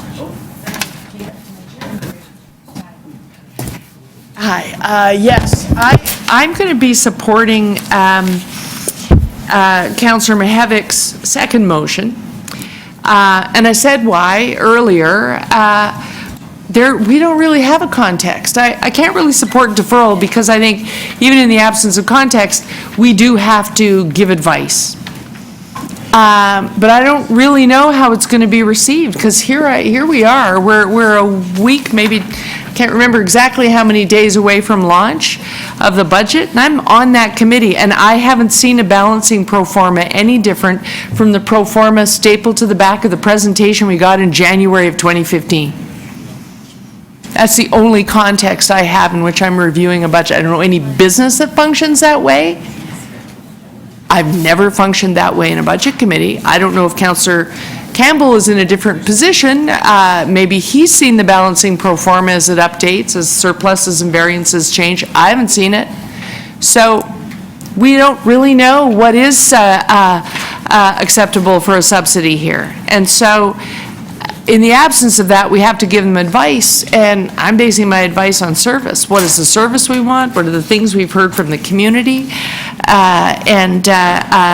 What do we think will actually grow our ridership? Because ultimately, that's what we're in the business of doing, is growing our ridership. I didn't read my motion off the top. I have a two-part motion. Sorry about that. You could consider it read. My concern with fare increases, while we heard from Mr. Rodo and Mr. Stambler and such, that we're about a year away from having to structure our fares so that they work within a context of Presto. But even though a year is not actually that long, and you can see how people start thinking about fares as soon as you say there's a fare increase, they start turning their minds to how are they structured? What am I paying for? I'm going to be asking for Commissioner Campbell's motion to be broken out ad seriatim, because I intend not to vote for the last line, which is an increase to a seniors Metro Pass. I'm happy for people to ask for this one to be broken out.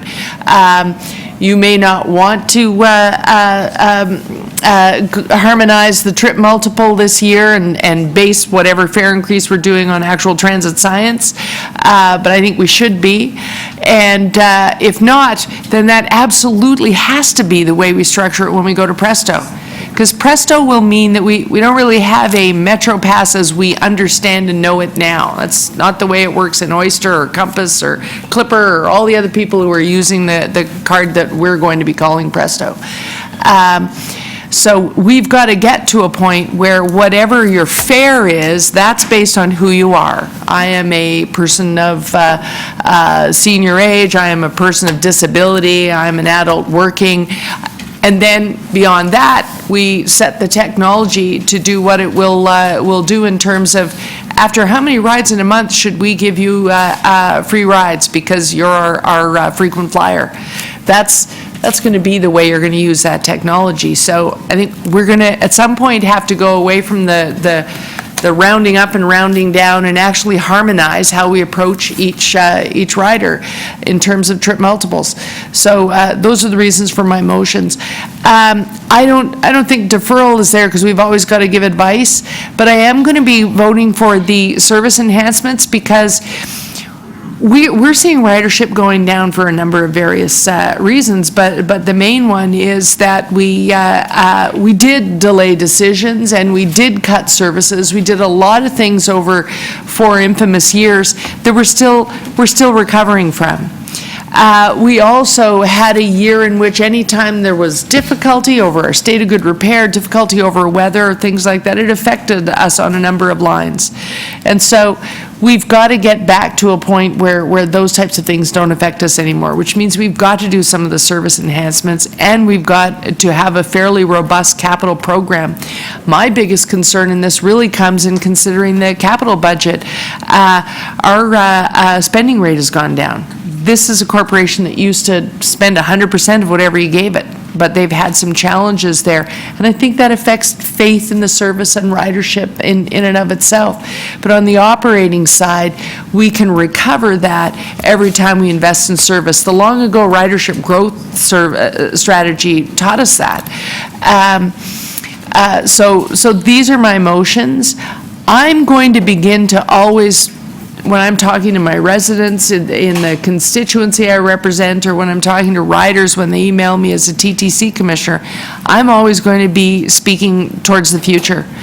We need a fair structure that helps us with hardship cases, allows us to set it up in programs such that we can go to the province and say, how about if you fund a certain component of our ridership in a program basis? And we'll do our best to provide the greatest service possible for the full fare paying new adult called the millennial, who we know from every demographic study is making a major decision. They're not buying cars. So we got to build a system that gets them where they need to go, but that also accommodates all the riders that need accommodations. I think we build the best service for those people who have decided they're not buying cars, and ask the province, maybe your trip back into operating is through funding those programs that we use to accommodate those who need accommodation. That's the sort of future conversation I'm committed to having from now on with riders. Thank you. To speak. Oh, sorry, question on the mover. Go ahead, Commissioner DeMaymaker. Thank you. Through you, Mr. Chair. For your motion number one, does your motion number one say that staff should report back on doing number one, or that we're just going to do it and whatever those fair implications are, that's what we're endorsing today, and that what will be rolled out in the spring? Well, I got to tell you, when I drafted the motion before I asked Mr. Roto the question, which of these 8 scenarios are your top two as staff? And he sort of danced around it, if he doesn't mind my saying, with all due respect. This would require staff to tell us the cost of that. But you got a clue to that on page 29, I think it is. What that tells you is that the inequity that exists today between the adult Metro Pass and students and seniors, it would cost you $4.6 million to fix it, to lower the student and senior passes to the point where at their individual fare rates, they have the same trip multiple as an adult. And I think that's only fair. It would cost $4.6 million. They go on to say in that paragraph, and you'd have to add this to the adult fare to pay for it. I think there are other ways of paying for it. There are also the options of just presenting a budget with an additional cost of $4.6 million to the city, because we don't really have a context for what their subsidy is going to be. Okay, so again, through you, Mr. Chair, so I'm still not quite understanding motion number one. If we adopt motion number one, does that mean we are lowering the cost of senior and student Metro passes? Or That's what I would prefer, yes. But we don't know by how much. By $4.6 million.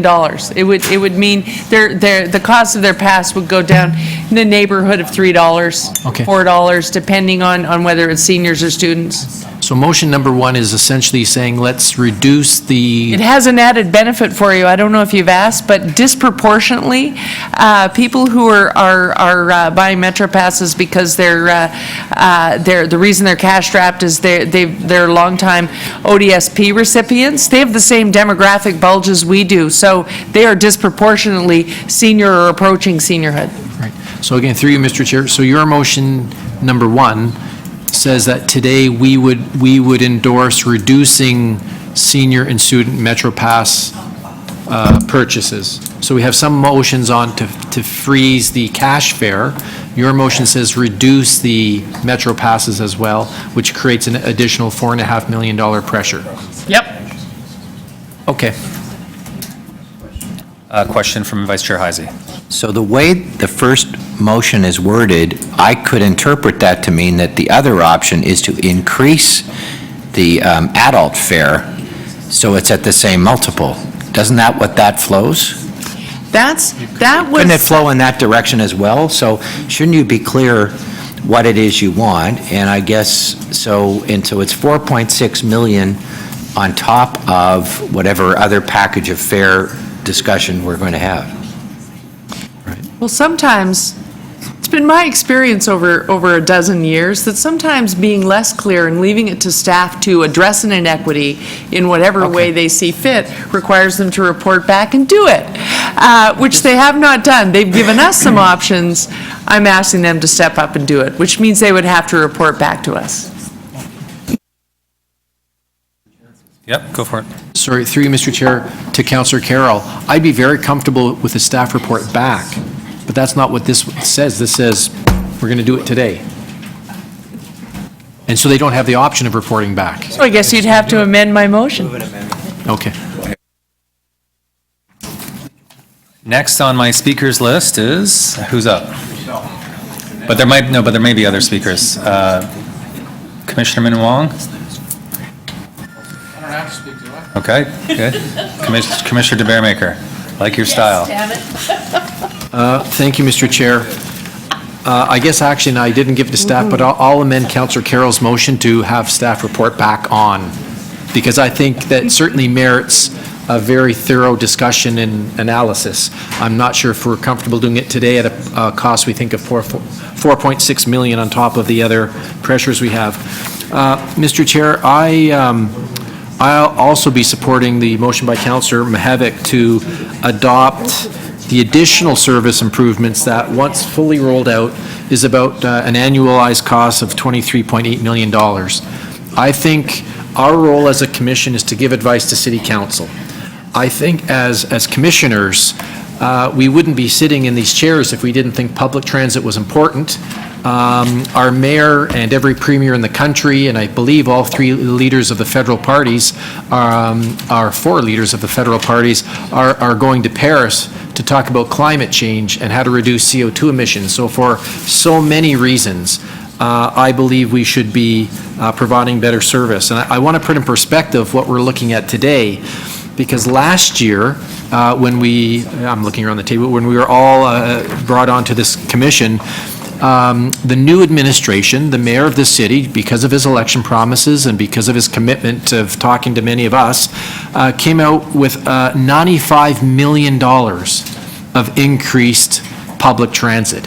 It was a profound change, starting from canceling all the service cuts that were made back, I think, in 2011, or when Mayor Ford had his agenda of cutting back some of the services, and some of us remember that very well.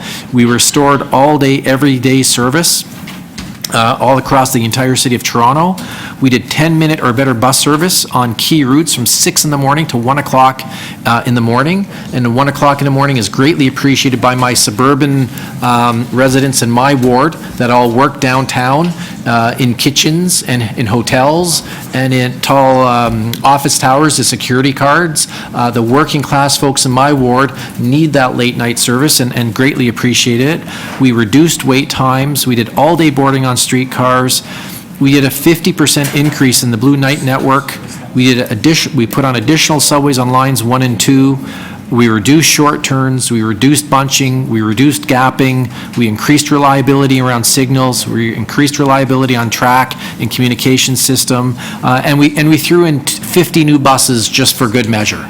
So when you look at that very substantive change that we as a commission and as a city council did last year, I'm very happy where we are. Could we do better? Absolutely yes. Must we do better? Absolutely yes. That's why I think Councillor Mihevc's motion, including all of that array of improvements, is good. I know Councillor Campbell has some questions saying, well, the cost per acquiring a customer varies. And it does vary, but like all businesses, the cost of acquisition varies. Some of it for, again, people who are living out in the up in Jane and Finch or out in Malvern, they want those express buses. And express buses, I believe, are a little bit more expensive per rider than other services and people in Etobicoke. But there's a reason why they're more expensive, because they get lousier service from us. And an express bus from Malvern or Etobicoke makes their lives a lot better and keeps them as loyal customers. So I believe we should send a signal to our city council. Yes, we need more transit for so many reasons, whether it's poverty reduction, whether it's helping the poor, whether it's helping people get to work. There's a lot of reasons. In terms of the fare increases, and again, I've been, as I've said earlier, on the TTC under 3 different administrations now. We got it right when Councillor Moscow at one point changed the structure of the Metro Pass to give people a really good financial deal. and people flocked onto our system. The number of rides went up, the number of MetroPass users just shot right up. And why? Because it was a good economic deal for them. People figure out every month what's going to save me the most money, and they went on to the MetroPass. But when they go onto the MetroPass, they hopefully become a full-time, almost lifelong transit user, and that's where we want them. We want to reward people who go into the MetroPass system. So I will not support support most of Councillor Campbell's suggestions. I won't support increasing the MetroPass fares, because I think those are the people who, in my opinion, are most loyal to us, who should be given the greatest reward for getting that MetroPass and putting that money out there and using our system all the time. But I think, Mr. Chair, I think many people would accept a $3.50 fare. Because when you come to the TTC booth and you've got two toonies and you say, I'm going in, the collector's now going to give you 3/4 back. And if instead of giving you 3/4 back, they gave you 2/4 back, I don't think that would change your life substantially. But I think the sense around here is that 25-cent increase does generate more revenue. I will call it, and I don't know what number we'll come down on, I'm feeling comfortable, I think like Councillor Campbell is, to say, you know what, we should go to Toronto Council and ask for, in addition to us making our customers pay more, the City of Toronto needs to kick into the budget perhaps $30 million or so, give or take, more money into this system. So, Mr. Chair, I think we do a very good job. I think amongst all the, I'll call it the organized chaos of a very fast-growing system, I know people are frustrated, but if you talk to our CEO and you read the reports, we are building transit right now in every part of the city. Unfortunately for us, the Eglington Crosstown can't be opened segment by segment. The York University subway line can't be opened segment by segment. But when they all open, within 3 years of each other, it's going to be a very, very huge impact on how people move around this city. So I think in the interim, we have to have some fare increase, but I think we've limited it to the greatest extent possible. And so I'll be supporting, I think, most of the motions that are floating out there today, along with referring Councillor Carroll's motion for a study by our staff in terms of all the ratios. Thank you. To speak, Vice Chair Heisey, then we'll move to Lalonde. So the first thing I wanted to say is one of the most remarkable accomplishments of this organization is the low level of subsidy that we operate under. And in my respectful submission, that's not something that should be criticized. I think it's something that should be celebrated as the competence of the people who work for us, that they're able to deliver what they do with the low level of subsidy that we get. It's my belief that the examples that are given of many of the systems with very high level of subsidies are systems that don't move many people. So it's very easy for a municipality to sustain a $3 subsidy for a trip on a bus if a very small percentage of the population is taking the bus, which is many of the high subsidy examples are. When up until 1995, but that's one side. The other side is the province got out of this game in 1995, and every single municipal politician since that day has said they should get back in the business. I think all three political parties wear the withdrawal from transit subsidies for operations. The NDP does. Peterson, Harrison, McGuinty, Wynne. All of those governments have sustained the current status quo. So I would suggest that the people who came to our committee today should really go talk to all of the three political parties at the province and tell them to get back in the business of operating subsidies, or we are going to have some of the highest transit fares in the country and in North America. But we are where we are, and it's not responsible, in my respectful submission, to not make a decision to increase fares when we know the system we're in. The province is not going to arrive on a white horse and save us. They haven't at any stage in all of the complaints that have been made in previous years. So I will support a fare increase. I will not support Councillor Carroll's motion although I agree with its intent to equalize the multiplier, because I think you can only do so many things at one time.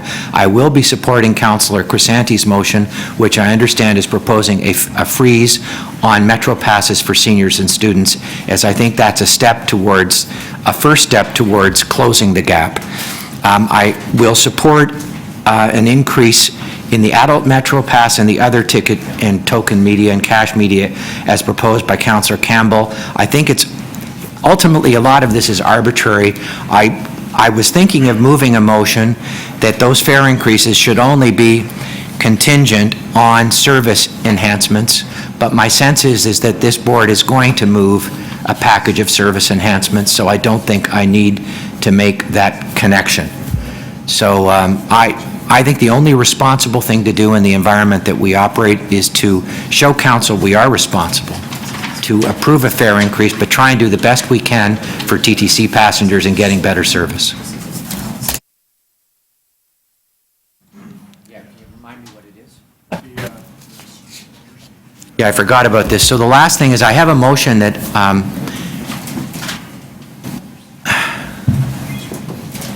so I'm not sure what this has to do with the operating budget.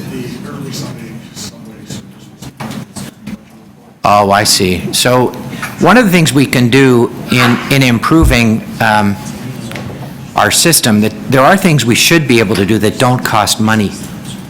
And this is one of them, is looking at how we can improve surface transport in ways that might not cost the TTC monies, but that might require a different way of doing business. And it's my thought to try and get transportation to talk to us in front of our staff about how we can make the streets work better for the TTC.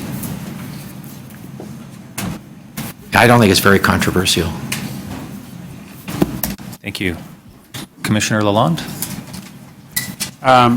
I wanted to indicate that I'm supportive, first of all, of both the TTC operating budget as well as the Wheel-Trans budget, which I believe went through Budget Committee and are here being recommended. Those two things leave two issues outstanding to be resolved that I think this whole discussion has been about. The easier one, I think, are the service initiatives that I know my fellow commissioners are broadly supportive of. From my own point of view, I think I'd be supportive of a motion that approves the service improvements that are recommended by the Budget Committee. So I'd be prepared to support that. With respect to the fare increase, I'd start on that from a high level, saying what kind of percentage increase are we looking at overall? And when you're operating on a revenue budget of something like $1.15 billion, a 2% increase in fares on average would produce a budget of about $23 million of incremental fare increases, which is about the level that I'd be comfortable with, given the economic environment that we're operating in. So the fare scenario that I'd be prepared to support would be the one recommended by staff as scenario 7 with a freeze on Metro Pass, which gives you a $23 million fare increase, and I think is reasonable. And I would not be prepared to support designing new fare plans on the fly, if you will, on scenarios that have not been reviewed and analyzed by staff. I don't think that's what we should be doing as a commission board. So those are the comments I had. Thank you. Other speakers? Do you want me to speak so you can amend mine, or? Okay. I'll speak, and I have several motions, so bear with me as we...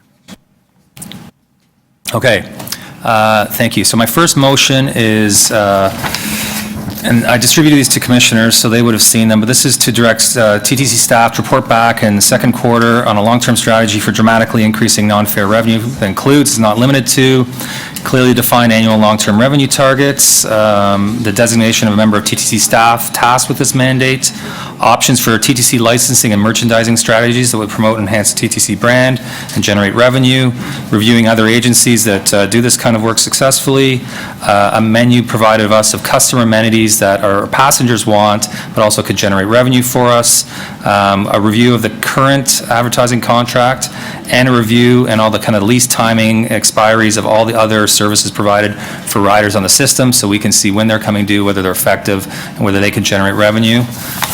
My next motion is, no problem. This is directs TTC staff to begin discussions with the Toronto Parking Authority regarding ways to maximize revenue for the TTC from our parking lots.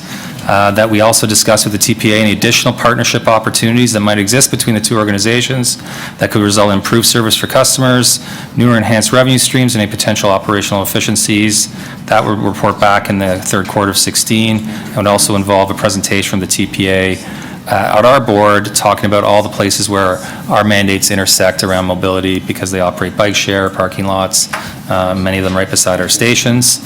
My other motion would be to amend Commissioner Campbell's, and I would move scenario 7 from the staff report. Oh, Ron moved 7? Oh, you moved 7. Okay, so I don't have to do that, that's fine. Oh, you didn't move it, you didn't move it. So, yeah. Okay, so I would move scenario 7 as outlined in staff. I think those are all my motions. I'll speak to them. First off, I want to thank commissioners, especially those on the Budget Committee. Counting this meeting, this is the 6th very robust, healthy conversation we've had about these things, all public, and sometimes while it looks messy to the public, that I guess is the beauty of this level of government. It's all in the open for everyone to see. In terms of, I'll start with the fare motion. I commend Commissioner Campbell for being creative, but to date, the staff assessment and research on these motions is this. And staff has worked diligently to do that work, but I'm just not comfortable basing it solely on that. I know a lot of it's extrapolations of existing staff work that's been done, which has been good, and I just think we need something that we can bank on, and I'm just not comfortable, as Commissioner Lalonde said, doing it somewhat on the fly, especially considering how long this process has been and how many opportunities there's been to do that type of work. In terms of my motions, I think on the revenue side are pretty obvious. One is that as we have this painful conversation all the time, keep services, keep fares, more service, lower fares is kind of what we've heard from our public and do continually. I don't think we've done enough on the revenue side to explore opportunities. We have countless parking lots that sit beside subway stations that people will pay maybe $3 a day to park at.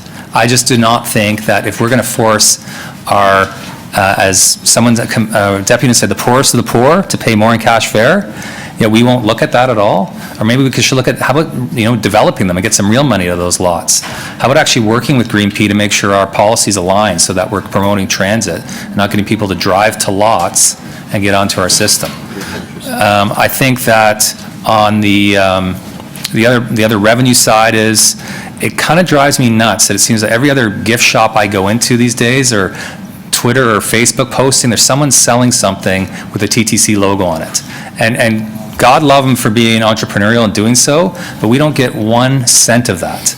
And I don't want to shut them down from doing it. I want to encourage them to doing it. But what New York and London have done is said, you know what? We don't want to sell stuff. We don't want to open stores. We don't want to make it. We don't market it. Here's our brand. You go do it, but just give us some money on it. So when some tourist is leaving Toronto, and if they want to buy a crappy gift in an airport gift store, maybe it's a little streetcar, and we get a few pennies on that. So I'm not suggesting that's going to change everything, but we need a more aggressive strategy. That also includes what we do in our stations and our system. Many systems in the world where there are tons of amenities on the track level and station, near station, that our customers would enjoy, and hey, guess what? We make some more money on it. So again, I think we have to have a much more aggressive approach. I think as a board, we have to have oversight on that approach and expect regular reporting and targets from our CEO and his team on how we're meeting those targets, because it can't always just be about raising fares on our customers. In terms of the reason I'm moving that recommendation on the fares is I firmly believe we have to freeze MetroPass increases, and for two reasons. The first is we're going to Presto next year. So if there's ever a time to do that, it is now, because we're going into a different world where we can do much more. The other reality is, in the last 10 years, the MetroPass has gone up 42%. Cash fare, 9%. So we can talk all we want about sharing burdens, and everyone should have to share a bit of the load. The reality is the MetroPass holder has shouldered way more of the load. The math is there. Not to mention the pure dollar amounts, so 42% is staggering. They're almost at $42 more per MetroPass over 10 years. That's a huge amount. And we got into the debate about who buys our fare medium. We obviously don't know well enough, but at the same time, what's been evidenced by our deputants, by people who contact us directly, that MetroPass holders have the wealthy and the low income. Cash has all that, and so do tickets. So I just think that considering how much they have paid over the years, 42% compared to 9%, that I think in 1 year, for the first time in a decade, we can reverse that trend. In terms of, there's a series of motions I moved at the budget, which will be in front of us now today, I understand, so I don't have to move them again. And those certainly are doing some of the things that our deputants and our commissioners have called upon, is asking the province to step up, looking at changing the relationship to maybe a subsidy per rider basis, asking again the federal government, who seems to be supportive of transit investments. And so that will be, those budget committee recommendations will be in front of us. I think on service, just lastly, Commissioner Mahevik's right. We have to tie service and fare structure conversations together all the time. Clearly, there seems to be some consensus for an opening of the subway earlier, which I think we should be doing. But the one that I hear about every day is the pressure on the King and the Queen streetcars. And so we have spent last year almost $100 million in new service. And just to remind everyone, that's not a one-year cost. We have to pay for it this year in 16 and 17, and it actually grows with inflation and other costs. So we introduced so much service in 15, we haven't even been able to roll it all out in that year. Express buses won't be in place till 16. That's how massive the service enhancement was in 2015, and a service enhancement that lasts for years. So I think that people have to remember that when we talk about any fare changes this year, which no commissioner wants to make, let's be honest. No commissioner wants to increase. But we cannot do in the absence of the fact that we just made a historic investment in service increases, ones that are still being rolled out over the course of 2016 and the end of this year. I think that the one, though, I've heard about from everyone, and considering how much of that $100 million tended to address a lot of suburban routes and suburban issues, every day I hear about King and Queen. And so I think if there's a service enhancement that we should maybe gravitate towards, besides the earlier Sunday opening, it would be those dollars allocated to make sure that we can make a dent and get to the point, as Commissioner Heisey has said, where we can start measuring things not in just kind of crude ridership data, but do you get to work or school faster? We have to start changing when we had the Gardner debate, we could quickly rattle off how much lost productivity sitting in congestion was for that car, or how many people that negatively impacted. What would the financial impact be to the economy? We're not able to say that to those people who sit on the King and Queen car every day. And we have to get to that point where we have that kind of analysis and that kind of data. So I think it is a responsible thing for us to do, to make a decision on fares and services now, regardless of what that is. We will continue to lobby both the city, ourselves, the province and the feds for more money. And if the day came where we actually got more than what we need, I think that would immediately be funded back into service. I think everyone here would do that in a moment. So I move these motions. I think it will help us generate the revenue we need to, and actually have us be responsible about making the decisions we were appointed or elected to be here to do. Yeah, sure. So can you tell me how we're calling these motions? Will we, on some of the motions? We still have speakers. I apologize. Yeah, so we'll. The chair will vote. Yeah, and we're going to take a quick break when that time comes. So no questions of my motion, so we'll go to speaker. Oh, sure. So just in terms of your revenue generation plan, do you have any sense of order of magnitude of what any of those things could achieve? Well, the one number I have on the parking one is even a doubling of rates. So right now you pay anywhere from $3 to $6 to park in a commuter lot, which has got to be the best deal in North America for parking, beside a subway station, could generate us up to $11 million additionally a year. So why we wouldn't look at that? I'm sure, when I think about lots we have, think about St. Clair Station. There's a 4-story garage beside a subway station. 2 city agencies sitting beside each other doing nothing. We talk about mobility and density around transit, yet we sit on these assets and don't leverage them at all. So that's one example. I think there's a lot we can do. On the the branding and merchandising, I don't think it's huge revolutionary dollars. I know that Spacing Magazine has sold almost 1 million pins with our likeness or logo on it. And I don't know what they've sold them each one for, but we haven't seen any of that money. So I think there's obviously a market out there. Why would we not partner with some of these entrepreneurs to recognize some revenue opportunities?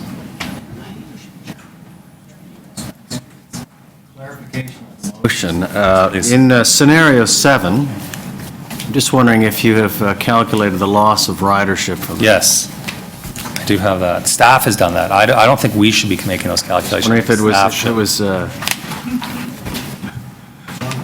So on the chart that staff prepared, the loss of ridership is estimated to be about 3 to 4 million rides with the Metro Pass. So 2. I looked at 8. It's 2. So the increase of 25% on cash fares, that's all cash fares, including students and seniors? No, because I don't think that includes the harmonized, that single cash fare. So I think what it would mean.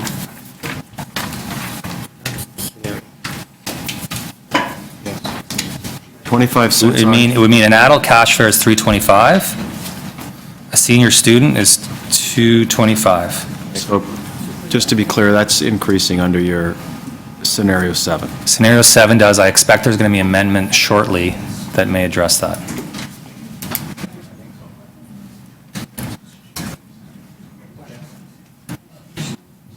This may be procedural, you can answer it later. The motions that went to Budget Committee around the ask to the province, is that automatically? So what I was told... Someone need to move that again, or? No, I was told we don't. I was going to, just to kind of get it on the table. I'm told that's in front of us, and all these things will actually, in fact, be tweaking, amending based on what goes through or not. Great. Next speaker, or... Okay. So, thank you, Mr. Chair, and as you just kindly introduced, I have an amendment that addresses Councillor Campbell's motion, bullet 4 of his motion, and so it will now read, the bullet 4 be amended whereby the TTC frees all fare, media, and cash rates for seniors and students pending the review of the framework for the transit fare equity report due in the first quarter of the new year. So my colleagues around the table know that this report is coming in the very first quarter of the year. That's going to be addressing a number of things, not only senior fares and student fares, a motion that I put forward earlier this year with respect to seniors' fares by time of day, including $1 for seniors during off-peak hours, and also low-income, fixed-income scenarios as well, among many other things as well that are very important that need to be addressed in terms of ensuring that we have fair equity in the city and ensuring that we do everything we can to increase ridership. I know that I'm advocating also for people in my ward, but not only for people in the area that I represent, but for seniors and students across the city. So, Mr. Chair, I'm going to ask for this amendment, which is, will amend Councillor Campbell's motion, the 4th bullet on that motion. Thank you. You have a question from Vice Chair Heisey, and then Commissioner Adamson. Yes. So, Councillor Crisanti, would you be prepared to move that amendment to Councillor Cole's motion, which is the operating budget as presented to us, including that change? So we have that option. What comes first? I don't know. Yours will come first? So my suggestion, if Councillor Cole's motion goes forward, are you prepared to move that as an amendment to his motion as well? Yeah, yes, I am. It's considered a friendly amendment. Yes. It's tagged on, yes. Right, so either one. Yeah. Okay, no problem, thank you. So that would be considered friendly? Correct. That it's to, So, in other words, it'll be on both motions. yeah, amend, yeah. Right. Another question? So I completely support this motion. I'm just wanting to ensure that the Metro Pass, the senior Metro Pass is Passes are included. all in there, so no All in. increases to seniors or students. Correct, all fare median. Thank you. Yep. Okay. Okay, other speakers? Second rounds? Okay, so I am going to call a 5-minute recess. Maybe people want to use the washroom really badly, and others may want to go through these motions.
No. If that's you do. Okay, I think we have everyone back. They'll be on the screens. Okay, so our always hardworking staff here are going to try and guide us through this sausage making as ably as they can. Okay. So, yeah, do you want to just give a bit of a... Hello? Is it working? Can you hear me? Yeah. Okay, so the main motion is Commissioner Lalonde's, and it's got 4 parts. We've just added the 5th one. Hope that's okay with him in terms of forwarding this to the city, because you need to do so. So number 5th one. So it's in 5 parts. First is to approve the operating budget as discussed in the staff report.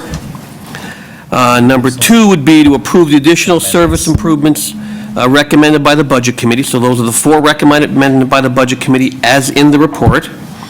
It is to approve a fare increase as outlined in scenario 7 of the report with the fare freeze.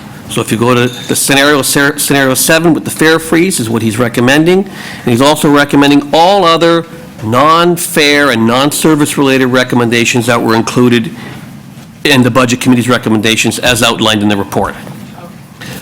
Then he's also recommending approving the Wheel-Trans operating budget as included in the report and submitting it. The first set of amendments to that, and you can probably vote on these right now. Sorry, you're going through them now in the order in which we will vote on them? You can vote, yes, you can vote on them in that order. I'm sorry, but I have an issue with that, because if we adopt this, almost all the other motions are out of order. Would we not look at the thing, basically, this is staff's recommendations, except we're picking a scenario. Would we not? No. I'm going to tell you about all the amendments. All the other ones. Vote the amendments. But are you telling us about them in the order in which we are going to be voting on them? That's my question. Because if not, I think that's difficult. So there are a series of amendments that were moved by yourself, Commissioner Crisanti, and others that would have to come before this. Okay, so you're now going to talk to us in the order in which we'll vote. Right. Just to know that that's the main This motion. is the baseline. Okay. We were wondering why you were leading with this. Okay. It would make it so much easier. So much easier. Well, it would make things easier, all right. However, So the first set of amendments are Chair Cole's amendments to the operating budget dealing with directing staff to report back on a series of non-fare related items. So that's the first amendment. could we just go back quick? Can I just see it?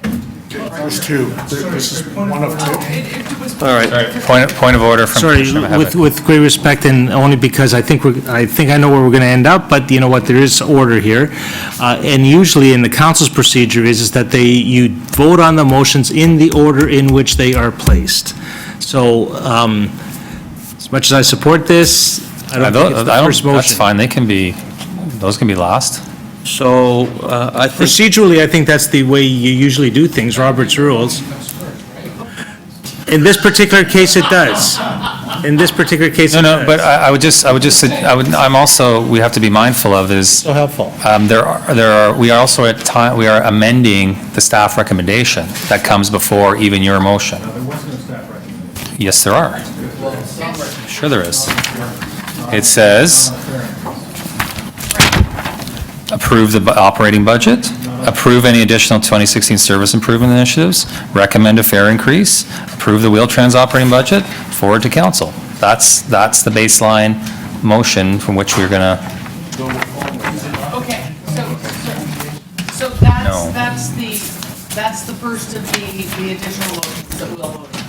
And if we can change the if we want to change the sequence of amendments to how they were placed, that's fine. No, I'm not asking to change it, I'm just asking what it is. Yes, So this is the what first we're on. amendment, Okay, let's call it thank that. you. Okay, thank you. Okay, next. we're going to need a second amendment for. So the first amendment to this is Chair Cole's motions around non-fare box related revenues. No, Let's go through them first. Okay. Have the context. All right, the second amendment would be Chair Cole's motions regarding the parking authority and dealing. Yes.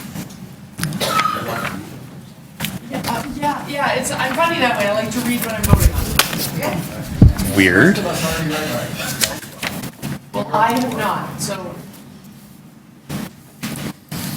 Got it. Okay? Then the third amendment would be Commissioner Mahavic's motion dealing with recommending all 8 of the service initiatives. As opposed to Budget Committee's 4. As opposed to the Budget Committee 4. All right? If that fails, then, sorry, 7 was 8 fair scenarios, 7 service ones. If that fails, then Commissioner Mahavic's motion to adopt the 4 that the Budget Committee did, which are already there, and forward the other 3 to the Budget Committee for possible funding. So if you don't approve them, then just at least endorse the 4 and ask them would they like to pay for the balance.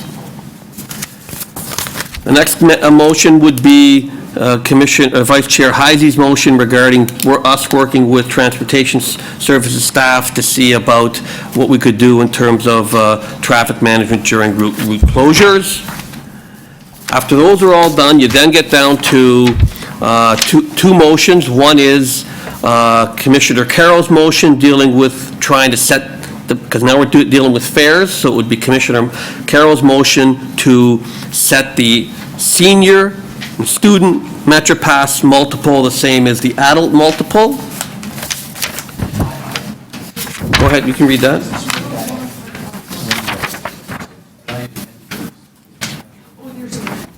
Okay. Right. Okay. Vote on the amendment first. Yeah. So you'll vote on No, Chrysanthemum is coming. Right. And then Commissioner Casanti's motion dealing with freezing all seniors and student fares. Okay? And then if motion 3 dealing with the fare increase scenario, number 7, as put forward by Commissioner Lalonde, fails, then Commissioner Campbell's motion would be the next All one. right, so I have a point of order. So why is Commissioner Lalonde's motion being considered prior to mine?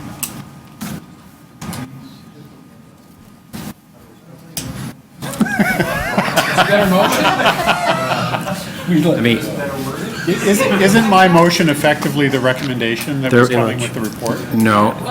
So I would say that Commissioner Lalonde's motion most closely matches the recommendations in the report and the Budget Committee recommendation. And I would say that the only recommendation coming from staff was to recommend a fair increase scenario effective in January, which is what I did after council. Okay, so I'm going to rule, I know what you're saying. Procedurally, your motion is basically a different number 3 of Lalonde's, correct?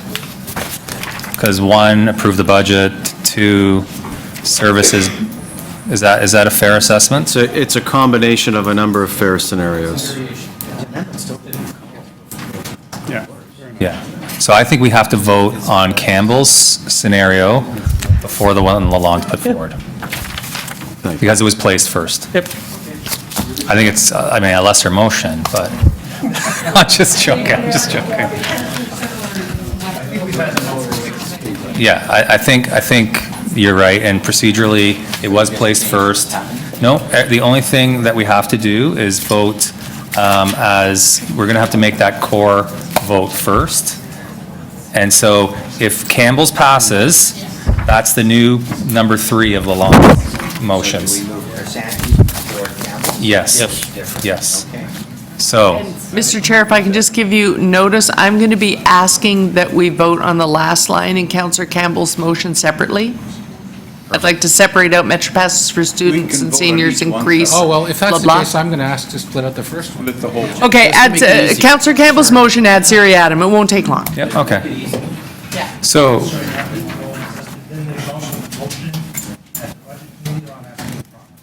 though, if you look at Lalonde's motion, it says all non-fair Budget Committee recommendations.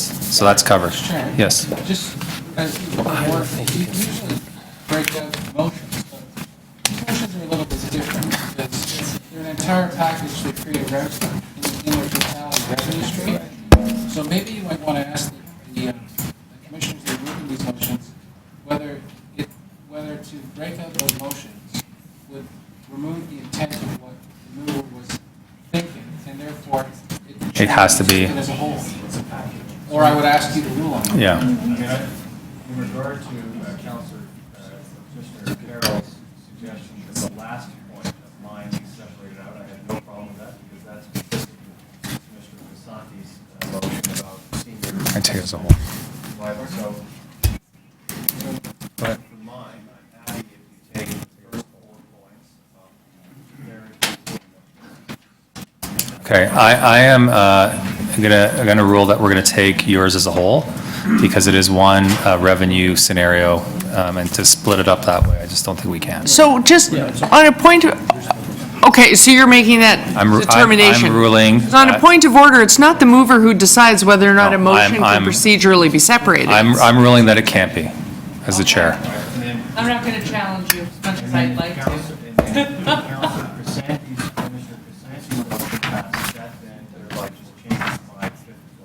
Yes, correct. Yes.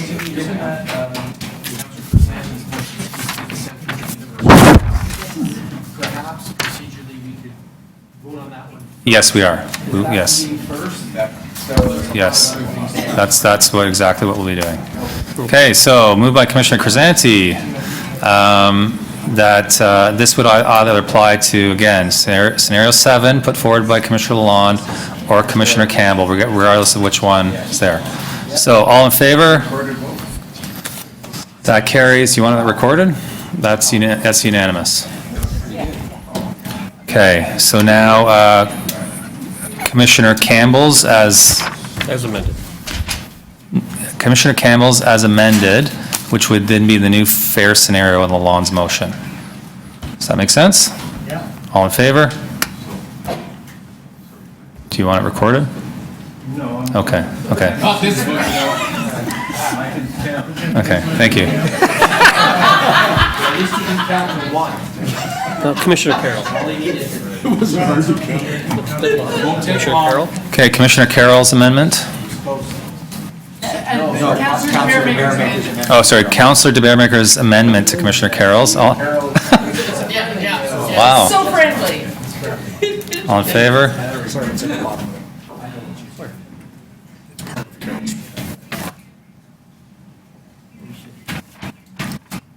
Okay, on the amended motion of, oh, it's sent. It's gone away. Yep, staff report back. Okay, Yeah, it's just a report back. Let's just report back now. yeah, okay. Okay. Now, Vice Chair Heisey's motion regarding transportation services and joint closures. Heisey's motion. All in favor? That carries unanimously. The next motion is, Commissioner Mahavic's motion endorsing the 4 service improvement. no, we have to, other way around. the full menu. Suite.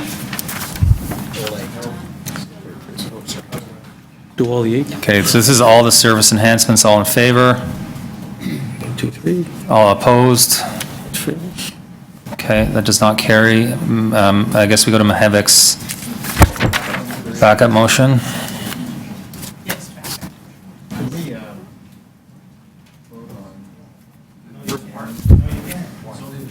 Can I take it as a package? All in favor? That carries. Then we go to Chair Cole's motion regarding the TPA. This is the Toronto Parking Authority motion. Oh. All in favor? That carries. And Chair Cole's motions regarding non-fair revenues. All in favor? Carries. And the main motion. As amended? As amended. Do we have, there are certain there are no more amendments or motions? There are no more amendments or motions. Okay, so the main, Commissioner Lalonde's motion as amended, all in favor? That carries. Yeah, let's wait. So the amendments are just scenario 7 with adjustments for seniors and students? Yes. Okay. Okay, thank you very much. Let's go on to the capital budget. Do you want a presentation? No. Okay, so, One more deputation. Alan Ewell is going to depute on the capital budget. He has 3 minutes left. For everything. For everything. If he wants to spend them all on capital budget, that's his prerogative. Welcome back. Thank you. Next year's capital budget is $1,170 million, of which 85% is state of good repair. Nothing new or sexy, just fixing stuff. Only 2% is for service improvement, and another 6% is for growth-related improvement. Some capital projects can save us money in our operating budget. 60-foot buses and 99-foot streetcars carry more passengers at the same labor cost. This is from the service enhancement. It is the view of TTC staff that because of the 10 minutes or better service level announced last June, the parking lot streetcar loop is no longer needed. This service improvement was announced last June, but the 501 streetcar route will not see improvement until later 2016. That later 2016 goal was when we were expecting more new streetcars by now than we currently have. It is quite possible that we won't have enough streetcars to do this improvement until later 2017. Members of this board have lamented over the fact that higher order of transit was not built into Liberty Village development. This board has also commented on the need to build higher order of transit into the lower Donlands to kickstart residential development in that part of our city. But TTC staff no longer want to build the streetcar loop at Park Lawn and Lakeshore West. Like I said, this is a political decision to improve service along the Queen Street line. It's not a business one. Construction east of Park Lawn and west of Lakeshore West and west of Humber Loop is quite extensive. Construction peaks at 66 stories just east of the Park Lawn and Lakeshore Loop. Why is this not a business decision? The building height and population density peaks at Park Lawn and decreases exponentially as you go farther west. At Park Lawn, we will max out at 66 stories. One stop further at Legion Road, the height of the buildings is less than half of that. One stop further at Louisa, the height is between 6 and 10 stories high. This is Mimico and just west of Mimico. It's 4 stories buildings on the south side and single-unit dwellings on the north side. From west of Royal York to Long Branch, most of the buildings on Lakeshore West are 2-story high. There are some exceptions, but mostly only 2-story buildings exist. A business case can be made that a streetcar every 12 minutes instead of every 10 minutes can be made. What does that mean? One less streetcar needed to provide service. At a capital cost of almost $6 million, that's over a third of the cost we need to build this Park Lawn streetcar loop. There's enough recovery time built into the current Humber streetcar schedules to service the Park Lawn streetcar loop using the same labor budget. This would allow us to serve thousands of more passengers a day using the same operating labor budget as we are currently using. The cost of building the streetcar loop is $17 million. This could be split across 2 years, $5 million to finish the design and to order switches or some of the rail needed for the loop. That $5 million is less than half a percentage point of next year's capital You've got about budget. another 30 seconds. We didn't put on the clock for a while, so I think you're getting longer than anticipated. I'm also on my second last slide, sir. Most of that $5 million can be paid down using surplus from the 2016 operating budget. During the last term of City Council, the cumulative operating surplus of the TTC exceeded over $120 million. The capital cost of this loop compared to the total capital budget is practically negligible. The operating cost savings from moving more people with the current hours labor budget is quite significant. I'm asking that the board not only reject report number 4, but squeeze $5 million or less than a half a percentage point into the 2016 capital budget. It's 0.43%. Thank you.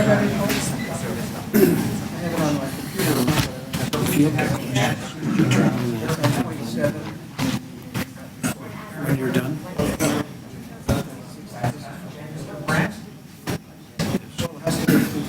He has 3 minutes left. Oh, did you do it all? He's got one left.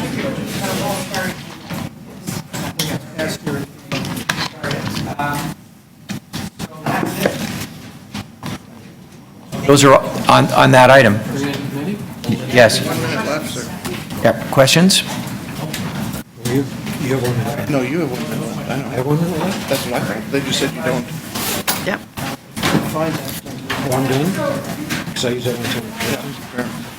There it is. So can you remind me why, how, this will be, there's a gap, but eventually, this will be served by a future initiative? Do I understand the report right?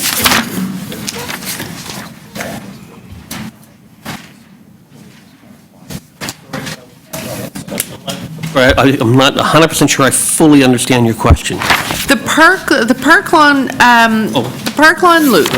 You're asking us to receive the decision, forward the report as amended. We deferred it, and you're asking us to hold with deleting this loop for now. But as I understand the text of the report, this area will be served, that big tall building will be served by a future initiative. What we're saying is, and it comes up in a later paper, that there's no need for that loop because other service changes will allow those new developments to be served. So there's no, we believe 17 million can come out of the capital program. And is it safe to say that those future initiatives are dead certainties? They're not 1 foot on a banana peel? No, we believe with the changes that you approved earlier in the OPEX budget, then they will become a reality, and therefore, with the extended service down to the far west of the Queen Street streetcar line, you don't need the Park Lawn Loop. Okay, thank you. Those are my questions. Next speaker, Commissioner Mihevc.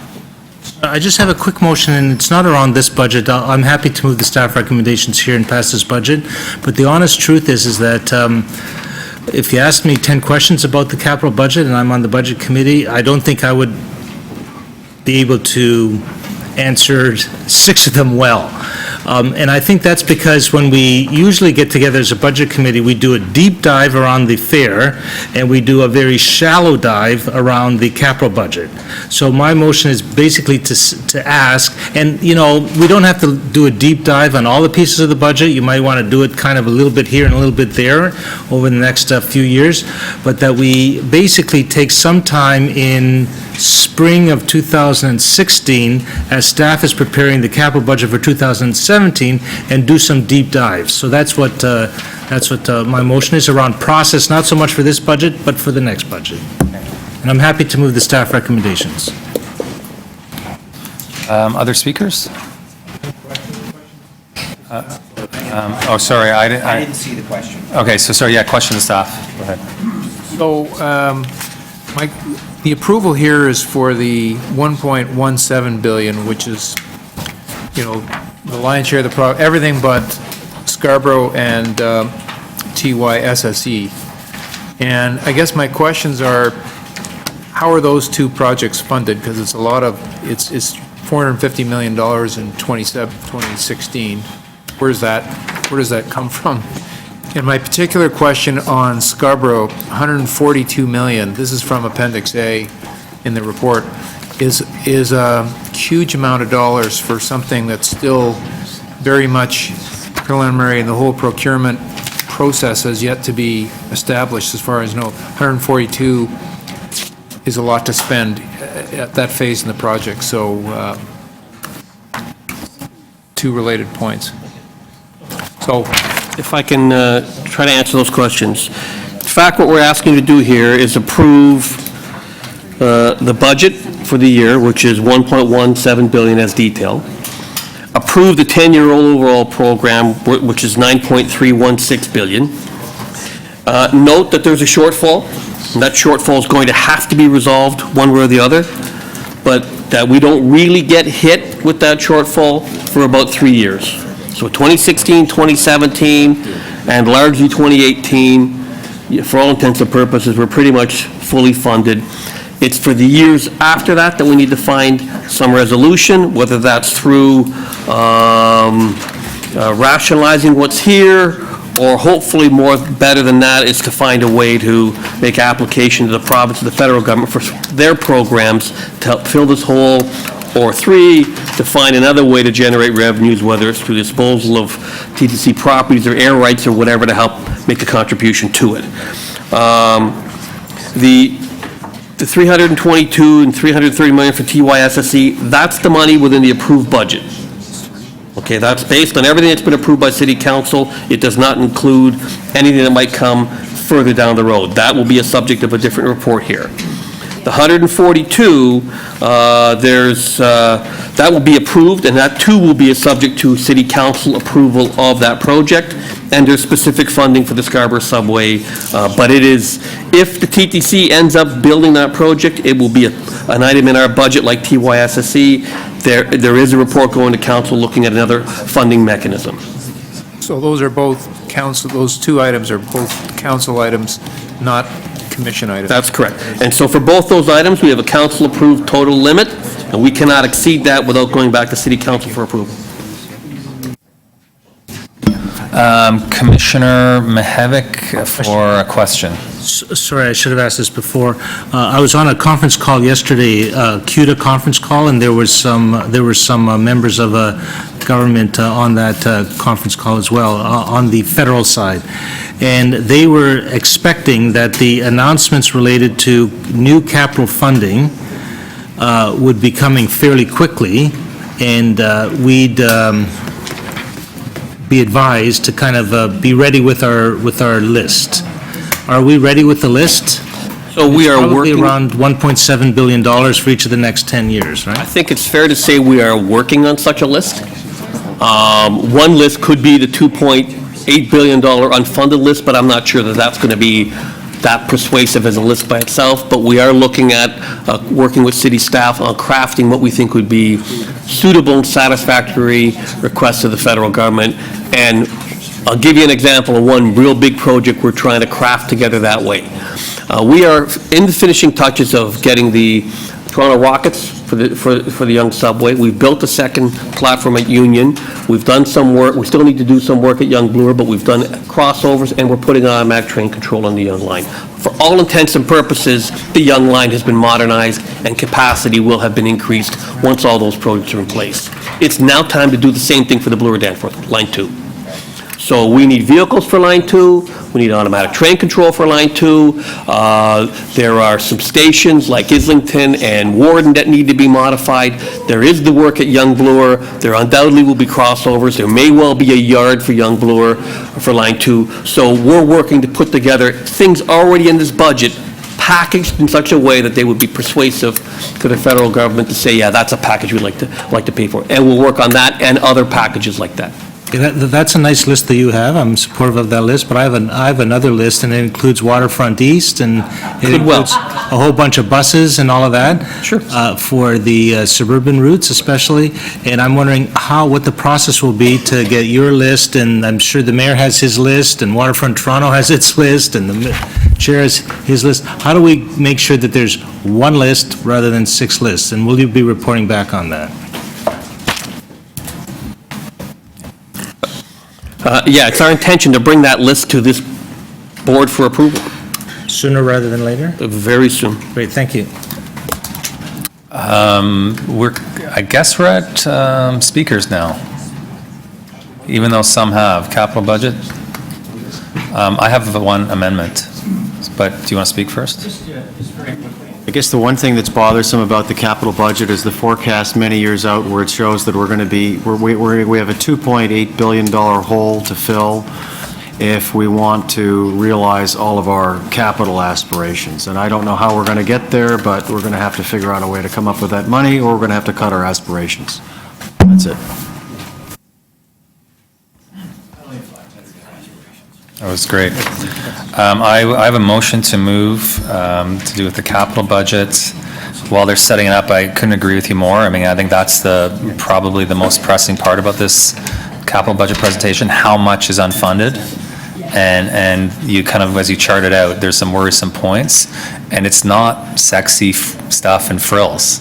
This is like core business kind of capital, and I don't know how we change the conversation again, the same way we were struggling on the operating side, where people only want to talk about expansion and kind of the sexier items, where people don't want to talk about day-to-day operations. Similar with our unfunded capital, it is something we have to turn our minds to. My motion is, I'll just start reading it while they put it up. The TTC board direct TTC staff to accelerate plans for TTC head office consolidation.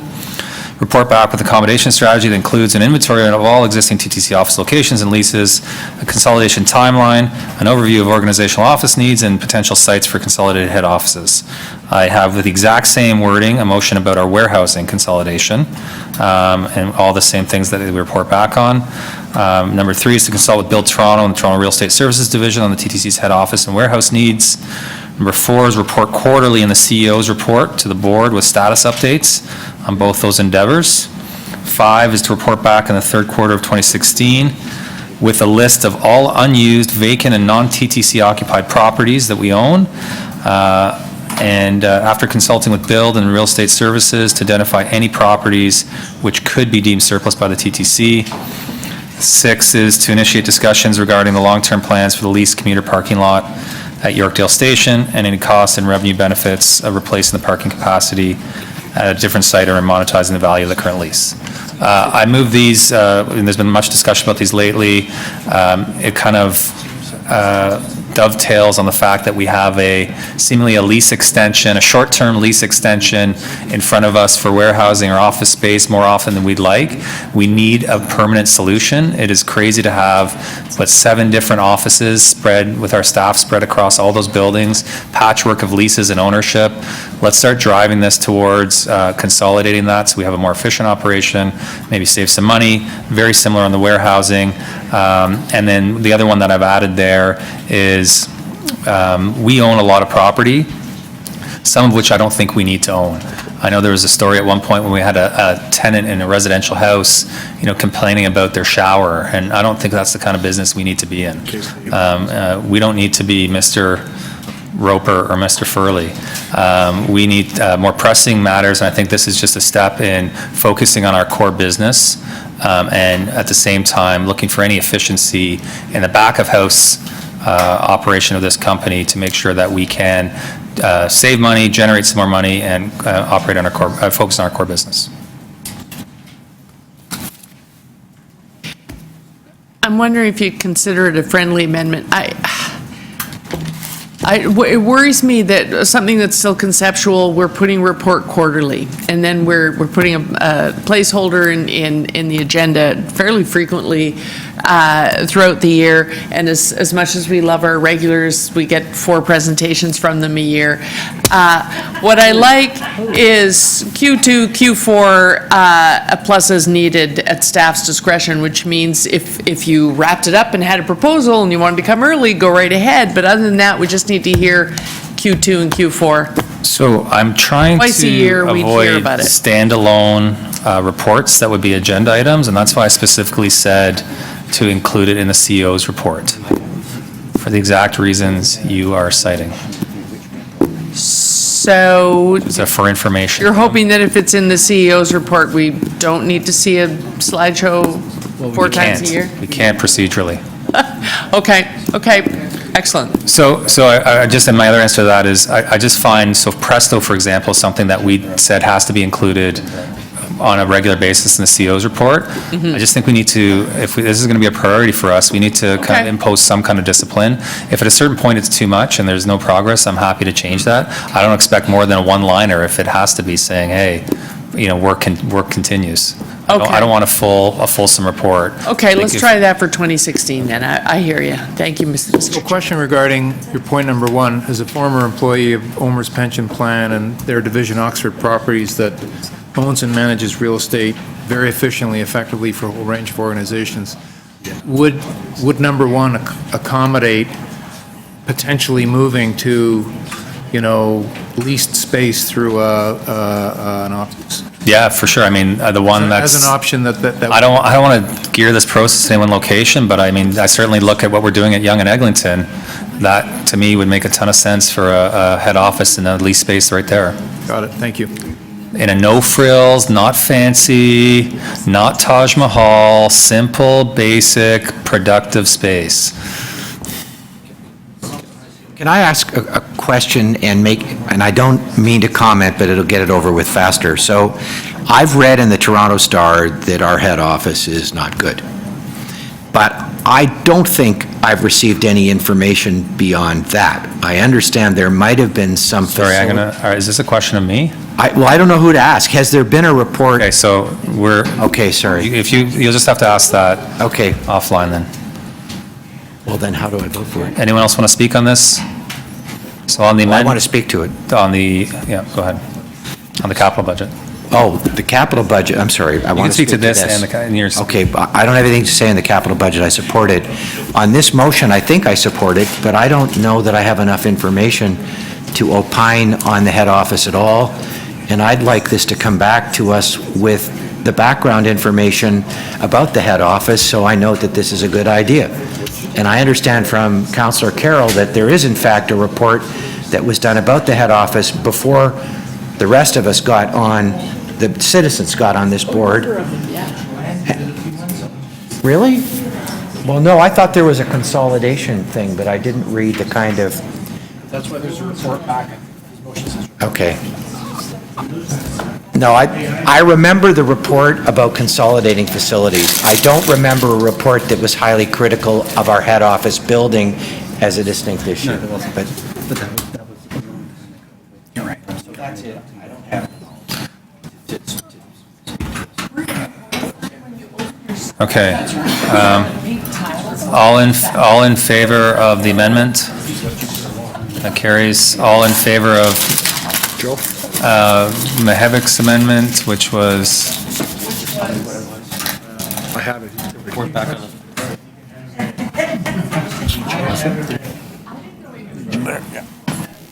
There it is, Joe. Commissioner Mihevic's amendment, all in favor? Yes. As the capital budget, I guess staff recommendations as amended, all in favor? Mr. Chair, point of order. Point of order? Sorry, just because, some of us do have an evening meeting, I have an evening meeting. Yep. Would it be appropriate to ask that number 14 be brought up? Okay, let's do two things then. Yep, the first thing is, I think Commissioner Carroll has an item she no longer needs to hold.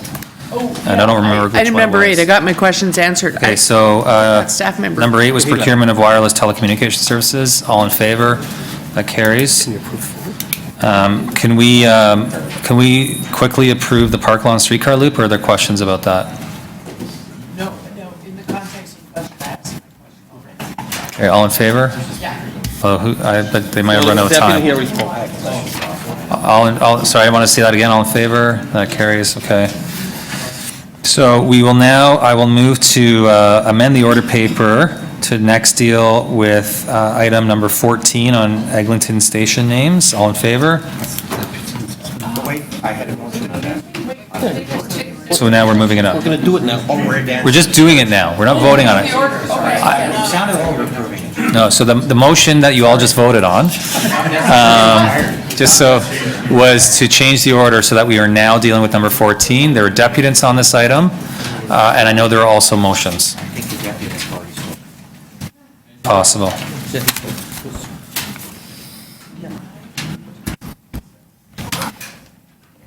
So you've used your 6 minutes, deputant. Do you have something you want to just, a pithy? Slides. No, do you have, I would maybe just get to the nut of it, and we'll give you that opportunity. Thank you, Mr. Chair. My concern is, I understand the clarity of the name for the Eglington West Station. My concern is, why are we renaming what Metrolinx owns? Why are we renaming the Crosstown? Because it's the crosstown.ca is their website to Line 5. It's not line5.ca. That's all my only concern. It's not, we're the contractor. We have a 15-year contract to drive the train. Yeah. Why are we renaming their line? Good, thank you for that. Questions of staff on this? Oh, so we could, let me just, do people want just a few comments on this as a presentation? Does everyone get the gist of it? Okay. Okay, so to speak to it, to Bearmaker to start. Thank you, Mr. Chair. I'm just going to move that the TTC support changing the proposed name for Lebovic Station to Hakimi Station and request Metrolinx to also support naming the station Hakimi Station. I've chatted with staff about this, and the local councillor, Councillor Thompson, and I, and I'm the councillor next door to it, both support this. The north side of the street is called Hakimi. The south side of the street is called Lebovic. Hakimi, as some people may know, was a person who was born into poverty, immigrated to this country, started up Hakim Optical. There happens to be a Hakim Optical there, but Mr. Hakimi has now a national brand and employs hundreds of people and is a credit to the people of Scarborough and certainly to the Toronto and all of Canada. So we think it's a very fitting name, and I know that we don't make the ultimate decision on the name, Metrolinx does, but we just want to, on behalf of Councillor Thompson and myself, pass on that support and that request to Metrolinx for their consideration. Other than that, I'd like to say to staff, thank you. It was actually a very fascinating read on how important it is to get the names of the stations right. I do happen to live by the Eglington GO station, and when my father-in-law came in from Winnipeg once and insisted on taking public transit to our house, we said, great, and he ended up being at the Eglington subway station, and we couldn't find each other until we figured out he was in the wrong location. So it was a very well-written report, and I appreciate all the staff time that went into it, and I think a Hakimi station in Scarborough, name of a stop, will be very reflective of the multicultural nature of Scarborough. Thank you. And that's it for me. Perfect. We have a few other motions, speaker/motions. Commissioner Mihevc, then Heisey. Yes, my motion would be to, if you look at the report, the 3 has a choice. It has an A and a B. It has Allen or Cedarvale, and that's for the Eglington West, Eglington connection. And staff, I understand, are okay with both motions. Commissioner Heisey actually brought it up. I've done some community consultations. I put it out on Twitter. I put it out in my e-newsletter. And, it's actually interesting. People are somewhat divided. With a slight preference in terms of the responses that I got for the word Cedarvale. So I'm going to move Cedarvale. It bespeaks of the local neighborhood rather than the expressway that butts onto Eglington. I think celebrating something that's natural is better, and it's got slightly more community support, and that's also my local community. I think it has the support also of the chair, who is actually like a step away from that station. So I'm one for Cedarvale. I think it has a more local, and we're doing the same thing at Dufferin in Eglington. We're naming it Fairbank. And Fairbank is the name of the local neighborhood, frankly, that I also, interestingly enough, that I grew up in. So that's Fairbank. Oakwood is about a neighborhood. It's also about a street. Let the next one be about a street. The one at Bathurst is also about a neighborhood. It's Forest Hill. That's the name going to be there. So this one, we could follow suit and name it by the neighborhood rather than the cross street. Vice Chair Heisey has a motion. So I'm going to explain the motion. I'm interested in things, and I was reading about the Metrolinx naming exercise. So I researched it, and here's the sum total of the Metrolinx naming exercise. They've posted a website, and anybody can put their 2 cents worth in on the website. There's not one public meeting that I know of. City Council has not engaged in this. I do know that whoever owns this line, TTC is operating it for 15 years, right?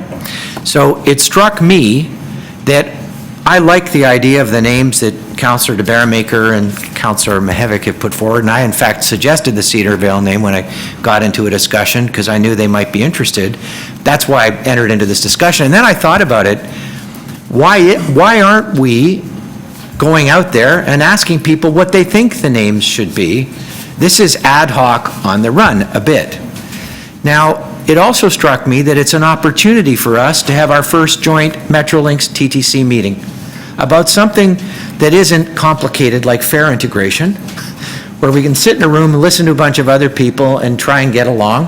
And at the end of the meeting, each board could make its own motion about what they think names should or should not be. But at least I know that a decision that's generational in consequence, what the name of stations are on a full new line of LRT, is going to be made in a way where we actually tried to engage the public by going out to their community and talking to people. So the idea is that Metrolinx has not had the consultation. Let's invite them to go with us together to do our first joint board meeting, which we've been talking about. And if you'll remember, Mr. Pritchard, the chairman of Metrolinx, said he was all for a joint meeting. So I thought this was the perfect trial balloon for that item and something that's important to do. So I ask people to consider it. I don't agree with all of the names. Some of them I think make perfect sense, but it's not about what I think. It's what about the people of this city think, and I think we can do a better job than has been done so far in engaging the public in that exercise. I rest my case. Questions of the mover? No?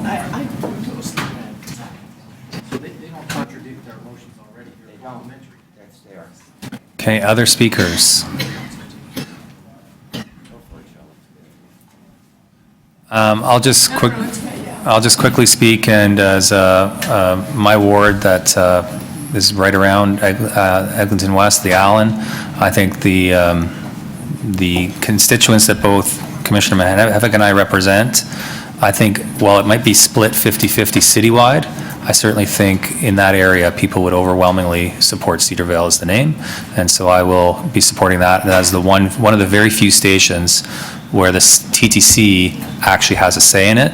All the other ones are just us, offering our ideas or petitioning Metrolinx on the suggestions. So I certainly support that too. So. Yeah, your meeting's great. They're supposed to. I'm waiting to hear back from them on a meeting date. So on Heisey's motion, we had them here. I went to their board meeting. Their board meetings are a lot quicker and not as well attended, and they have a lot more in camera than we do. Having said that, I was well received with the CEO, and we mentioned Commissioner Heisey's idea about a joint board meeting. They received it warmly, and so we've sent off the official ask. We just haven't heard back about a date. I'm sure they'd be happy to make this one of our agenda items. So on Heisey's amendment, all in favor? That carries. And Mahevik's, I guess, amendment, all in favor? On DeBearmaker's amendment, all in favor? All three carries as the motion as amended. All in favor? Thank you. Joe's going home to Cedarville Station. So now we'll go back to the order paper, and we have item number 11, which was held. Procurement authorization to implement pre-boarding announcements on the TTC, and that was held by Campbell. Go for it. Yeah. I just had a question. I didn't quite understand how this is going to work. It talks about the TTC does not have the ability to audibly announce on the exterior of the bus routes, directions, destinations. So I don't understand why this is necessary and why AODA requires this, and what does it mean? I mean, I read the report and I don't get how this is supposed to work. Okay, so I'll have a go if I make a mess of this, or if someone needs to add it, they can. So AODA stipulates that when a vehicle turns up, whether that be a bus, a streetcar, or a subway for that matter, when the vehicle turns up, among other things, it should say this. Let's just take an example. This is a number 29 Dufferin route bus going to Exhibition Place, that kind of thing. So it actually, there's a speaker that tells you audibly where the vehicle is going. So what we need to do is amend our vehicles to make those audible announcements so that someone with visual impairment would know where that vehicle was going. And what this paper seeks is to fit basically a package to each of our vehicles to work with the existing illuminator equipment in order to provide that audible announcement. Correct? I think it said somewhere where this was already occurring on the subway. The subway, we've got a test train, well, I say test train, we've fitted one out actually, there may even be more than one now, and the separate paper, which was paper number 10 in your pack, says that Bombardier will make the amendments on the subway trains. So how does this work? You know, is this like Thomas the Tank Engine or something where it talks and it's loud? I mean, Yes. what if you're in a Yes. really noisy area?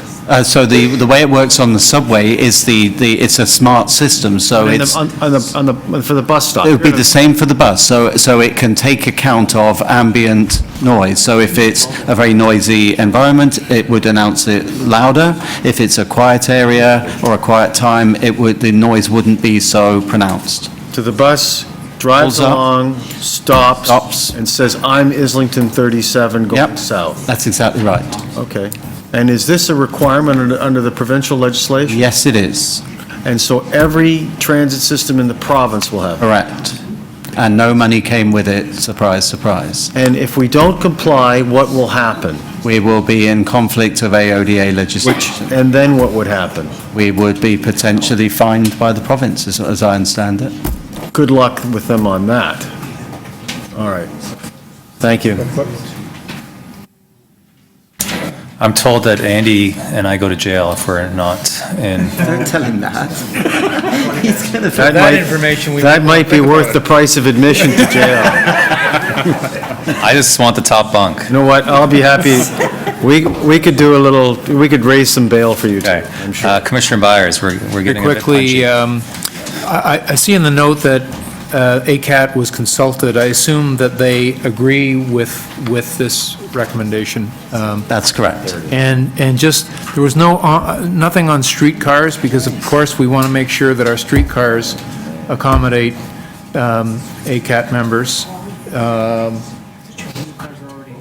They are, so this is not- The new streetcars have that system. Thank you.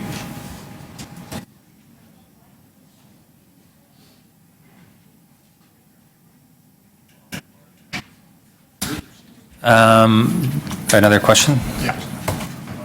Yeah, the only thing, Andy, that I was unsure of is this expenditure, if we were willing to wait till 2018 for this, would we need to make this expenditure or not? Well, obviously, it goes without saying, any new buses we order will have this equipment on it. The deadline is the 1st of January 2017. I got that, but there was a reference that TTC's approved funding for CAD AVL systems expected to be substantially implemented by 2018. Does that mean that we would have been compliant anyway, substantially by 2018 without doing this?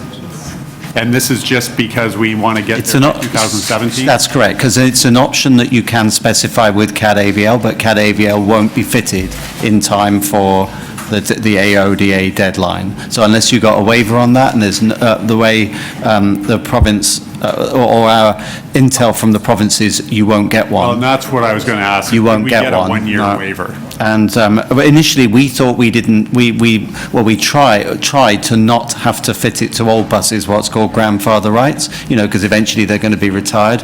The province was, and the legislation is explicit, no waivers, no exceptions, you got to fit it. Okay, thank you. Other questions?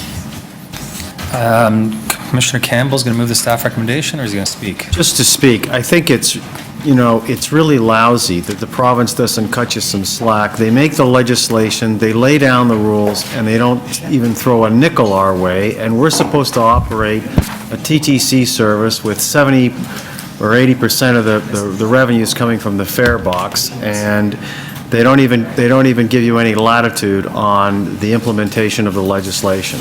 So that's just my opinion. I'm not prepared to move the staff recommendation. I'll let somebody else do that.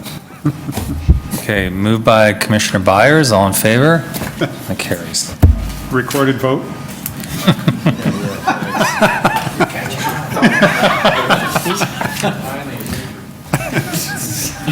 I didn't move it, he moved. Item number 13, procurement authorization, construction management services contract. Oh, you did get your answer, so you're moving the, okay, moved by Commissioner Adamson, all in favor? That carries. ACAT. I'd like to speak to that. Chair Cole and I had a very interesting meeting with a ACAC group last week, and they raised an issue that had not occurred to me, or to Josh, I don't think, which is that we've colored one of our lines, line 5, the same color as the handicap color. Line 3, pardon me. And we've designated a color that's the same color as the handicap, the disability accessible station, sorry. I'm tired. And it was interesting because none of us had considered the possibility of the conflict between the disability accessibility scenario, and if you might look at it, there was a thought that someone might misunderstand that the whole line was accessible, which I thought was a very interesting insight and one I wanted to bring to the board. I'm not sure what we should do with the idea, but I thought it was an important point that was raised that you should be aware of. So that's it. And I know that management has thought about it, and they're going to come back to us on the issue. Is that a question? No. Well, if you've got any insight, Andy. My only view would be, and I'd hope that ACAT reps and others in the room know that I'm hugely sympathetic to the cause, and that I've sort of made a point of being very pro that cause. My view would be that the line colour blue does not denote that it's an accessible route. What denotes accessibility is the wheelchair symbol against individual stations and the blue lights on vehicles. When the whole system is accessible, then, or a whole line for that matter, you don't even need the symbols, and that's what denotes the fact that it's accessible, not the line colour. To say otherwise, you're basically precluding use of the colour blue, and I would suggest that's not what we want to do. I will just remind everyone that the ACAT meeting is on November 26th. It's held at the TTC HQ at Davisville. You can see the hellhole for yourself. They encouraged and welcome to come, and I'll move adoption of the minutes. All in favor? That carries.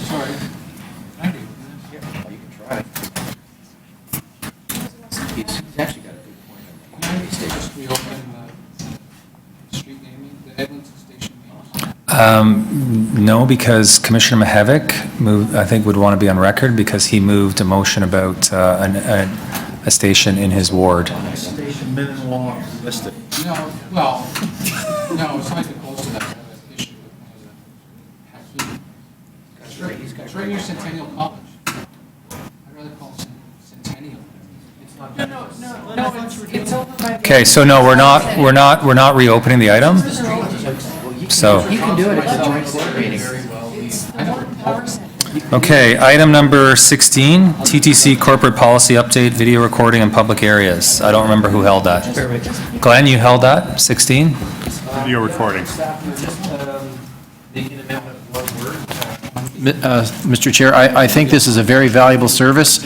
When we first introduced it at the TTC, it was somewhat controversial.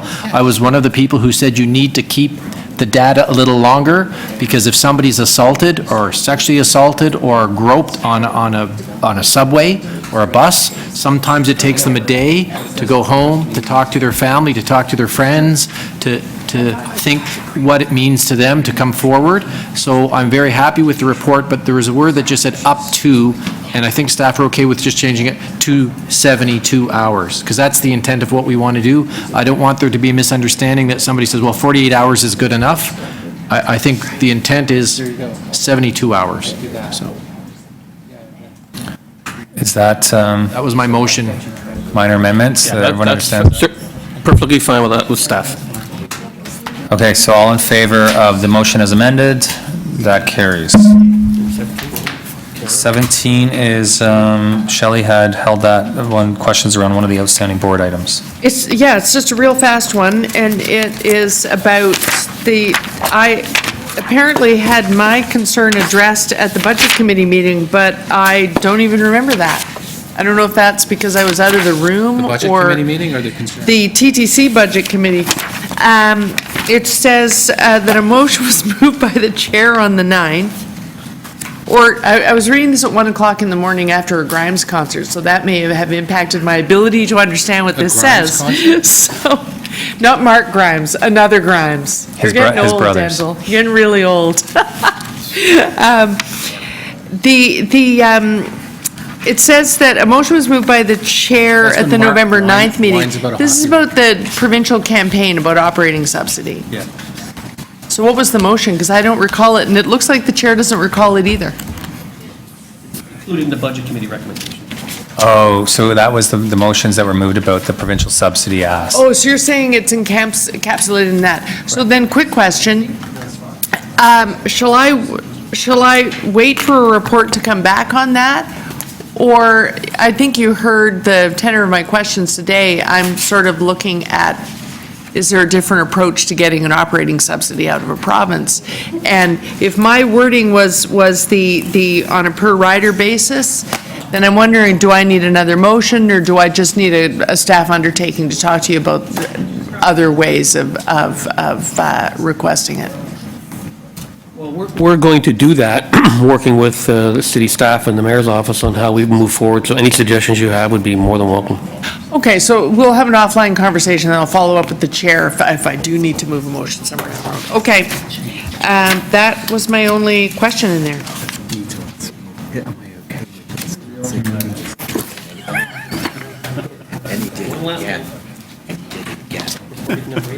Okay, we have item number 18, and this is correspondence from Councillor Fragedakis about data predictions for delays caused by accidents on the system, and I'm going to refer that to staff. All those in favor? All in favor? And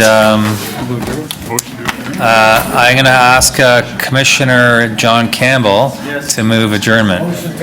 Thank you. All in favor? Unanimous. I should have moved this.